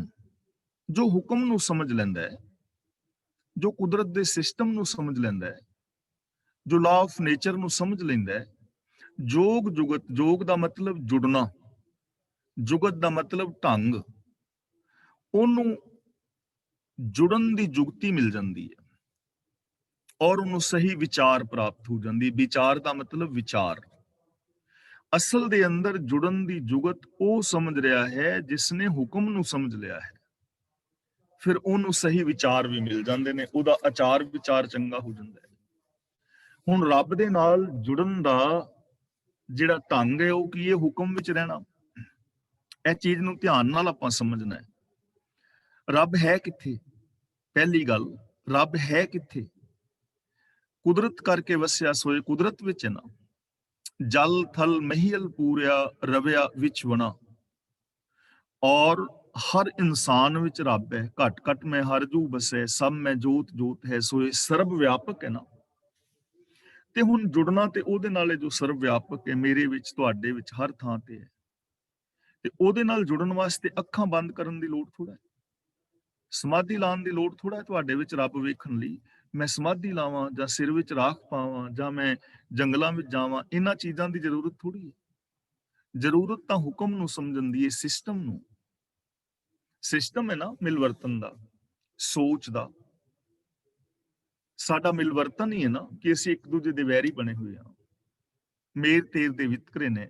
ਤੇ ਜੇ ਸਾਡੇ ਅੰਦਰ ਚੰਗੀ ਵਿਚਾਰ ਆ ਜਾਏ, ਹੁਕਮ ਨੂੰ ਸਮਝ ਕੇ, ਸਿਸਟਮ ਨੂੰ ਸਮਝ ਕੇ ਕਿ ਸਾਰਾ ਕੁਝ ਹੈ ਤੇ ਇੱਕ ਹੀ ਹੈ, ਇਹ ਵਿਚਾਰ ਸਾਡੇ ਅੰਦਰ ਆ ਜਾਏ ਤੇ ਸਾਡੇ ਅੰਦਰ ਜੁੜਨ ਦੀ ਜੁਗਤੀ ਆ ਜਾਏਗੀ। ਅਸੀਂ ਉਸ ਅੰਦਰਲੇ ਸੱਚ ਦੇ ਨਾਲ ਜੁੜ ਜਾਵਾਂਗੇ, ਸਾਡੇ ਵਿਛੋੜੇ ਖਤਮ ਹੋ ਜਾਣਗੇ। ਬੰਦਾ ਬੰਦੇ ਦੇ ਅੰਦਰ ਰੱਬ ਨੂੰ ਵੇਖ ਸਕੇਗਾ, ਬੰਦਾ ਬੰਦੇ ਦੀ ਕਦਰ ਰੱਬ ਵਰਗੀ ਕਰ ਸਕੇਗਾ। ਤੇ ਇਹ ਜੋਗੀ ਜਨੋ, ਜ਼ਰੂਰਤ ਇਸ ਚੀਜ਼ ਦੀ ਹੈ ਕਿ ਰੱਬੀ ਹੁਕਮ ਨੂੰ ਸਮਝ ਕੇ ਰੱਬ ਦੇ ਨਾਲ ਜੁੜਨ ਦੀ ਜਿਹੜੀ ਇਹ ਵਿਚਾਰ ਪ੍ਰਾਪਤ ਹੁੰਦੀ ਹੈ ਔਰ ਜੀਵਨ ਦੀ ਜੁਗਤ ਮਿਲਦੀ ਹੈ। ਤਾਂ ਇਹਦਾ ਕੇਂਦਰੀ, ਇਹਦਾ ਭਾਵ ਕੀ ਹੋਇਆ? ਭਾਵ ਅਰਥ ਕਿ ਰੱਬੀ ਰਜ਼ਾ ਦੇ ਅੰਦਰ ਤੁਰਿਆ ਹੀ ਜੀਵਨ ਦੀ ਉਹ ਜੁਗਤ ਮਿਲ ਜਾਂਦੀ ਹੈ, ਜਿਸ ਜੁਗਤ ਰਾਹੀਂ, ਜਿਸ ਜੀਵਨ ਜੁਗਤ ਨੂੰ ਅਪਣਾ ਕੇ ਅਸੀਂ ਅੰਦਰਲੇ ਵਾਸਤੇ ਰੱਬ ਦੇ ਨਾਲ ਜੁੜਦੇ ਹਾਂ। ਔਰ ਰੱਬੀ ਹੁਕਮ ਰਾਹੀਂ ਹੀ ਸਾਨੂੰ ਮਹਾਨ ਵੱਡੀ ਵਿਚਾਰ ਪ੍ਰਾਪਤ ਹੁੰਦੀ ਹੈ। ਨਾਮ ਰਤੇ ਪਾਵਹਿ ਮੋਖ ਦੁਆਰ। ਇੱਥੇ ਪਾਵਹਿ ਹਾਹੇ ਨਾਲ ਸਿਹਾਰੀ ਹੈ। ਜਦੋਂ ਵੀ ਕਿਰਿਆਵਾਚੀ ਸ਼ਬਦ ਦੇ ਆਖਰੀ ਹਾਹੇ ਨਾਲ ਸਿਹਾਰੀ ਹੋਵੇ ਤਾਂ ਆਮ ਕਰਕੇ ਉਹ ਬਹੁਵਚਨੀ ਸ਼ਬਦ ਹੁੰਦਾ ਹੈ। ਉਹਦਾ ਉਚਾਰਨ ਨਾਸਕੀ ਹੋਏਗਾ, ਬਿੰਦੀ ਲਗਾ ਕੇ। ਪਾਵਹਿ ਨਾਮ ਰਤੇ ਪਾਵਹਿ ਮੋਖ ਦੁਆਰ। ਜੋ ਨਾਮ ਵਿੱਚ ਰੰਗੇ ਹੋਏ ਨੇ, ਜਿਨ੍ਹਾਂ ਦੀ ਨਾਮ ਦੇ ਨਾਲ ਪ੍ਰੀਤ ਹੈ। ਨਾਮ ਦਾ ਮਤਲਬ ਹੁਕਮ। ਜਿਨ੍ਹਾਂ ਦੀ ਹੁਕਮ ਦੇ ਨਾਲ ਪ੍ਰੀਤ ਹੈ, ਰੱਬੀ ਰਜ਼ਾ ਦੇ ਨਾਲ ਪ੍ਰੀਤ ਹੈ। ਪਾਵੇਂ ਮੋਖ ਦੁਆਰ, ਉਹ ਮੋਕਸ਼ ਪਦਵੀ ਹਾਸਲ ਕਰ ਲੈਂਦੇ ਨੇ, ਮੋਖ ਦੁਆਰਾ ਲੱਭ ਲੈਂਦੇ ਨੇ, ਮੁਕਤੀ ਦਾ ਰਾਹ ਲੱਭ ਲੈਂਦੇ ਨੇ। ਹੁਣ ਮੁਕਤੀ ਦਾ ਰਾਹ ਕੀ ਹੈ? ਸਿਸਟਮ ਦੇ ਵਿੱਚ ਤੁਰਨਾ, ਰੱਬੀ ਰਜ਼ਾ ਦੇ ਵਿੱਚ ਤੁਰਨਾ, ਰੱਬੀ ਰਜ਼ਾ ਮੁਤਾਬਕ ਜ਼ਿੰਦਗੀ ਜੀਣੀ, ਰੱਬੀ ਗੁਣਾਂ ਦੇ ਧਾਰਨੀ ਹੋਣਾ, ਉਹ ਮੋਖ ਦੁਆਰਾ ਹਾਸਲ ਕਰ ਲੈਂਦੇ ਨੇ। ਤਾਂ ਮੁਕਤੀ ਕੋਈ ਮਰਨ ਤੋਂ ਬਾਅਦ ਨਹੀਂ ਹੈ, ਮੁਕਤੀ ਜਿਉਂਦਿਆਂ ਹੈ। ਵਿਕਾਰਾਂ ਤੋਂ, ਈਰਖਾ ਦਵੇਸ਼, ਮੇਰ ਤੇਰ, ਲੋਭ ਮੋਹ ਹੰਕਾਰ ਵਗੈਰਾ ਜਿੰਨੇ ਵੀ ਇਹ ਪਾਪ ਨੇ, ਅਪਰਾਧ ਨੇ, ਇਹਨਾਂ ਤੋਂ ਮੁਕਤ ਹੋਣਾ ਹੀ ਮੁਕਤੀ ਹੈ। ਉਸਤਤ ਨਿੰਦਿਆ ਨਾਹੇ ਜਿਹੇ ਕੰਚਨ ਲੋਹ ਸਮਾਨ। ਕਹੋ ਨਾਨਕ ਸੁਨ ਰੇ ਮਨਾ, ਮੁਕਤ ਤਾਹੇ ਤੈ ਜਾਨ। ਮਰਨ ਤੋਂ ਬਾਅਦ ਕੋਈ ਨਰਕ ਸਵਰਗ ਨਹੀਂ, ਮਰਨ ਤੋਂ ਬਾਅਦ ਮੁਕਤੀ ਨਹੀਂ, ਜਿਉਂਦਿਆਂ ਮੁਕਤੀ ਹੈ। ਔਰ ਉਹ ਮੁਕਤੀ ਹੈ ਵਿਕਾਰਾਂ ਤੋਂ। ਤਾਂ ਨਾਮ ਰਤੇ ਪਾਵਹਿ ਮੋਖ ਦੁਆਰ। ਜੋ ਪ੍ਰਭੂ ਦੇ ਹੁਕਮ ਅੰਦਰ, ਜੋ ਰੱਬੀ ਗੁਣਾਂ ਦੇ ਨਾਲ ਰੰਗੇ ਜਾਂਦੇ ਨੇ, ਮਨ ਮਸਤਕ ਵਿੱਚ ਰੱਬੀ ਗੁਣਾਂ ਨੂੰ ਵਸਾ ਲੈਂਦੇ ਨੇ, ਉਹ ਇਨਸਾਨ ਮੋਕਸ਼ ਪਦਵੀ ਪਾ ਲੈਂਦੇ ਨੇ, ਮੋਖ ਦਾ ਦੁਆਰਾ ਪਾ ਲੈਂਦੇ ਨੇ। ਉਹਨਾਂ ਨੂੰ ਮੁਕਤੀ ਦਾ ਰਾਹ ਲੱਭ ਜਾਂਦਾ ਹੈ। ਨਾਮ ਰਤੇ ਤ੍ਰਿਭਵਨ ਸੋਝੀ ਹੋਏ। ਇਹਨੂੰ ਤਿਰ ਭਵਨ ਨਹੀਂ ਪੜਨਾ, ਤ੍ਰੀ ਕਰਕੇ ਬੋਲਣਾ ਹੈ। ਤੱਤੇ ਦੇ ਪੈਰ ਥੱਲੇ ਅੱਧਾ ਰਾਰਾ ਹੈ। ਨਾਮ ਰਤੇ ਤ੍ਰਿਭਵਨ ਸੋਝੀ ਹੋਏ। ਤ੍ਰਿਭਵਨ ਦਾ ਮਤਲਬ ਤਿੰਨਾਂ ਭਵਨਾਂ ਦੀ, ਯਾਨੀ ਸਾਰੇ ਸੰਸਾਰ ਦੀ ਸੂਝ ਆ ਜਾਂਦੀ ਹੈ। ਕੀ ਸੂਝ ਆ ਜਾਂਦੀ ਹੈ? ਅਸਲੀਅਤ ਦਾ ਪਤਾ ਲੱਗ ਜਾਂਦਾ ਹੈ ਕਿ ਇਹ ਸਾਰਾ ਸੰਸਾਰ ਹੁਕਮ ਦੇ ਅੰਦਰ ਚੱਲ ਰਿਹਾ ਹੈ। ਸਮਝ ਆ ਜਾਂਦੀ ਹੈ ਕਿ ਸਾਰੇ ਸੰਸਾਰ ਦੇ ਅੰਦਰ ਜਿਹੜਾ ਹੈ ਰੱਬ ਵਸ ਰਿਹਾ ਹੈ, ਹਰ ਥਾਂ ਤੇ ਪ੍ਰਭੂ ਵਸ ਰਿਹਾ ਹੈ। ਘਟ ਘਟ ਮੈਂ ਹਰ ਜੂ ਬਸੈ, ਜਲ ਥਲ ਮਹੀਲ ਪੂਰਿਆ। ਇਸ ਚੀਜ਼ ਦੀ ਸਮਝ ਪੈ ਜਾਂਦੀ ਹੈ। ਤੇ ਜਿਸ ਬੰਦੇ ਨੂੰ ਇਹ ਸਮਝ ਪੈ ਜਾਏ ਕਿ ਸਾਰੀ ਕਾਇਨਾਤ, ਸਾਰਾ ਸੰਸਾਰ ਰੱਬੀ ਹੁਕਮ ਵਿੱਚ ਤੁਰ ਰਿਹਾ ਹੈ, ਸਾਰੀ ਕਾਇਨਾਤ ਦੇ ਅੰਦਰ ਉਹ ਪ੍ਰਭੂ ਕੁਦਰਤ ਵਿੱਚ ਆਪ ਸਮਾਇਆ ਹੋਇਆ ਹੈ, ਤਾਂ ਫਿਰ ਉਹਦੀ ਸਾਂਝ ਬਣਦੀ ਹੈ ਕੁਦਰਤ ਦੇ ਨਾਲ, ਰੱਬ ਵਾਲੀ। ਉਹਦੀ ਫਿਰ ਸਾਂਝ ਬਣ ਜਾਂਦੀ ਇਨਸਾਨਾਂ ਦੇ ਨਾਲ, ਰੱਬ ਵਾਲੀ। ਫਿਰ ਉਹਦੇ ਅੰਦਰੋਂ ਆਪਣੀ ਜਿਹੜੀ ਨਿੱਕੀ ਜੀ ਅਪਣੱਤ ਹੈ ਨਾ, ਉਹ ਮੁੱਕ ਜਾਂਦੀ ਹੈ। ਉਹਦੇ ਅੰਦਰੋਂ ਆਪਣੀ ਜੋ ਨਿੱਕੇ ਨਿੱਕੇ ਸਵਾਰਥ ਨੇ, ਉਹ ਮੁੱਕ ਜਾਂਦੇ ਨੇ। ਔਰ ਸਾਰਿਆਂ ਦੇ ਅੰਦਰ ਉਹ ਰੱਬ ਨੂੰ ਵੇਖ ਕੇ ਸਾਰੇ ਸੰਸਾਰ ਨੂੰ ਆਪਣਾ ਇੱਕ ਘਰ, ਆਪਣਾ ਇੱਕ ਪਰਿਵਾਰ ਸਮਝਦਾ ਹੈ। ਤੇ ਜੋ ਸੁੱਖ ਉਹ ਆਪਣੇ ਵਾਸਤੇ ਚਾਹੁੰਦਾ ਹੈ ਨਾ, ਉਹ ਸੁੱਖ ਉਹ ਸਾਰਿਆਂ ਵਾਸਤੇ ਲੋਚਦਾ ਹੈ। ਜਿਵੇਂ ਸਿੱਖ ਹਰ ਰੋਜ਼ ਅਰਦਾਸ ਕਰਦਾ ਹੈ ਨਾ, ਨਾਨਕ ਨਾਮ ਚੜ੍ਹਦੀ ਕਲਾ ਤੇਰੇ ਪਾਣੇ ਸਰਬੱਤ ਕਾ ਭਲਾ। ਉਹ ਸਰਬੱਤ ਦਾ ਭਲਾ ਮੰਗਦਾ ਹੈ ਤੇ ਨਿਰਾ ਲਫ਼ਜ਼ੀ ਨਹੀਂ ਮੰਗਦਾ, ਉਹ ਸਰਬੱਤ ਦਾ ਭਲਾ ਕਰਦਾ ਹੈ। ਤੇ ਜੇ ਹਰ ਇਨਸਾਨ ਦੇ ਅੰਦਰ ਇਹ ਬਿਰਤੀ ਪੈਦਾ ਹੋ ਜਾਏ ਦੂਜੇ ਦਾ ਭਲਾ ਕਰਨ ਦੀ, ਹਰ ਇਨਸਾਨ ਦੂਜੇ ਦਾ ਭਲਾ ਕਰੇ, ਕੋਈ ਬੁਰਾ ਨਾ ਕਰੇ, ਈਰਖਾ ਦਵੇਸ਼ ਨਾ ਕਮਾਏ, ਕਿਸੇ ਦੇ ਰਾਹਾਂ ਦੇ ਵਿੱਚ ਰੋੜੇ ਨਾ ਅਟਕਾਏ, ਕਿਸੇ ਦੀ ਹੈਲਪ ਕਰੇ, ਭਲਾ ਕਰੇ, ਮੈਂ ਤੁਹਾਡਾ, ਤੁਸੀਂ ਮੇਰਾ, ਇੱਕ ਦੂਜੇ ਦਾ ਭਲਾ ਕਰੀਏ, ਇੱਕ ਦੂਜੇ ਦਾ ਸਹਿਯੋਗ ਕਰੀਏ, ਤਾਂ ਇਹ ਸੰਸਾਰ ਕਿੰਨਾ ਸੁਹਾਵਣਾ ਬਣ ਜਾਏਗਾ। ਇੱਕ ਕਹਾਣੀ ਹੈ ਨਿੱਕੀ ਜੀ, ਕਹਾਣੀ ਕਹਿ ਰਿਹਾ ਪਰ ਸਿੱਖਿਆਦਾਇਕ। ਕਹਿੰਦੇ ਨੇ ਕਿਸੇ ਪਿੰਡ ਦੇ ਵਿੱਚ 50,000 ਘਰ ਸੀ ਤੇ ਉਹਨਾਂ ਨੇ ਇੱਕ ਸ਼ਰਤ ਰੱਖੀ ਹੋਈ ਸੀ ਕਿ ਜਦੋਂ ਕਿਸੇ ਦਾ ਤਾਂ ਉਹਨੂੰ 1-1 ਰੁਪਈਆ ਔਰ 1-1 ਇੱਟ ਜ਼ਰੂਰ ਦੇਵਾਂਗੇ। 1-1 ਰੁਪਈਆ ਤੇ 1-1 ਇੱਟ। ਹੁਣ ਜਦੋਂ ਕੋਈ ਖੁਸ਼ੀ ਦਾ ਪ੍ਰੋਗਰਾਮ ਹੋਣਾ ਜਾਂ ਕੋਈ ਪ੍ਰੋਗਰਾਮ ਵੈਸਾ ਹੋਣਾ ਤੇ ਸਾਰੇ ਪਿੰਡ ਨੇ 1-1 ਇੱਟ ਤੇ 1-1 ਰੁਪਈਆ ਦੇ ਦੇਣਾ। ਹੁਣ ਹਰ ਬੰਦੇ ਦੇ ਕੋਲ ਜਦੋਂ ਕੋਈ ਪ੍ਰੋਗਰਾਮ ਹੈ ਤਾਂ 50,000 ਰੁਪਈਆ ਕੈਸ਼ ਆ ਗਿਆ ਤੇ 50,000 ਇੱਟ ਆ ਗਈ। ਹੁਣ 50,000 ਇੱਟ ਤੇ ਜਿਹਦੇ ਕੋਲ 50,000 ਰੁਪਈਆ ਆ ਜਾਏ ਉਹਦਾ ਮਕਾਨ ਪੱਕਾ ਬਣ ਗਿਆ। ਇਸ ਤਰ੍ਹਾਂ ਇਹ ਸਾਰਾ ਪਿੰਡ ਹੀ ਪੱਕਾ ਸੀ ਤੇ ਫਰਕ ਤੇ ਕੋਈ ਨਹੀਂ ਨਾ ਪਿਆ, 1 ਇੱਟ ਤੇ 1 ਰੁਪਈਆ। ਜੇ ਬਿਰਤੀ ਆ ਜਾਏ, ਕਹਾਣੀ ਹੈ ਸਿਰਫ, ਪਰ ਜੇ ਬਿਰਤੀ ਆ ਜਾਏ ਦੇਣਾ ਤੇ ਆਪਣਾ ਹੀ ਹੈ ਨਾ। ਜਦੋਂ ਤੁਹਾਡਾ ਪ੍ਰੋਗਰਾਮ ਹੋਏਗਾ ਤੁਹਾਡੇ ਘਰ ਵਾਪਸ 1-1 ਰੁਪਈਆ ਕਰਕੇ ਦੇਣਾ, 1-1 ਇੱਟ ਕਰਕੇ ਦੇਣਾ, ਤੇ ਬੜਾ ਸੌਖਾ ਕੰਮ ਹੈ। ਹੌਲੇ ਹੌਲੇ ਸਾਰਾ ਪਿੰਡ ਹੀ ਪੱਕਾ ਹੋ ਗਿਆ ਨਾ। ਤਾਂ ਐਸਾ ਹੋ ਸਕਦਾ ਹੈ ਦਸਵੰਧ ਇਸੇ ਵਾਸਤੇ ਸੀ, ਭਲੇ ਵਾਸਤੇ ਸੀ। ਜੇ ਹਰ ਬੰਦਾ ਦੂਜੇ ਦਾ ਭਲਾ ਕਰੇ, ਜਿੰਨਾ ਵੀ ਕਰ ਸਕਦਾ ਹੈ ਸਹਿਯੋਗ ਕਰੇ, ਤਾਂ ਸੰਸਾਰ ਕਿੰਨਾ ਸੁਹਾਵਣਾ ਹੋ ਜਾਏਗਾ। ਇਸੇ ਨੂੰ ਕਹਿੰਦੇ ਨੇ ਨਾਮ ਰਤੇ ਤ੍ਰਿਭਵਨ ਸੂਝੀ ਹੋਏ। ਉਹਨੂੰ ਤਿੰਨਾਂ ਭਵਨਾਂ ਦੀ ਸੂਝ ਪੈ ਜਾਂਦੀ ਹੈ ਕਿ ਸਾਰੇ ਸੰਸਾਰ ਵਿੱਚ ਪ੍ਰਭੂ ਵਸ ਰਿਹਾ ਹੈ, ਹਰ ਇਨਸਾਨ ਦੇ ਅੰਦਰ ਰੱਬ ਵਸਦਾ ਹੈ, ਸਾਰਿਆਂ ਦੀਆਂ ਲੋੜਾਂ ਮੇਰੇ ਵਾਲੀਆਂ ਨੇ, ਸਾਰਿਆਂ ਦੀਆਂ ਭਾਵਨਾਵਾਂ ਉਹੀ ਨੇ ਜੋ ਮੇਰੀਆਂ ਨੇ। ਉਹ ਹਰ ਇੱਕ ਦੇ ਨਾਲ ਫਿਰ ਐਸਾ ਵਿਹਾਰ ਕਰਦਾ ਹੈ, ਉਹਨੂੰ ਇਸ ਚੀਜ਼ ਦੀ ਸੂਝ ਔਰ ਸਮਝ ਆ ਜਾਂਦੀ ਹੈ। ਨਾਨਕ ਨਾਮ ਰਤੇ ਸਦਾ ਸੁਖ ਹੋਏ। ਗੁਰੂ ਪਾਤਸ਼ਾਹ ਜੀ ਕਹਿਣ ਲੱਗੇ ਕਿ ਇਹ ਸਿੱਧ ਜਨੋ, ਜੇ ਹੁਕਮ ਦੇ ਵਿੱਚ ਬੰਦਾ ਰੰਗਿਆ ਜਾਏ ਨਾ, ਤਾਂ ਉਸ ਬੰਦੇ ਦੀ ਜ਼ਿੰਦਗੀ ਦੇ ਅੰਦਰ ਸदैਵੀਂ ਸੁਖ ਪ੍ਰਾਪਤ ਹੋ ਜਾਂਦਾ ਹੈ। ਨਾਨਕ ਨਾਮ ਰਤੇ ਸਦਾ ਸੁਖ ਹੋਏ, ਉਹਦੀ ਜ਼ਿੰਦਗੀ ਦੇ ਅੰਦਰ ਸदैਵੀਂ ਸੁਖ ਪ੍ਰਾਪਤ ਹੋ ਜਾਏਗਾ। ਸदैਵੀਂ ਸੁਖ ਉਹਨੂੰ ਮਿਲ ਜਾਏਗਾ ਜੇ ਸਦਾ ਵਾਸਤੇ ਕੋਈ ਨਾਮ ਦੇ ਅੰਦਰ ਰੰਗਿਆ ਜਾਂਦਾ ਹੈ, ਯਾਨੀ ਰੱਬੀ ਹੁਕਮ ਦੇ ਅੰਦਰ ਤੁਰਦਾ ਹੈ, ਤਾਂ ਸदैਵੀਂ ਸੁਖ ਹੈ। ਕਿਉਂਕਿ ਦੁੱਖ ਸਿਸਟਮ ਨੂੰ ਤੋੜਨ ਕਰਕੇ ਨੇ, ਸੁਖ ਸਿਸਟਮ ਦੇ ਅੰਦਰ ਚੱਲਣ ਦੇ ਨਾਲ ਨੇ, ਤੇ ਦੁੱਖ ਸਿਸਟਮ ਨੂੰ ਤੋੜਨ ਦੇ ਨਾਲ ਨੇ। ਇਸ ਲਈ ਗੁਰੂ ਸਾਹਿਬ ਸਮਝਾ ਰਹੇ ਨੇ ਕਿ ਇਹ ਸਿੱਧ ਜਨੋ, ਗ੍ਰਸਤ ਤਿਆਗ ਕੇ ਬਾਬੇ ਬਣਨ ਦੀ ਲੋੜ ਨਹੀਂ, ਜੰਗਲਾਂ ਵਿੱਚ ਵਿਚਰਨ ਦੀ ਲੋੜ ਨਹੀਂ, ਸਿਰ ਵਿੱਚ ਰਾਖ ਪਾਉਣ ਦੀ ਲੋੜ ਨਹੀਂ, ਮਾਲਾ ਫੇਰਨ ਦੀ ਲੋੜ ਨਹੀਂ, ਸਮਾਧੀਆਂ ਲਾਉਣ ਦੀ ਲੋੜ ਨਹੀਂ, ਪਹਾੜਾਂ ਵਿੱਚ ਚੜਨ ਦੀ ਲੋੜ ਨਹੀਂ, ਗੁਫਾਵਾਂ ਭੋਰਿਆਂ ਵਿੱਚ ਵੜਨ ਦੀ ਲੋੜ ਨਹੀਂ। ਰੱਬੀ ਹੁਕਮ ਨੂੰ ਸਮਝਣ ਦੀ ਜ਼ਰੂਰਤ ਹੈ, ਗਿਆਨ ਦੀ ਸਹੀ ਵਰਤੋਂ ਕਰਨ ਦੀ ਲੋੜ ਹੈ, ਮਨ ਬਚਨ ਕਰਮ ਕਰਕੇ ਸੱਚ ਦੇ ਧਾਰਨੀ ਹੋਣ ਦੀ ਲੋੜ ਹੈ, ਸੱਚ ਨੂੰ ਆਧਾਰ ਬਣਾ ਕੇ ਮਨੁੱਖੀ ਫਰਜ਼ਾਂ ਨੂੰ ਪੂਰੇ ਕਰਨ ਦੀ ਜ਼ਰੂਰਤ ਹੈ। ਤਾਂ ਇਹ ਜ਼ਿੰਦਗੀ ਜਿਹੜੀ ਹੈ ਸੌਖੀ ਔਰ ਆਸਾਨ ਹੋ ਜਾਵੇਗੀ। ਤਾਂ ਗੁਰੂ ਪਾਤਸ਼ਾਹ ਜੀ ਰਹਿਮਤ ਔਰ ਬਖਸ਼ਿਸ਼ ਕਰਨ ਕਿ ਅਸੀਂ ਗੁਰੂ ਜੀ ਦੀ ਪਾਵਨ ਬਾਣੀ ਨੂੰ ਆਪ ਪੜ੍ਹੀਏ, ਗੁਰਬਾਣੀ ਨੂੰ ਆਪ ਵਿਚਾਰੀਏ, ਔਰ ਗੁਰਮਤ ਅਨੁਸਾਰ ਆਪਣੀ ਮੱਤ ਨੂੰ ਸਹੀ ਯੂਜ਼ ਕਰੀਏ, ਗਿਆਨ ਦੀ ਵਰਤੋਂ ਕਰੀਏ, ਗਿਆਨ ਦੀ ਵਰਤੋਂ ਸੱਚ ਵਾਸਤੇ ਕਰੀਏ। ਤਾਂ ਇਹ ਜੀਵਨ, ਸਾਡੇ ਪਰਿਵਾਰ, ਸਾਡਾ ਸੰਸਾਰ ਬੜਾ ਸੁਹਾਵਣਾ ਔਰ ਸੌਖਾ ਹੋ ਸਕਦਾ ਹੈ। ਇੱਥੇ ਮੈਂ ਖਿਮਾ ਦਾ ਜਾਚਕ ਹਾਂ। ਅੱਜ ਦੀ ਇਸ ਕਲਾਸ ਦੇ ਵਿੱਚ ਜੋ ਅਸੀਂ ਵਿਚਾਰ ਕੀਤੀ ਹੈ, ਇਸ ਵਿਚਾਰ ਵਿੱਚੋਂ ਜੇ ਕਿਸੇ ਵੀਰ ਭੈਣ ਦਾ ਕੋਈ ਸਵਾਲ ਹੈ ਤਾਂ ਆਪ ਉਹ ਸਵਾਲ ਕਰ ਸਕਦੇ ਹੋ, ਤੇ ਜੇ ਕਿਸੇ ਵੀਰ ਭੈਣ ਨੇ ਆਪਣੇ ਵਿਚਾਰ ਦੇਣੇ ਨੇ ਉਹ ਵਿਚਾਰ ਦੇ ਸਕਦੇ ਹੋ। ਤੇ ਵੀਰ ਤਰਲੋਚਨ ਸਿੰਘ ਜੀ ਅਨਮਿਊਟ ਹੋ ਗਏ ਨੇ, ਜਿਨ੍ਹਾਂ ਨੇ ਕੋਈ ਸਵਾਲ ਕਰਨਾ ਹੈ ਉਹ ਅਨਮਿਊਟ ਹੋ ਜਾਓ। ਫੇਸਬੁੱਕ ਤੇ ਜੋ ਮੇਰੇ ਵੀਰ ਭੈਣਾਂ ਸਰਵਣ ਕਰ ਰਹੇ ਨੇ ਉਹਨਾਂ ਦਾ ਵੀ ਧੰਨਵਾਦ। ਵਾਹਿਗੁਰੂ ਜੀ ਕਾ ਖਾਲਸਾ, ਵਾਹਿਗੁਰੂ ਜੀ ਕੀ ਫਤਿਹ। ਵਾਹਿਗੁਰੂ ਜੀ ਕਾ ਖਾਲਸਾ, ਵਾਹਿਗੁਰੂ ਜੀ ਕੀ ਫਤਿਹ। ਗਿਆਨੀ ਜੀ ਬਹੁਤ ਬਹੁਤ ਧੰਨਵਾਦ। ਠੀਕ ਹੈ ਜੀ, ਆਪਾਂ ਕਥਾ ਸਾਰਿਆਂ ਨੇ ਸੁਣੇ ਲਈ ਆ, ਤੇ ਸਾਰਿਆਂ ਨੂੰ ਬੇਨਤੀ ਹੈ ਜੀ, ਜਿਹਨੇ ਵੀ ਕੋਈ ਸਵਾਲ ਪੁੱਛਣਾ ਅਨਮਿਊਟ ਹੋ ਜਾਓ, ਤਾਂ ਕਿ ਉਹਨਾਂ ਸਵਾਲਾਂ ਦੇ ਜਵਾਬ ਤੁਸੀਂ ਗਿਆਨੀ ਜੀ ਤੋਂ ਲੈ ਲਓ। ਤੇ ਜੇ ਕੋਈ ਵਿਚਾਰ ਦੇਣੇ ਆ ਤਾਂ ਤੁਸੀਂ ਆਪਣੇ ਵਿਚਾਰ ਵੀ ਦੇ ਸਕਦੇ ਆ ਜੀ। ਤੇ ਆਪਣੇ ਸਵਿੰਦਰ ਕੌਰ ਜੀ, ਤੁਸੀਂ ਪਹਿਲਾਂ ਵੀ ਅਨਮਿਊਟ ਹੋਏ ਸੀ। ਮੈਂ ਤੁਹਾਨੂੰ ਬੇਨਤੀ ਕਰੂੰਗਾ ਜੀ, ਜਦੋਂ ਕਲਾਸ ਚੱਲਦੀ ਹੁੰਦੀ ਨਾ ਜੀ, ਉਹਦੇ ਵਿੱਚ ਤੁਸੀਂ ਡਿਸਟਰਬੈਂਸ ਹੋ ਜਾਂਦੀ, ਫਿਰ ਜੇ ਤੁਸੀਂ ਕੋਈ ਸਵਾਲ ਪੁੱਛਣਾ ਹੋਵੇ, ਅਨਲੈਸ ਕਿ ਬਹੁਤ ਬਹੁਤ ਜ਼ਰੂਰੀ ਆ, ਤੁਸੀਂ ਵੇਟ ਕਰ ਲਿਆ ਕਰੋ, ਜਦੋਂ ਕਥਾ ਸਮਾਪਤੀ ਹੁੰਦੀ ਹੈ ਉਸ ਵੇਲੇ ਪੁੱਛ ਲਿਆ।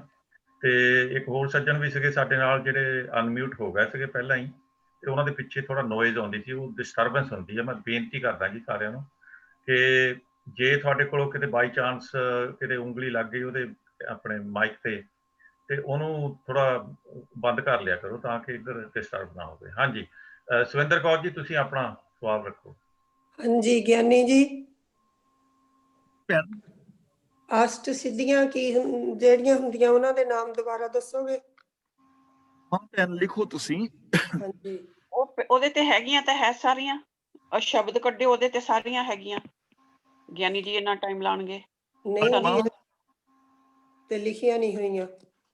ਲਿਖੋ, ਪਹਿਲੀ ਹੈਗੀ ਅਣਿਮਾ, ਹਾਂਜੀ, ਦੂਜੀ ਮਹਿਮਾ, ਹਾਂਜੀ, ਤੀਜੀ ਲਘਮਾ। ਲਗਮਾ, ਲਘਮਾ ਲੱਲਾ ਘੱਗੇ ਨਾਲ ਸਿਹਾਰੀ, ਮੰਮੇ ਨਾਲ ਕੰਨਾ। ਲਗਮਾ ਦਾ ਮਤਲਬ ਕੀ ਹੁੰਦਾ ਜੀ? ਮੈਂ ਦੱਸਦਾ ਵਾਂ ਅੱਗੇ ਗਰਮਾ, ਗਰਮਾ, ਅੱਗੇ ਪ੍ਰਾਪਤੀ, ਪ੍ਰਾਪਤੀ, ਪ੍ਰਾਕਾਮਯ, ਪ੍ਰਾਕਾਮਯ, ਈਸ਼ਤਾ, ਈਸ਼ਟਾ, ਵਸ਼ਤਾ, ਵਸਤਾ। ਅਣਿਮਾ ਅਨਿਮਾ ਨਾ ਵਸ਼ਤਾ ਵਸ਼ਤਾ ਵਸਤਾ।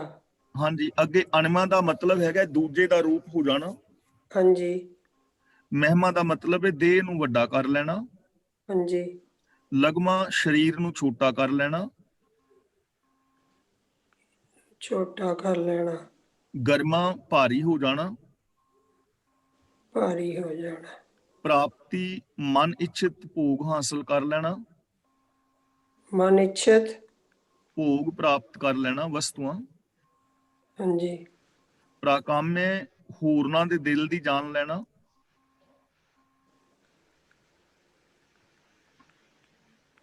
ਦਿਲਾਂ ਦੀ ਜਾਨ ਲੈਣਾ। ਈਸ਼ਤਾ ਆਪਣੀ ਇੱਛਾ ਅਨੁਸਾਰ ਸਭ ਨੂੰ ਪ੍ਰੇਰਨਾ।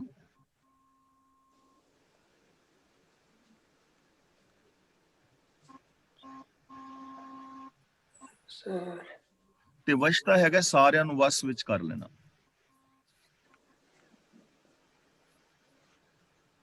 ਵਸ ਵਿੱਚ ਕਰ ਲੈਣਾ। ਹਾਂਜੀ, ਇਹ ਸਿਰਫ ਮੰਨੀਆਂ ਨੇ, ਹੈ ਨਹੀਂ ਹੈ, ਐਵੇਂ ਹੁੰਦਾ ਨਹੀਂ। ਸਿਰਫ ਲੋਕਾਂ ਨੇ ਮੰਨੀਆਂ ਨੇ ਤੇ ਗੁਰੂ ਸਾਹਿਬ ਜੀ ਨੇ ਇੱਥੇ ਉਹਨਾਂ ਦਾ ਜ਼ਿਕਰ ਕਰ ਦਿੱਤਾ ਹੈ ਤੇ ਉਹ ਇਸ ਰੂਪ ਦੇ ਵਿੱਚ ਦੱਸਿਆ ਵੀ ਗੁਰਮੁਖ ਅਸ਼ਟ ਸਿੱਧੀ ਸਬੁੱਧੀ, ਵੀ ਗੁਰੂ ਤੋਂ ਗਿਆਨ ਹਾਸਲ ਕਰ ਲੈਣਾ ਹੀ ਸਾਰੀਆਂ ਰਿੱਧੀਆਂ ਸਿੱਧੀਆਂ ਨੇ। ਗੁਰੂ ਗਿਆਨ ਤੋਂ ਉੱਤੇ ਕੁਛ ਨਹੀਂ ਹੈ। ਹਾਂਜੀ ਠੀਕ ਹੈ ਜੀ, ਥੈਂਕ ਯੂ। ਠੀਕ ਹੈ ਜੀ, ਧੰਨਵਾਦ ਜੀ, ਧੰਨਵਾਦ। ਮੈਨੂੰ ਪਤਾ ਨਹੀਂ ਲੱਗਦਾ ਵੀ ਆਪਾਂ ਇਹਦੇ ਬਾਰੇ ਬਹੁਤਾ ਕਿਉਂ ਜਾਣਨਾ ਚਾਹੁੰਦੇ ਹਾਂ, ਕਿਉਂਕਿ ਜਦ ਗੁਰਬਾਣੀ ਉਹਨਾਂ ਨੂੰ ਮੰਨਦੀ ਨਹੀਂ ਤੇ ਉਹਦੇ ਵਿੱਚ ਸਾਡੀ ਕੋਈ ਬਹੁਤੀ ਇਦਾਂ ਨਹੀਂ। ਅਸੀਂ ਕਿਹੜਾ ਗਿਆਨੀ ਬਣਨਾ ਮੋਰੇ ਜਾ ਕੇ ਕਥਾ ਕਰਨੀ ਹੈ ਸਟੇਜਾਂ ਤੇ ਚਲੋ ਨੌਲੇਜ ਹੋਣੀ ਠੀਕ ਹੈ ਜੀ, ਆਪਣੇ ਕੋਲ ਨੌਲੇਜ ਹੋਣੀ ਚਾਹੀਦੀ ਆ, ਪਰ ਇੱਥੇ ਆਪਣਾ ਬਹੁਤਾ ਟਾਈਮ ਸਪੈਂਡ ਨਾ ਕਰਿਓ, ਮੈਂ ਇਹੀ ਤੁਹਾਨੂੰ ਕਹਿਣ ਲੱਗਾ। ਠੀਕ ਹੈ ਜੀ। ਸਤਵੰਤ ਕੌਰ ਜੀ। ਹਾਂਜੀ, ਗਿਆਨੀ ਜੀ ਨੇ ਉਹ ਐਗਜ਼ਾਮਪਲ ਦਿੱਤੀ ਨਾ ਵੀ ਅਨਮਿਊਟ ਹੋ ਜਾਓ ਸਤਵੰਤ ਕੌਰ ਭੈਣ, ਤੁਸੀਂ ਅਨਮਿਊਟ ਹੋ ਜਾਓ ਜੀ ਸਰ। ਹਾਂਜੀ, ਗਿਆਨੀ ਜੀ ਨੇ ਐਗਜ਼ਾਮਪਲ ਦਿੱਤੀ ਨਾ ਕਿ ਬਾਬੇ ਨੇ ਕਾਰ ਪਾਣੀ ਤੇ ਚਲਾ ਦਿੱਤੀ ਤਾਂ ਉਹ ਜਿਹੜੇ ਕਰਮ ਕਾਂਡ ਕੀਤੇ ਕੁੱਤੇ ਉਹ ਜੀ ਉਹਨਾਂ ਦੇ ਪਾਸ ਰਿੱਧੀਆਂ ਸਿੱਧੀਆਂ ਸੀ। ਤੇ ਹੁਣ ਵਾਕਈ ਗੱਲ ਠੀਕ ਹੈ, ਗਿਆਨੀ ਜੀ ਨੇ ਕਿਹਾ ਕਿ ਹੁਣ ਤਾਂ ਕੈਮਰੇ ਆ ਗਏ ਤੇ ਫੜੇ ਜਾਣਗੇ, ਪਰ ਤੁਸੀਂ ਇਹ ਵੀ ਨਾਲ ਨਹੀਂ ਸਹਿਮਤ ਹੋਵੋਗੇ ਕਿ ਹੁਣ ਲੋਕੇ ਥੋੜੇ ਪੜ੍ਹ ਕੇ ਥੋੜੇ ਜ਼ਿਆਦਾ ਸਿਆਣੇ ਹੋ ਗਏ ਨੇ। ਹਾਂਜੀ ਬਿਲਕੁਲ, ਉਹ ਤਾਂ ਹੈ ਹੀ ਹੈ। ਹਾਂਜੀ, ਤੇ ਮੈਂ ਨਾ ਜਦੋਂ ਇੱਥੇ ਪੜ੍ਹਨ ਆਈ ਸੀ ਨਾ ਤੇ ਸ਼ਹਿਰ ਦੀ ਕੋਈ ਚਰਚ ਨਹੀਂ ਸੀ ਜਿਹਨੇ ਮੈਨੂੰ ਨਾ ਕਾਰਡ ਨਾ ਭੇਜਿਆ ਹੋਵੇ ਕਿ ਤੂੰ ਸਾਡੀ ਚਰਚ ਆ ਕੇ ਜੁਆਇਨ ਕਰ। ਤੇ ਮੈਨੂੰ ਕ੍ਰਿਸਚੈਨਿਟੀ ਦਾ ਬਹੁਤਾ ਪਤਾ ਨਹੀਂ ਸੀ ਤੇ ਮੈਂ ਕਿਹਾ ਚੱਲ ਮੈਂ ਵੀ ਕੋਰਸ ਲੈ ਲਾਂ। ਮੈਂ ਨਾ ਇੱਕ ਕੋਰਸ ਲਿਆ, ਗ੍ਰੈਜੂਏਟ ਕੋਰਸ ਲਿਆ ਤੇ ਉਹ ਕੋਰਸ ਸੀ ਬਾਈਬਲ ਐਜ਼ ਲਿਟਰੇਚਰ। ਤੇ ਉਹ ਪ੍ਰੋਫੈਸਰ ਮੈਨੂੰ ਕਹਿੰਦਾ ਪਹਿਲਾਂ ਤੂੰ ਆ ਕੇ ਮੈਨੂੰ ਮਿਲ ਤਾਂ ਤੂੰ ਮੇਰਾ ਕੋਰਸ ਲਈ। ਮੈਂ ਗਈ ਉਹਦੇ ਪਾਸ, ਉਹਨੇ ਮੈਨੂੰ 2-4 ਕੁਐਸਚਨ ਪੁੱਛੇ, ਤੂੰ ਰਿਲੀਜੀਅਸ ਹੈ? ਤੇ ਮੈਂ ਕਿਹਾ ਆਪਣੇ ਹਿਸਾਬ ਸਿਰ ਮੈਂ ਰਿਲੀਜੀਅਸ ਹੈਗੀ ਹਾਂ, ਮੈਂ ਆਪਣੇ ਧਰਮ ਨੂੰ ਮੰਨਦੀ ਹਾਂ, ਮੈਂ ਜੋ ਕੁਝ ਕਰਨਾ ਹੁੰਦਾ ਕਰਦੀ। ਤੇ ਮੈਨੂੰ ਫਿਕਰ ਪੈ ਗਿਆ ਕਿ ਇਹਨੇ ਮੈਨੂੰ ਪਰਮਿਸ਼ਨ ਨਹੀਂ ਦੇਣੀ ਕੋਰਸ ਜੁਆਇਨ ਕਰਨ ਦੀ। ਅੱਛਾ, ਉਹ ਪੜ੍ਹਾਉਂਦਾ ਸੀ, ਉਹ ਏਦਾਂ ਦੀ ਗੱਲ ਕਰਦਾ ਸੀ ਜਿਹੜੀ ਗੁਰਮੁਖਤਾਈ ਨਾਲ ਮੇਲ ਖਾਂਦੀ। ਪਹਿਲਾ ਹੀ ਚੈਪਟਰ ਸੀ, ਉਹਦੇ 'ਚ ਲਿਖਿਆ ਸੀ ਨਾ ਕਿ ਕ੍ਰਾਈਸਟ ਪਾਣੀ ਤੇ ਤੁਰਿਆ, ਤੇ ਉਹਨੇ ਕਹਿ ਦਿੱਤਾ ਕਿ ਇਹ ਗੱਲ ਕਦੀ ਹੋ ਹੀ ਨਹੀਂ ਸਕਦੀ, ਇਹ ਸਾਇੰਸ ਦਾ ਫੈਕਟ ਹੀ ਨਹੀਂ ਹੈਗਾ ਕਿ ਕੋਈ ਪਾਣੀ ਉੱਤੇ ਤੁਰ ਸਕਦਾ, ਤੇ ਕ੍ਰਾਈਸਟ ਵੀ ਤਾਂ ਬੰਦਾ ਹੀ ਸੀ ਪਹਿਲਾਂ। ਸੋ ਜਿਹੜੇ ਬਹੁਤੇ ਫਨੈਟਿਕ ਕ੍ਰਿਸਚਨ ਬੈਠੇ ਸੀ ਨਾ, ਉਹਨਾਂ ਨੂੰ ਬੁਰਾ ਲੱਗਿਆ, ਉਹਨਾਂ ਨੇ ਆਪਣੇ ਮਾਪਿਓ ਨੂੰ ਲਿਖ ਦਿੱਤਾ। ਮਾਪਿਓ ਬੜੇ ਨਾਰਾਜ਼ ਹੋਏ, ਉਹਨਾਂ ਨੇ ਪ੍ਰੋਫੈਸਰ ਨੂੰ ਉਲਟੀਆਂ ਸਿੱਧੀਆਂ ਫੋਨਾਂ ਕੀਤੀਆਂ, ਜੋ ਕੁਝ ਵੀ ਕਿਹਾ ਕਿਉਂ। ਤਾਂ ਪ੍ਰੋਫੈਸਰ ਕਲਾਸ ਜਾ ਕੇ ਕਹਿੰਦਾ ਕਿ ਤੁਸੀਂ ਆਪਣੇ ਮਾਂ-ਬਾਪ ਨੂੰ ਨਾ ਡਿਸਟਰਬ ਕਰਿਆ ਕਰੋ, ਇਹ ਕੋਰਸ ਹੈਗਾ ਲਿਟਰੇਚਰ, ਇਹ ਕੋਰਸ ਧਾਰਮਿਕ ਨਹੀਂ ਹੈ, ਤੇ ਮੈਂ ਤੁਹਾਨੂੰ ਬਾਈਬਲ ਪੜ੍ਹਾ ਰਿਹਾ ਕਿਤਾਬ ਦੇ ਹਿਸਾਬ ਸੇ। ਸੋ ਉਹ ਮੈਨੂੰ ਅੱਜ ਯਾਦ ਆ ਗਿਆ। ਤੁਸੀਂ ਦੇਖੋ ਉਹ ਕੋਰਸ ਮੇਰੇ ਦਿਮਾਗ 'ਚ ਇੰਨਾ ਬੈਠਿਆ ਹੋਇਆ ਕਿਉਂਕਿ ਉਸ ਆਦਮੀ ਨੇ ਉਹ ਗੱਲਾਂ ਕਹੀਆਂ ਜੋ ਮੈਨੂੰ ਪਾਠ ਕਰਦਿਆਂ ਪਾਠ ਵਿੱਚੋਂ ਮਿਲਦੀਆਂ, ਰਿਐਲਿਟੀ, ਅਸਲੀ ਗੁਰਮਤ। ਤੇ ਬਾਈਬਲ ਵੀ ਤਾਂ ਉਹਨਾਂ ਬੰਦਿਆਂ ਨੇ ਲਿਖੀ ਸੀ, ਉਹ ਵੀ ਏਦਾਂ ਦੇ ਸੀ ਕਿ ਜੀ ਕ੍ਰਾਈਸਟ ਨੇ ਕਰਾਮਾਤਾਂ ਕੀਤੀਆਂ। ਸੋ ਮੈਨੂੰ ਉਹ ਗੱਲ ਯਾਦ ਆ ਗਈ ਜਿਹੜੀ ਤੁਸੀਂ ਕਹੀ ਕਿ ਪਾਣੀ ਦੇ ਉੱਤੇ ਕਾਰ ਚੱਲੀ, ਉਹ ਕਹਿੰਦੇ ਕ੍ਰਾਈਸਟ ਪਾਣੀ ਉੱਤੇ ਤੁਰਿਆ। ਹਾਂ ਬਸ ਬਣਾਵਟੀ ਨੇ ਸਾਰੀਆਂ। ਹਾਂਜੀ ਤੇ ਅੱਜ ਬੰਦਾ ਸਿਆਣਾ ਨਹੀਂ ਮੰਨਦਾ। ਬਾਕੀ ਅੱਜ ਕੱਲ ਹੁਣ ਜੇ ਅਗਲਾ ਕਵੇ ਵੀ ਕੈਰਾਮਾਤ ਕਰੋ ਤੇ ਅਗਲਿਆਂ ਨੇ ਕੈਮਰੇ ਲਾਏ ਨੇ, ਫੜੇ ਜਾਂਦੇ ਨੇ। ਉਹ ਸਿਰੜੀ ਵਾਲਾ ਸਾਈਂ ਫੜਿਆ ਗਿਆ ਸੀ ਨਾ, ਉੱਤੋਂ ਸੁੱਟ ਦਾ ਜੰਜੀਰੀ ਸੋਨੇ ਦੀ। ਤੇ ਉਹ ਇੱਕ ਹੋਰ ਨਹੀਂ, ਉਹ ਬਾਬਾ ਉਹ ਜੋ ਵੱਡੇ ਛੱਤੇ ਵਾਲਾ, ਤੇ ਇਹ ਸਟੂਡੈਂਟਸ ਨੇ ਉਹਨੂੰ ਐਕਸਪੋਰਟ ਕੀਤਾ ਸੀ ਅਖੇ। ਜਦੋਂ ਅਮੀਰ ਜਾਂਦੇ ਨੇ ਤੇ ਉਹਨਾਂ ਨੂੰ ਨਾ ਬਾਂਹ ਦੇ ਵਿੱਚੋਂ ਕਹਿ ਗਿਆ ਦੇਖੋ ਮੈਂ ਘੜੀ ਪ੍ਰੋਡਿਊਸ ਕੀਤੀ, ਤੇ ਰੋਲੈਕਸ ਘੜੀਆਂ ਦਿੰਦਾ ਸੀ। ਤੇ ਜਦੋਂ ਕੋਈ ਸਟੂਡੈਂਟ ਜਾਂਦਾ ਸੀ ਕਿ ਸਾਨੂੰ ਆਸ਼ੀਰਵਾਦ ਦਿਓ, ਤੇ ਉਹਨਾਂ ਦੇ ਮੱਥੇ ਤੇ ਸਵਾਲ ਲਗਾ ਦਿੰਦਾ ਸੀ। ਸੋ ਉਹ ਸਟੂਡੈਂਟ ਨੇ ਬੜਾ ਲੰਮਾ ਚੌੜਾ ਆਰਟੀਕਲ ਲਿਖਿਆ ਕਿ ਇਹ ਬਾਬਾ ਫੋਨੀ ਹੈ, ਹੀ is only for the rich. ਅਮੀਰਾਂ ਨੂੰ ਘੜੀਆਂ ਦਿੰਦਾ, ਅਮੀਰਾਂ ਨੂੰ ਚੈੱਕ ਦਿੰਦਾ, ਅਮੀਰਾਂ ਨੂੰ ਇਹ ਸੋਨੇ ਦੀਆਂ ਮੁੰਦਰੀਆਂ ਤੇ ਇਹ ਜਿਹੜੀਆਂ ਹੁਣ ਤੁਸੀਂ ਕਹੀਆਂ ਇਹ ਦਿੰਦਾ। ਤੇ ਜਿਹੜੇ ਸਟੂਡੈਂਟ ਨੇ ਉਹ ਤਾਂ ਵਿਚਾਰੇ ਰੰਗੇ ਭੁੱਖੇ ਹੀ ਨੇ, ਉਹ ਤਾਂ ਜੇ ਪੜ੍ਹਦੇ ਪਏ ਨੇ, ਤੇ ਉਹਨਾਂ ਵਾਸਤੇ ਵਿਭੂਤੀ ਰੱਖੀ ਹੋਈ ਹੈ। ਇਹ ਵੀ ਮੇਰਾ ਖਿਆਲ ਜੀ ਉਹ ਇੱਕ BBC ਦਾ ਪ੍ਰੋਗਰਾਮ ਦੇਖਿਆ ਸੀਗਾ, ਉਹਦੇ ਵਿੱਚ ਉਹਨਾਂ ਨੇ ਇੱਕ ਡਾਕੂਮੈਂਟਰੀ ਦੇ ਵਿੱਚ ਦਿਖਾ ਲਿਆ ਸੀਗਾ।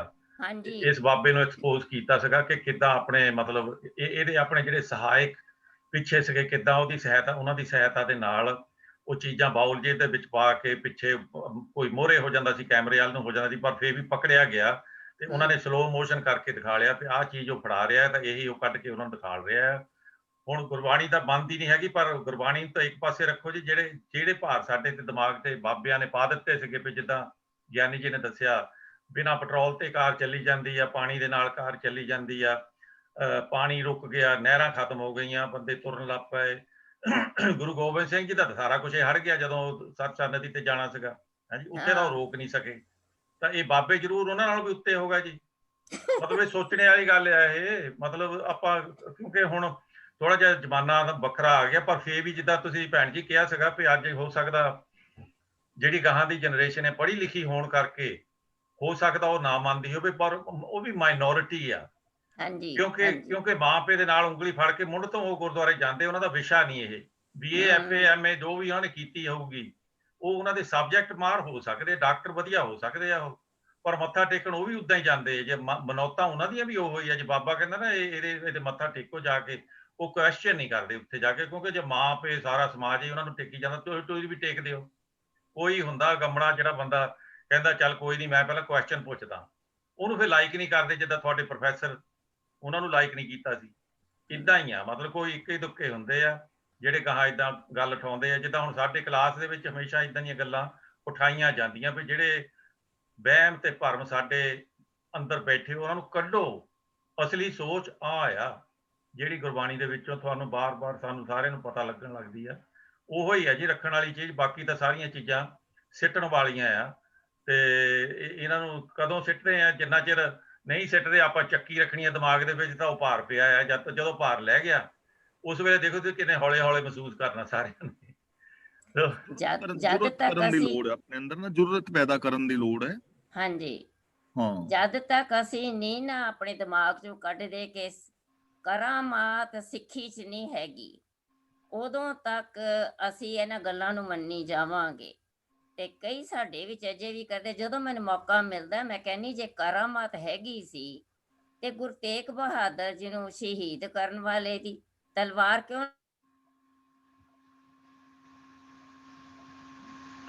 ਮੈਨੂੰ ਲੱਗਦਾ ਜੀ ਉਹਨਾਂ ਦਾ ਇੰਟਰਨੈਟ ਸ਼ਾਇਦ ਬੰਦ ਹੋ ਗਿਆ, ਸੌਰੀ, ਤੇ ਉਹਨਾਂ ਦੀ ਪਿਕਚਰ ਵੀ ਚਲੇ ਗਈ, ਮੈਨੂੰ ਲੱਗਦਾ ਡਿਲੀਟ ਜਿਹਾ ਹੋ ਗਿਆ ਕੰਮ। ਪਰ ਗੱਲ ਉਹਨਾਂ ਦੀ ਬਿਲਕੁਲ ਸਹੀ ਹੈ ਜੀ, ਕਰਾਮਾਤਾਂ ਤਾਂ ਕਰਾਮਾਤਾਂ ਹੈਗੀਆਂ ਹੀ ਨਹੀਂ ਸਾਡੇ ਧਰਮ ਦੇ ਵਿੱਚ ਨਹੀਂ, ਕਰਾਮਾਤ ਕਿਤੇ ਵੀ ਹੈ ਨਹੀਂ। ਪਰ ਲੋਕਾਂ ਨੂੰ ਲੋੜ ਨਹੀਂ ਕਿ ਸਿੱਖੀ ਵਿੱਚ ਨਹੀਂ ਹੈਗੀਆਂ, ਕਰਾਮਾਤਾਂ ਹੈ ਹੀ ਨਹੀਂ। ਬਿਲਕੁਲ ਸਹੀ ਗੱਲ ਹੈ ਜੀ। ਪਰ ਦੁਨੀਆ ਦੇ ਸਾਰੇ ਧਰਮਾਂ ਨੇ ਆਪਣੇ ਕਮਿਊਨਿਟੀਆਂ ਤੇ ਇੰਨਾ ਭਾਰ ਪਾਏ ਆ ਕਿ ਉਹ ਅੱਖਾਂ ਮੀਟੀ ਉਧਰ ਨੂੰ ਚਲੇ ਜਾਂਦੇ। ਉਹ ਕਹਿੰਦੇ ਜੀ ਹੈਗੀਆਂ, ਸਭ ਕੁਝ ਹੈਗੀਆਂ, ਠੀਕ ਹੈ ਨਾ ਜੀ। ਸੋ ਇਸ ਕਰਕੇ ਇਹਨਾਂ ਨੂੰ ਤੁਸੀਂ ਜੇ ਨਕਾਰ ਦੋਗੇ ਤਾਂ ਇਹਨਾਂ ਤੋਂ ਛੁਟਕਾਰਾ ਪਾ ਲਓਗੇ। ਜੇ ਤੁਸੀਂ ਉਹਨਾਂ ਦੇ ਮਗਰ ਫਿਰੋਗੇ ਨਾ ਤਾਂ ਫਿਰ ਉਹਨਾਂ ਨੂੰ ਟੋਲਣ ਲੱਗ ਪਓਗੇ ਵੀ ਤੁਹਾਡਾ ਟਾਈਮ ਉਧਰ ਵੇਸਟ ਹੋ ਜਾਣਾ ਤੇ ਅਸਲੀ ਗੱਲ ਤੋਂ ਤੁਸੀਂ ਖੁੰਝ ਜਾਣਾ। ਅਜੇ ਵੀ ਟਾਈਮ ਹੈਗਾ, ਜਿੰਨਾ ਵੀ ਸਾਡੇ ਕੋਲ ਟਾਈਮ ਹੈਗਾ, ਅਸਲੀ ਲਾਈਨ ਤੇ ਆ ਜਾਈਏ, ਸਹੀ ਗੱਲਾਂ ਮੰਨਣ ਲੱਗ ਪਈਏ। ਜਿਹੜੀਆਂ ਗੱਲਾਂ ਦਾ ਕੋਈ ਫਾਇਦਾ ਨਹੀਂ ਹੈਗਾ ਉਹਨਾਂ ਨੂੰ ਛੱਡ ਦਈਏ, ਅੜੀ ਨਾ ਕਰੀਏ। ਇਹਦਾ ਦਾ ਮਤਲਬ ਏਦਾਂ ਹੀ ਆ, ਗੁਰਬਾਣੀ ਦੇ ਵਿੱਚ ਵੀ ਬਹੁਤੀਆਂ ਚੀਜ਼ਾਂ ਜੇ ਸਾਨੂੰ ਨਾ ਉਸ ਡਾਇਰੈਕਸ਼ਨ ਨੂੰ ਲਿਜਾਂਦੀਆਂ ਤਾਂ ਜਿੱਦਾਂ ਗਿਆਨੀ ਹੁਣੀ ਨੇ ਅੱਗੇ ਵੀ ਕਿਹਾ ਸੀਗਾ ਵੀ ਮੁੜ ਕੇ ਪਹਿਲੀ ਲਾਈਨ ਤੇ ਆ ਜਾਓ, ਪਹਿਲੀ ਆਪਣੀ ਜਿਹੜੀ ਗੁਰਬਾਣੀ ਜਿੱਥੋਂ ਸ਼ੁਰੂ ਹੀ ਹੁੰਦੀ ਨਾ ਉੱਥੇ ਮੁੜ ਕੇ ਆ ਜਾਓ। ਤੁਹਾਨੂੰ ਕਿਤੇ ਬਹੁਤਾ ਜਾਣ ਦੀ ਲੋੜ ਨਹੀਂ ਹੈਗੀ। ਸਾਰਾ ਗੁਰੂ ਗ੍ਰੰਥ ਸਾਹਿਬ ਐਕਸਪਲੇਨੇਸ਼ਨ ਹੀ ਆ ਸਾਰੀ, ਹਨਾ। ਤੇ ਜਿਹੜੀਆਂ ਮੁੱਢਲੀਆਂ ਚੀਜ਼ਾਂ ਉਹਨਾਂ ਦਾ ਸਾਨੂੰ ਪਤਾ ਲੱਗ ਜਾਵੇ ਤਾਂ ਆਪਾਂ ਕਿਤੇ ਭਟਕ ਨਹੀਂ ਸਕਦੇ, ਆਪਣੇ ਫਰਜ਼ਾਂ ਨੂੰ ਪਛਾਣ ਸਕਦੇ ਹਾਂ, ਆਪਣੀਆਂ ਜ਼ਿੰਦਗੀ ਜੀ ਸਕਦੇ ਹਾਂ। ਅਸੀਂ ਜ਼ਿੰਦਗੀ ਜਿਉਣਾ ਹੀ ਸਾਡਾ ਫਰਜ਼ ਹੈਗਾ, ਧਰਮ ਹੈਗਾ, ਤੇ ਉਹਨੂੰ ਚੰਗੀ ਤਰ੍ਹਾਂ ਜੀ ਲਈਏ, ਆਪਣੇ ਆਲੇ ਦੁਆਲੇ ਨੂੰ ਠੀਕ ਰੱਖੀਏ, ਸਮਾਜ ਆਪੇ ਠੀਕ ਹੋਣ ਲੱਗ ਪਏ। ਜੇ ਹਰ ਕੋਈ ਬੰਦਾ ਸਮਾਜ ਦੇ ਵਿੱਚ ਆਪਣਾ ਆਪਣਾ ਫਰਜ਼ ਪਛਾਣਨ ਲੱਗ ਪਊਗਾ ਤਾਂ ਸਾਰਾ ਸਮਾਜ ਹੀ ਠੀਕ ਹੋ ਜਾਣਾ, ਕਿਉਂਕਿ ਆਪਣੇ ਫਰਜ਼ ਸਾਰਿਆਂ ਪਛਾਣ ਲੈ, ਕਿਤੇ ਇੱਧਰ ਉੱਧਰ ਜਾਣ ਦੀ ਲੋੜ ਹੀ ਨਹੀਂ। ਪਰ ਜਿਸਲੇ ਆਪਾਂ ਦੂਜਿਆਂ ਨੂੰ ਸੁਧਾਰਨ ਤੁਰ ਪੈਂਦੇ ਆ ਤੇ ਆਪਣੇ ਪੱਲੇ ਹੈ ਕੱਖ ਨਹੀਂ, ਲੜਾਈ ਝਗੜੇ ਤਾਂ ਸਾਡੇ ਕੋਲ ਰਹਿੰਦਾ ਕੱਖ ਨਹੀਂ। ਜਸਵੀਰ ਕੌਰ ਭੈਣ ਹੋਏ ਨਾ ਅਨਮਿਊਟ। ਹਾਂਜੀ, ਮੈਂ ਉਹਨਾਂ ਦੇ ਨਾਲੇ ਗੱਲ ਕਰਨ ਲੱਗਾ ਸੀ। ਹਾਂਜੀ, ਕਰੋ ਗੱਲ ਜਸਵੀਰ ਕੌਰ ਜੀ। ਵਾਹਿਗੁਰੂ ਜੀ ਕਾ ਖਾਲਸਾ, ਵਾਹਿਗੁਰੂ ਜੀ ਕੀ ਫਤਿਹ। ਜਿੱਦਾਂ ਆਪਾਂ ਕਹਿੰਦੇ ਕਰਾਮਾਤ ਹੈ ਨਹੀਂ, ਨਾਲੇ ਗੁਰੂ ਤੇਗ ਬਹਾਦਰ ਜੀ ਦੇ, ਮੈਂ ਤਾਂ ਕਹਿੰਦੀ ਹਾਂ ਜਿੱਦਾਂ ਦੀ ਗੁਰੂ ਤੇਗ ਬਹਾਦਰ ਜੀ ਦੀ ਸ਼ਹਾਦਤ ਸੀ, ਅੱਖਾਂ ਖੋਲ ਕੇ ਉੱਥੇ ਬੈਠੇ ਨੇ, ਆਪਣਾ ਸੀਸ ਲਹਾਇਆ, ਉਹ ਉਹਨਾਂ ਦੀ ਕਰਾਮਾਤ ਹੀ ਸੀ। ਉਦਾਂ ਦੀ ਕਰਾਮਾਤ ਕੋਈ ਕਰ ਹੀ ਨਹੀਂ ਸਕਦਾ, ਉਹ ਅਸਲੀ ਕਰਾਮਾਤ ਸੀ।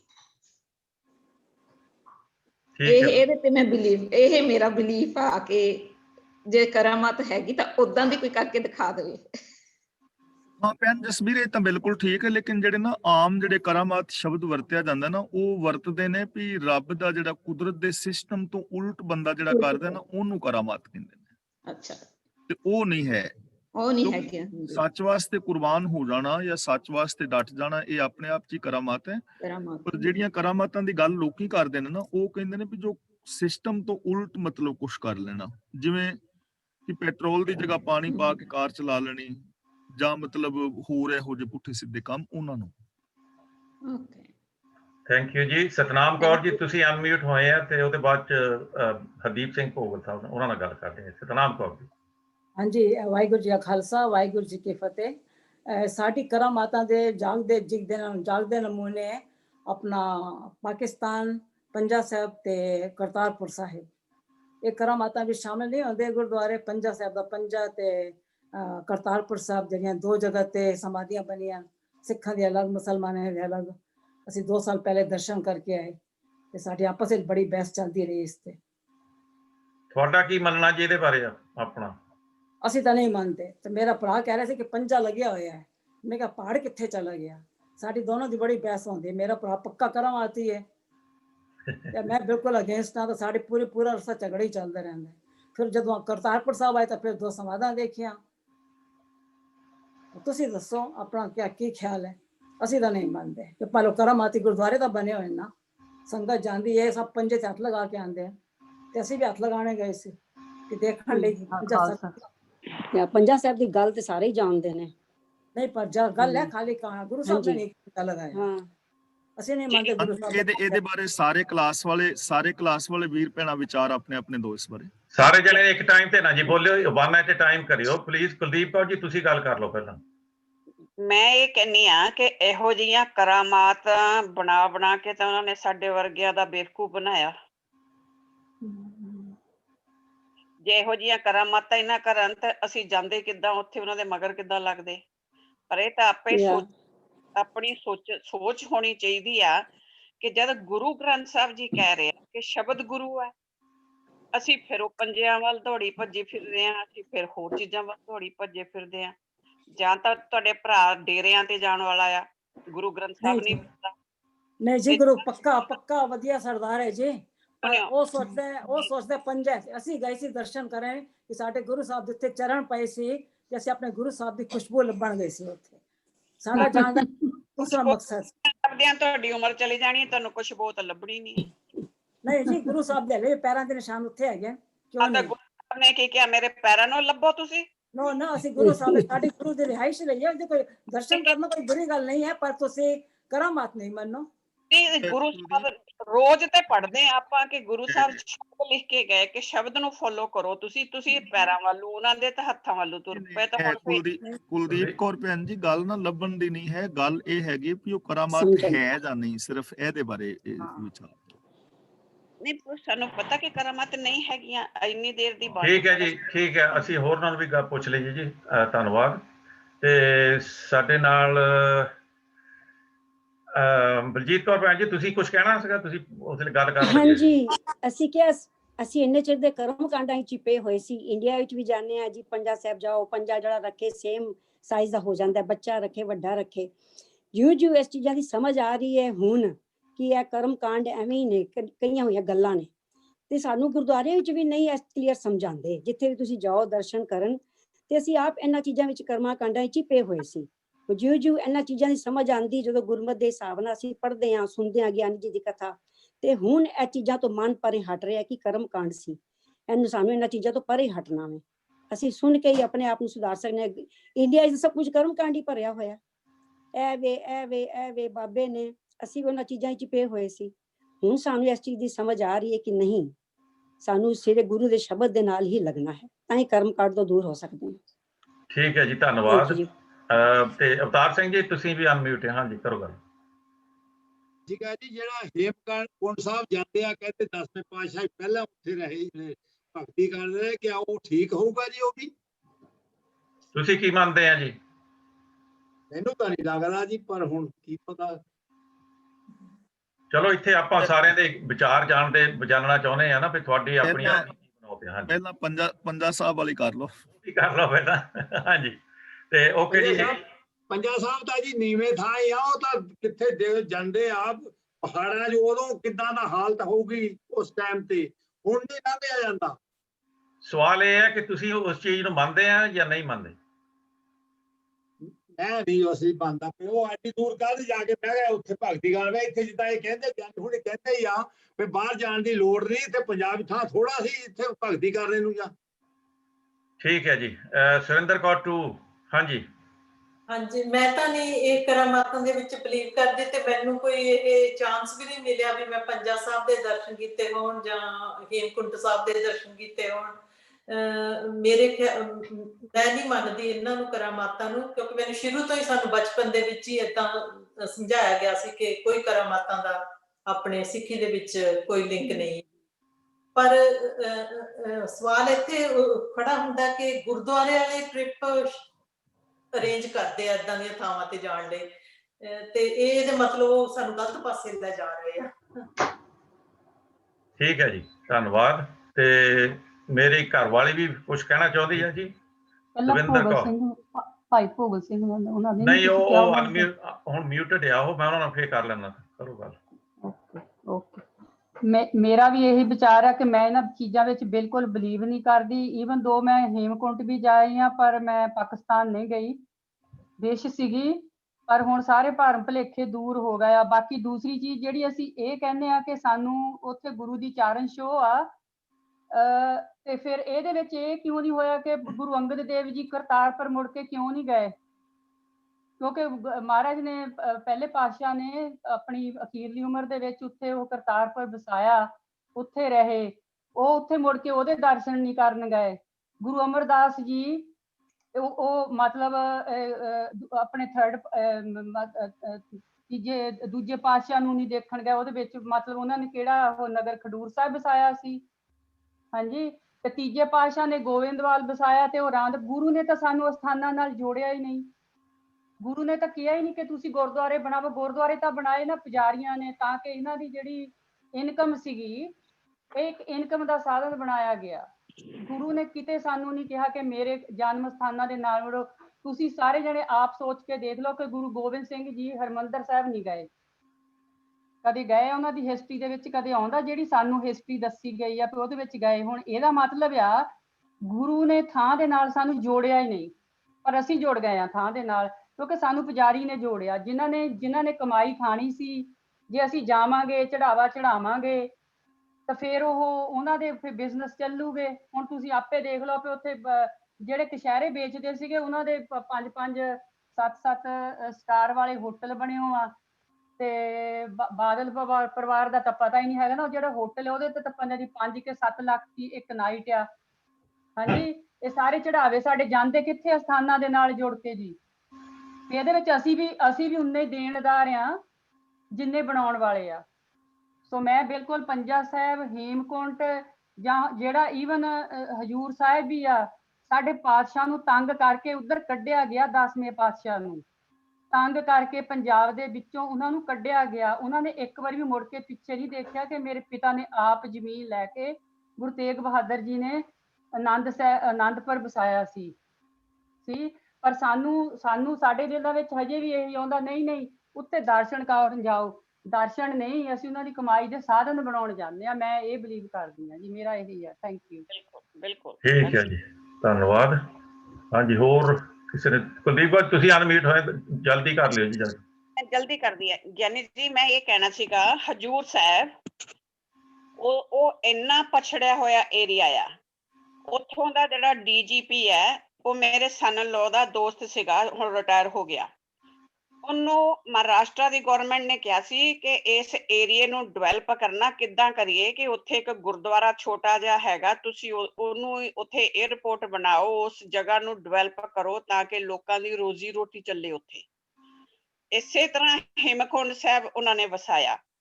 ਉੱਥੇ ਕੋਈ ਹਿਮਕੁੰਡ ਸਾਹਿਬ ਗਿਆ, ਉਹਨਾਂ ਨੇ ਪੁੱਛਿਆ ਕਿ ਵੀ ਇੱਥੇ ਕਿੱਦਾਂ ਗੁਰਦੁਆਰਾ ਬਣ ਗਿਆ।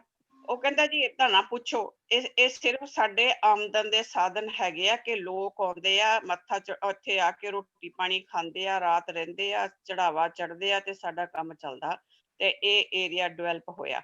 ਇਹਨਾਂ ਚੀਜ਼ਾਂ ਕਰਕੇ ਉਹਨਾਂ ਨੇ ਏਰੀਆ ਵਗੈਰਾ ਨੂੰ ਡਿਵੈਲਪ ਕਰਨ ਕਰਕੇ ਇਹ ਚੀਜ਼ਾਂ ਬਣਾ ਦਿੱਤੀਆਂ। ਨਹੀਂ ਤਾਂ ਕਿਹਨੂੰ ਉੱਥੇ ਪਈ ਹੋਈ ਆ ਕਿ ਸਾਡੇ ਗੁਰੂਆਂ ਦੇ ਇੱਥੇ ਪੈਰ ਪਿਆ ਤੇ ਉੱਥੇ ਹੱਥ ਪਿਆ ਤੇ ਇੱਥੇ ਆਹ ਪਿਆ ਤੇ ਉੱਥੇ ਅਸੀਂ ਜਾ ਕੇ ਗੁਰਦੁਆਰੇ ਬਣਾ ਦਈਏ, ਕਿ ਉਹਨਾਂ ਦੀਆਂ ਨਿਸ਼ਾਨੀਆਂ ਬਣਾ ਦਈਏ। ਠੀਕ ਹੈ ਜੀ, ਠੀਕ ਹੈ, ਧੰਨਵਾਦ। ਦੇਖੋ ਜੀ, ਮੇਨ ਜਿਹੜੀ ਗੱਲ ਹੈ ਨਾ, ਉਹ ਦੇਖਣ ਵਾਲੀ ਇਹ ਹੈ ਕਿ ਜਿਹੜਾ ਪੁਜਾਰੀ ਨੇ ਸਾਡੇ ਤੇ ਭਾਰ ਪਾਏ ਆ, ਉਹਦੇ ਨਾਲ ਜਿਹੜੀ ਦੁਕਾਨਦਾਰੀ ਖੁੱਲੀ ਹੈ। ਮੈਂ ਖੁਦ ਜਾਣੀ ਪੰਜਾ ਸਾਹਿਬ ਗੁਰਦੁਆਰੇ ਜਾ ਕੇ ਆਏ, ਨਨਕਾਣਾ ਸਾਹਿਬ ਵੀ ਜਾਏ, ਸਾਰੇ ਮੈਂ ਗੁਰਦੁਆਰੇ ਦੇਖ ਕੇ ਆਏ ਕੁਛ ਸਾਲ ਪਹਿਲਾਂ, ਔਰ ਹੇਮਕੁੰਟ ਸਾਹਿਬ ਵੀ ਜਾਏ ਆ। ਹਾਂਜੀ, ਜਿੱਦਾਂ ਸਾਡੀ ਉਸ ਟਾਈਮ ਤੇ ਸੋਚ ਸੀਗੀ, ਜੋ ਸਾਨੂੰ ਦੱਸਿਆ ਗਿਆ ਸੀ, ਉਹਦੇ ਮੁਤਾਬਕ ਅਸੀਂ ਜਾ ਕੇ ਜ਼ਰੂਰ ਟ੍ਰਿਪ ਲਾ ਜਾਂਦੇ ਆ। ਪਰ ਜਿੱਦਾਂ ਹੁਣ ਸੋਚ ਵੱਖਰੀ ਹੋਈ ਜਾਂਦੀ, ਨਵੇਂ ਤਰੀਕੇ ਦੇ ਨਾਲ ਜਿੱਦਾਂ ਸੋਚਦੇ ਆ, ਉਹਦੇ ਵਿੱਚ ਪੰਜਾ ਸਾਹਿਬ ਵੀ ਐਗਜ਼ਿਸਟ ਨਹੀਂ ਕਰਦਾ। ਪਰ ਤੁਸੀਂ ਪੁਜਾਰੀ ਦਾ ਸੋਚ ਕੇ ਦੇਖੋ, ਇੱਕ ਪੰਜਾ ਸਾਹਿਬ ਆ ਤੇ ਇੱਕ ਮੇਰਾ ਖਿਆਲ ਭਗਤ ਨਾਮਦੇਵ ਜੀ ਦਾ ਸ਼ਾਇਦ ਜਿਹੜਾ ਦੇਹਰਾ ਘੁਮਾਉਣ ਵਾਲੀ ਗੱਲ ਇੱਕ ਦਿਨ ਆਪਣੇ ਕਲਾਸ ਦੇ ਵਿੱਚ ਵੀ ਸ਼ਾਇਦ ਚੱਲੀ ਸੀਗੀ। ਉਹਦੇ ਵਿੱਚ ਦੇਖੋ, ਬਿਲਡਿੰਗਾਂ ਏਦਾਂ ਦੀਆਂ ਖੜੀਆਂ ਕਰ ਦਿੱਤੀਆਂ ਉਹਨਾਂ ਨੇ ਲੋਕਾਂ ਨੂੰ ਬੇਵਕੂਫ ਬਣਾਉਣ ਵਾਸਤੇ। ਬਿਲਡਿੰਗ ਦਾ ਆਮ ਮੂੰਹ ਇੱਧਰ ਨੂੰ ਹੁੰਦਾ ਤਾਂ ਉਹਨਾਂ ਨੇ ਦੂਏ ਪਾਸੇ ਨੂੰ ਕਰਤਾ, ਸਿਰਫ ਇਹ ਦੱਸਣ ਵਾਸਤੇ ਵੀ ਉੱਥੇ ਕਰਾਮਾਤ ਸੀਗੀ, ਉਹ ਕਰਾਮਾਤੀ ਕਰ ਦਿੱਤਾ ਉਹਨਾਂ ਨੂੰ। ਸਾਨੂੰ ਫੇਰ ਭੰਬਲ ਭੂਸੇ 'ਚ ਪਾ ਦਿੱਤਾ, ਔਰ ਅਸੀਂ ਇਹਦੇ ਵਿੱਚੋਂ ਨਿਕਲਣਾ ਹੀ ਨਹੀਂ ਚਾਹੁੰਦੇ। ਹੁਣ ਪੰਜਾ ਸਾਹਿਬ ਦੀ ਤੁਸੀਂ ਦੇਖ ਲਓ ਵੀ ਉਹ ਬਹੁਤਾ ਚਿਰ ਨਹੀਂ ਹੋਇਆ ਐਗਜ਼ਿਸਟ ਹੋਏ ਨੂੰ, ਪਰ ਜਿੰਨਾ ਚਿਰ ਵੀ ਹੋਇਆ, ਪਰ ਸਾਡੇ ਸਿਰ ਤੇ ਤਾਂ ਭਾਰ ਪੈ ਗਿਆ ਨਾ। ਅਸੀਂ ਤਾਂ ਮੱਥਾ ਟੇਕਣ ਜਾਣਾ ਹੀ ਆ, ਕਿੱਡੀ ਬੜੀ ਬਿਲਡਿੰਗ ਬਣਾਤੀ ਆ। ਤੁਸੀਂ ਦੇਖੋ ਪੁਜਾਰੀ ਨੇ ਕਿੱਦਾਂ ਸੋਚਿਆ ਹੋਊਗਾ ਵੀ ਜੇ ਇੱਥੇ ਪੰਜਾ ਲਾ ਕੇ ਗੁਰੂਆਂ ਨੂੰ ਏਦਾਂ ਬਣਾ ਦਿੱਤਾ ਜਾਵੇ ਤਾਂ ਦੇਖੋ ਕਿੱਦਾਂ ਆਮਦਨੀ ਦਾ ਸਾਧਨ ਕਿੱਦਾਂ ਹੋ ਜਾਣਾ। ਕਿਉਂਕਿ ਆਪਾਂ ਸੋਚਦੇ ਨਹੀਂ, ਅਸੀਂ ਸਿਰਫ ਉਹ ਜਿੱਦਾਂ ਮਤਲਬ ਅੱਖਾਂ ਮੀਟੀ ਉੱਧਰ ਨੂੰ ਤੁਰੀ ਜਾਂਦੇ ਆ। ਔਰ ਹਰ ਸਾਲ ਜਿੱਦਾਂ ਤੁਸੀਂ ਕਿਹਾ ਸੀਗਾ ਨਾ ਕਿ ਭੈਣ ਸੁਰਿੰਦਰ ਕੌਰ ਨੇ ਕਿਹਾ ਸੀਗਾ ਵੀ ਇੱਥੋਂ ਮਤਲਬ ਟ੍ਰਿਪ ਆਰਗੇਨਾਈਜ਼ ਕਰਦੇ, ਇੰਗਲੈਂਡ ਤੋਂ ਅਮਰੀਕਾ ਕੈਨੇਡਾ ਸਾਰੇ ਪਾਸਿਓਂ ਟ੍ਰਿਪ ਆਰਗੇਨਾਈਜ਼ ਹੁੰਦੇ ਆ। ਔਰ ਟ੍ਰਿਪਾਂ ਦੇ ਵਿੱਚ ਦੇਖੋ ਕਿੱਦਾਂ ਹਜ਼ਾਰਾਂ ਲੱਖਾਂ ਲੋਕੀ ਉੱਥੇ ਜਾਂਦੇ, ਤਾਂ ਆਮਦਨੀ ਦਾ ਸਾਧਨ ਆ। ਉੱਥੇ ਦੀ ਗੌਰਮੈਂਟ ਤੁਹਾਨੂੰ ਪ੍ਰੋਟੈਕਸ਼ਨ ਦਿੰਦੀ, ਉਹਨਾਂ ਨੂੰ ਆਮਦਨੀ ਆ ਰਹੀ ਆ। ਇਹ ਸਾਰਾ ਰਲ ਮਿਲ ਕੇ ਖਾਈ ਜਾਂਦੇ, ਸਾਨੂੰ ਜਾਗਣ ਦੀ ਲੋੜ ਆ।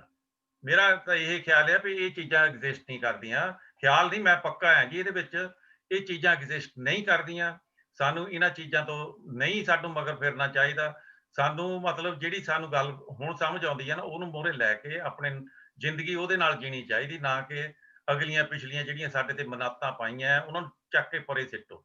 ਮੈਂ ਤਾਂ ਇਹੀ ਕਹੂੰਗਾ। ਗਿਆਨੀ ਜੀ ਤੁਸੀਂ ਆਪਣਾ ਫਾਈਨਲਾਈਜ਼ ਕਰ ਦਿਓ। ਹਾਂਜੀ ਵੀਰ ਜੀ, ਸਿੱਧੀ ਜੀ ਗੱਲ ਹੈਗੀ ਹੈ ਕਿ ਜਦੋਂ ਕਰਾਮਾਤ ਹੈ ਹੀ ਨਹੀਂ, ਮੁੱਖ ਦੀ ਗੱਲ ਤਾਂ ਇਹ ਹੈ ਕਿ ਹੁਕਮੇ ਅੰਦਰ ਸਭ ਕੋ ਬਾਹਰ ਹੁਕਮ ਨਾ ਕੋਈ, ਹੁਕਮ ਤੋਂ ਬਾਹਰ ਕੋਈ ਵੀ ਨਹੀਂ ਹੈ। ਤੇ ਅਸੀਂ ਆਮ ਕਰਕੇ ਕਹਿੰਦੇ ਆ ਵੀ ਗੁਰੂ ਸਾਹਿਬ ਨੇ ਕਰਾਮਾਤਾਂ ਕੀਤੀਆਂ ਜਾਂ ਨਹੀਂ ਕੀਤੀਆਂ। ਕਰਾਮਾਤ ਹੈ ਹੀ ਨਹੀਂ ਤਾਂ ਗੁਰੂ ਸਾਹਿਬ ਕਿਉਂ ਕਰਨਗੇ? ਤਾਂ ਇਸ ਕਰਕੇ ਸਾਨੂੰ ਇਹ ਚੀਜ਼ ਸਮਝ ਲੈਣੀ ਚਾਹੀਦੀ ਹੈ, ਹੁਕਮੇ ਅੰਦਰ ਸਭ ਕੋ ਬਾਹਰ ਹੁਕਮ ਨਾ ਕੋਈ, ਕਿ ਹੁਕਮ ਤੋਂ ਬਾਹਰ, ਕੁਦਰਤੀ ਨੇਮਾਂ ਤੋਂ ਬਾਹਰ ਕੁਝ ਨਹੀਂ ਹੋ ਸਕਦਾ। ਤਾਂ ਇਹ ਗੱਲ ਸਾਨੂੰ ਸਮਝ ਲੈਣੀ ਚਾਹੀਦੀ ਔਰ ਸਾਨੂੰ ਇਹ ਚੀਜ਼ ਮੰਨ ਲੈਣੀ ਚਾਹੀਦੀ ਹੈ। ਜੇ ਸਾਡੀ ਚੀਜ਼ ਇਹ ਸਮਝ ਵਿੱਚ ਆ ਜਾਏ ਤਾਂ ਉਹਦੇ ਮੁਤਾਬਕ ਫਿਰ ਹੁਣ ਅਸੀਂ ਖੁਦ ਫੈਸਲਾ ਦੇਣਾ ਹੈ ਕਿ ਹੈ ਜਾਂ ਨਹੀਂ ਹੈ। ਜਦੋਂ ਕਰਾਮਾਤ ਹੈ ਹੀ ਨਹੀਂ ਤਾਂ ਨਹੀਂ ਹੈ, ਨਹੀਂ ਹੈ।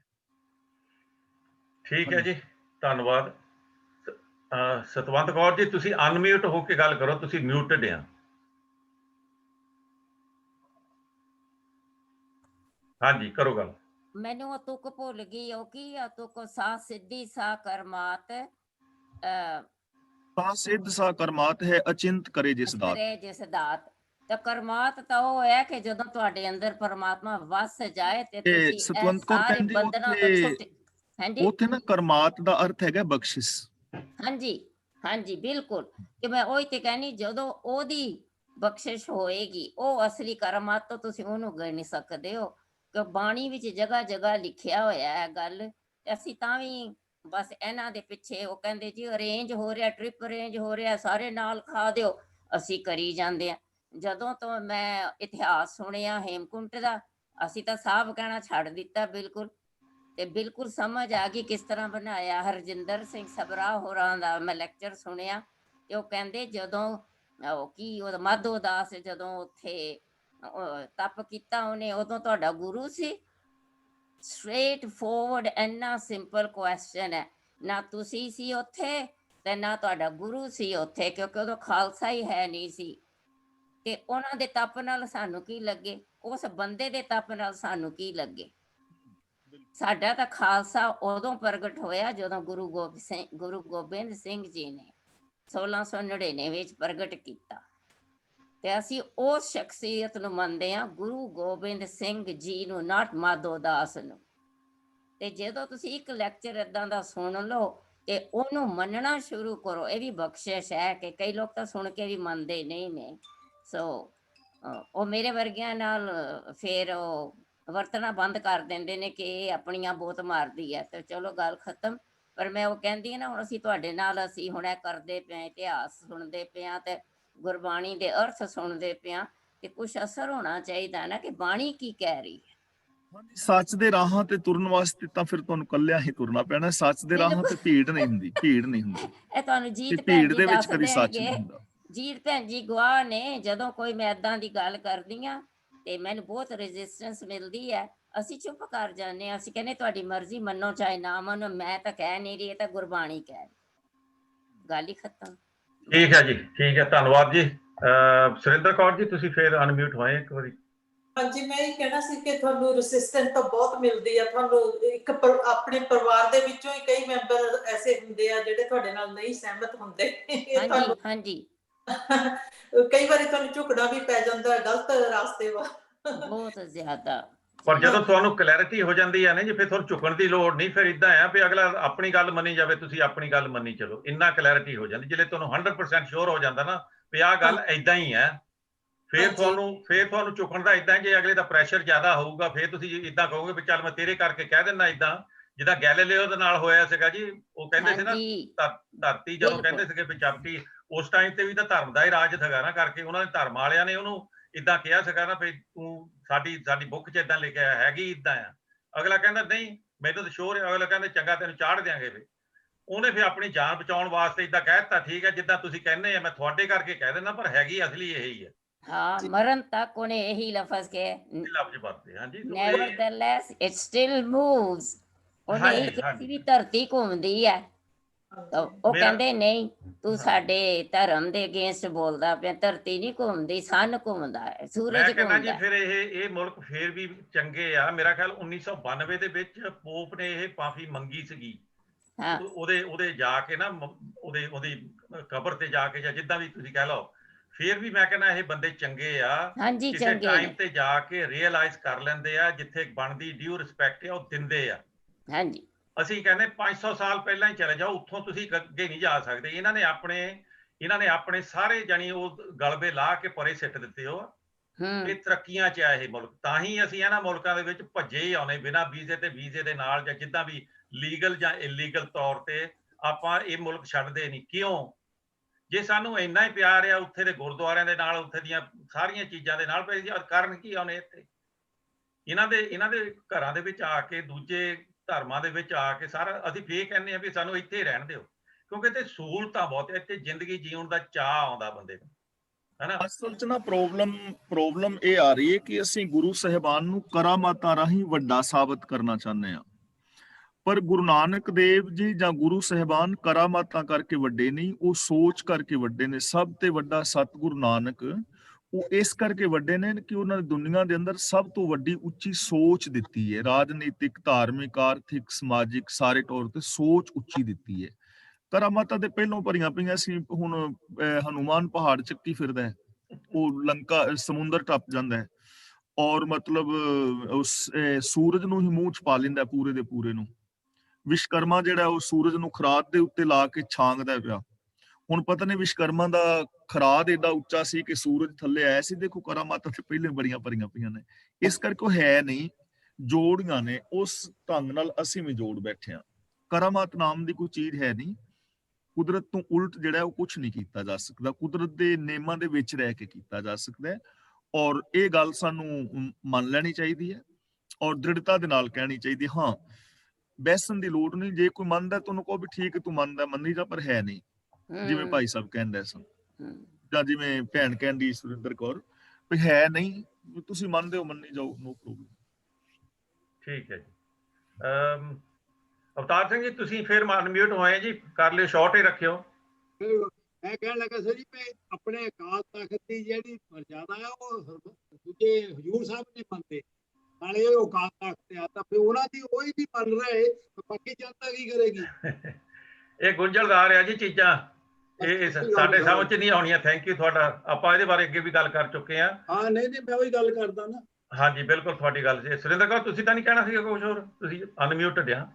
ਹਾਂਜੀ, ਮੈਂ ਇਹੀ ਕਹਿਣਾ ਸੀ, ਮੈਂ ਕਿਹਾ ਆਪਾਂ ਨੂੰ ਅਪਣਾਉਣ ਦੇ ਵਿੱਚ ਬਾਬੇ ਨਾਨਕ ਦੀ ਤਾਂ ਬਹੁਤ ਵਧੀਆ ਸਿੱਖਿਆ, ਉਹ ਤਾਂ ਕੁੱਜੇ ਵਿੱਚ ਸਮੁੰਦਰ ਦੇ ਬਰਾਬਰ ਹੈ ਆਪਾਂ ਨੂੰ ਗਿਆਨ, ਪਰ ਆਪਣੇ ਅਪਣਾਉਣ ਵਿੱਚ ਹੀ ਬਹੁਤ ਡਿਲੇ ਹੋ ਰਹੀ ਹੈ। ਬਾਹਰਲੇ ਮੁਲਕਾਂ ਨੇ ਹੁਣ ਇਕੁਐਲਿਟੀ ਦਾ ਲੋ ਹੀ ਲਾ ਲਓ ਤੁਸੀਂ, ਲੇਡੀਜ਼ ਤੇ ਜੈਂਟਸ ਦਾ ਹਨਾ, ਇਕੁਅਲ ਓਪਰਚੁਨਿਟੀ, ਸੈਕਸ ਡਿਸਕ੍ਰਿਮੀਨੇਸ਼ਨ ਜਾਂ ਹੋਰ, ਉਹਨਾਂ ਨੇ ਆਪਣੇ ਤੋਂ ਬਾਅਦ ਵੋਟਾਂ ਉਹਨਾਂ ਨੂੰ 100 ਸਾਲ ਮਸਾਂ ਹੋਇਆ ਪਾਉਣ ਲੱਗਿਆ। ਆਪਾਂ ਨੂੰ 500 ਸਾਲ ਪਹਿਲਾਂ ਗਿਆਨ ਮਿਲਿਆ ਹੋਇਆ, ਆਪਾਂ ਉਹਨਾਂ ਤੋਂ ਪਿੱਛੇ ਆ, ਬਲਕਿ ਉਹਨਾਂ ਨੇ ਅਡਾਪਟ ਕਰ ਲਿਆ ਹੈ।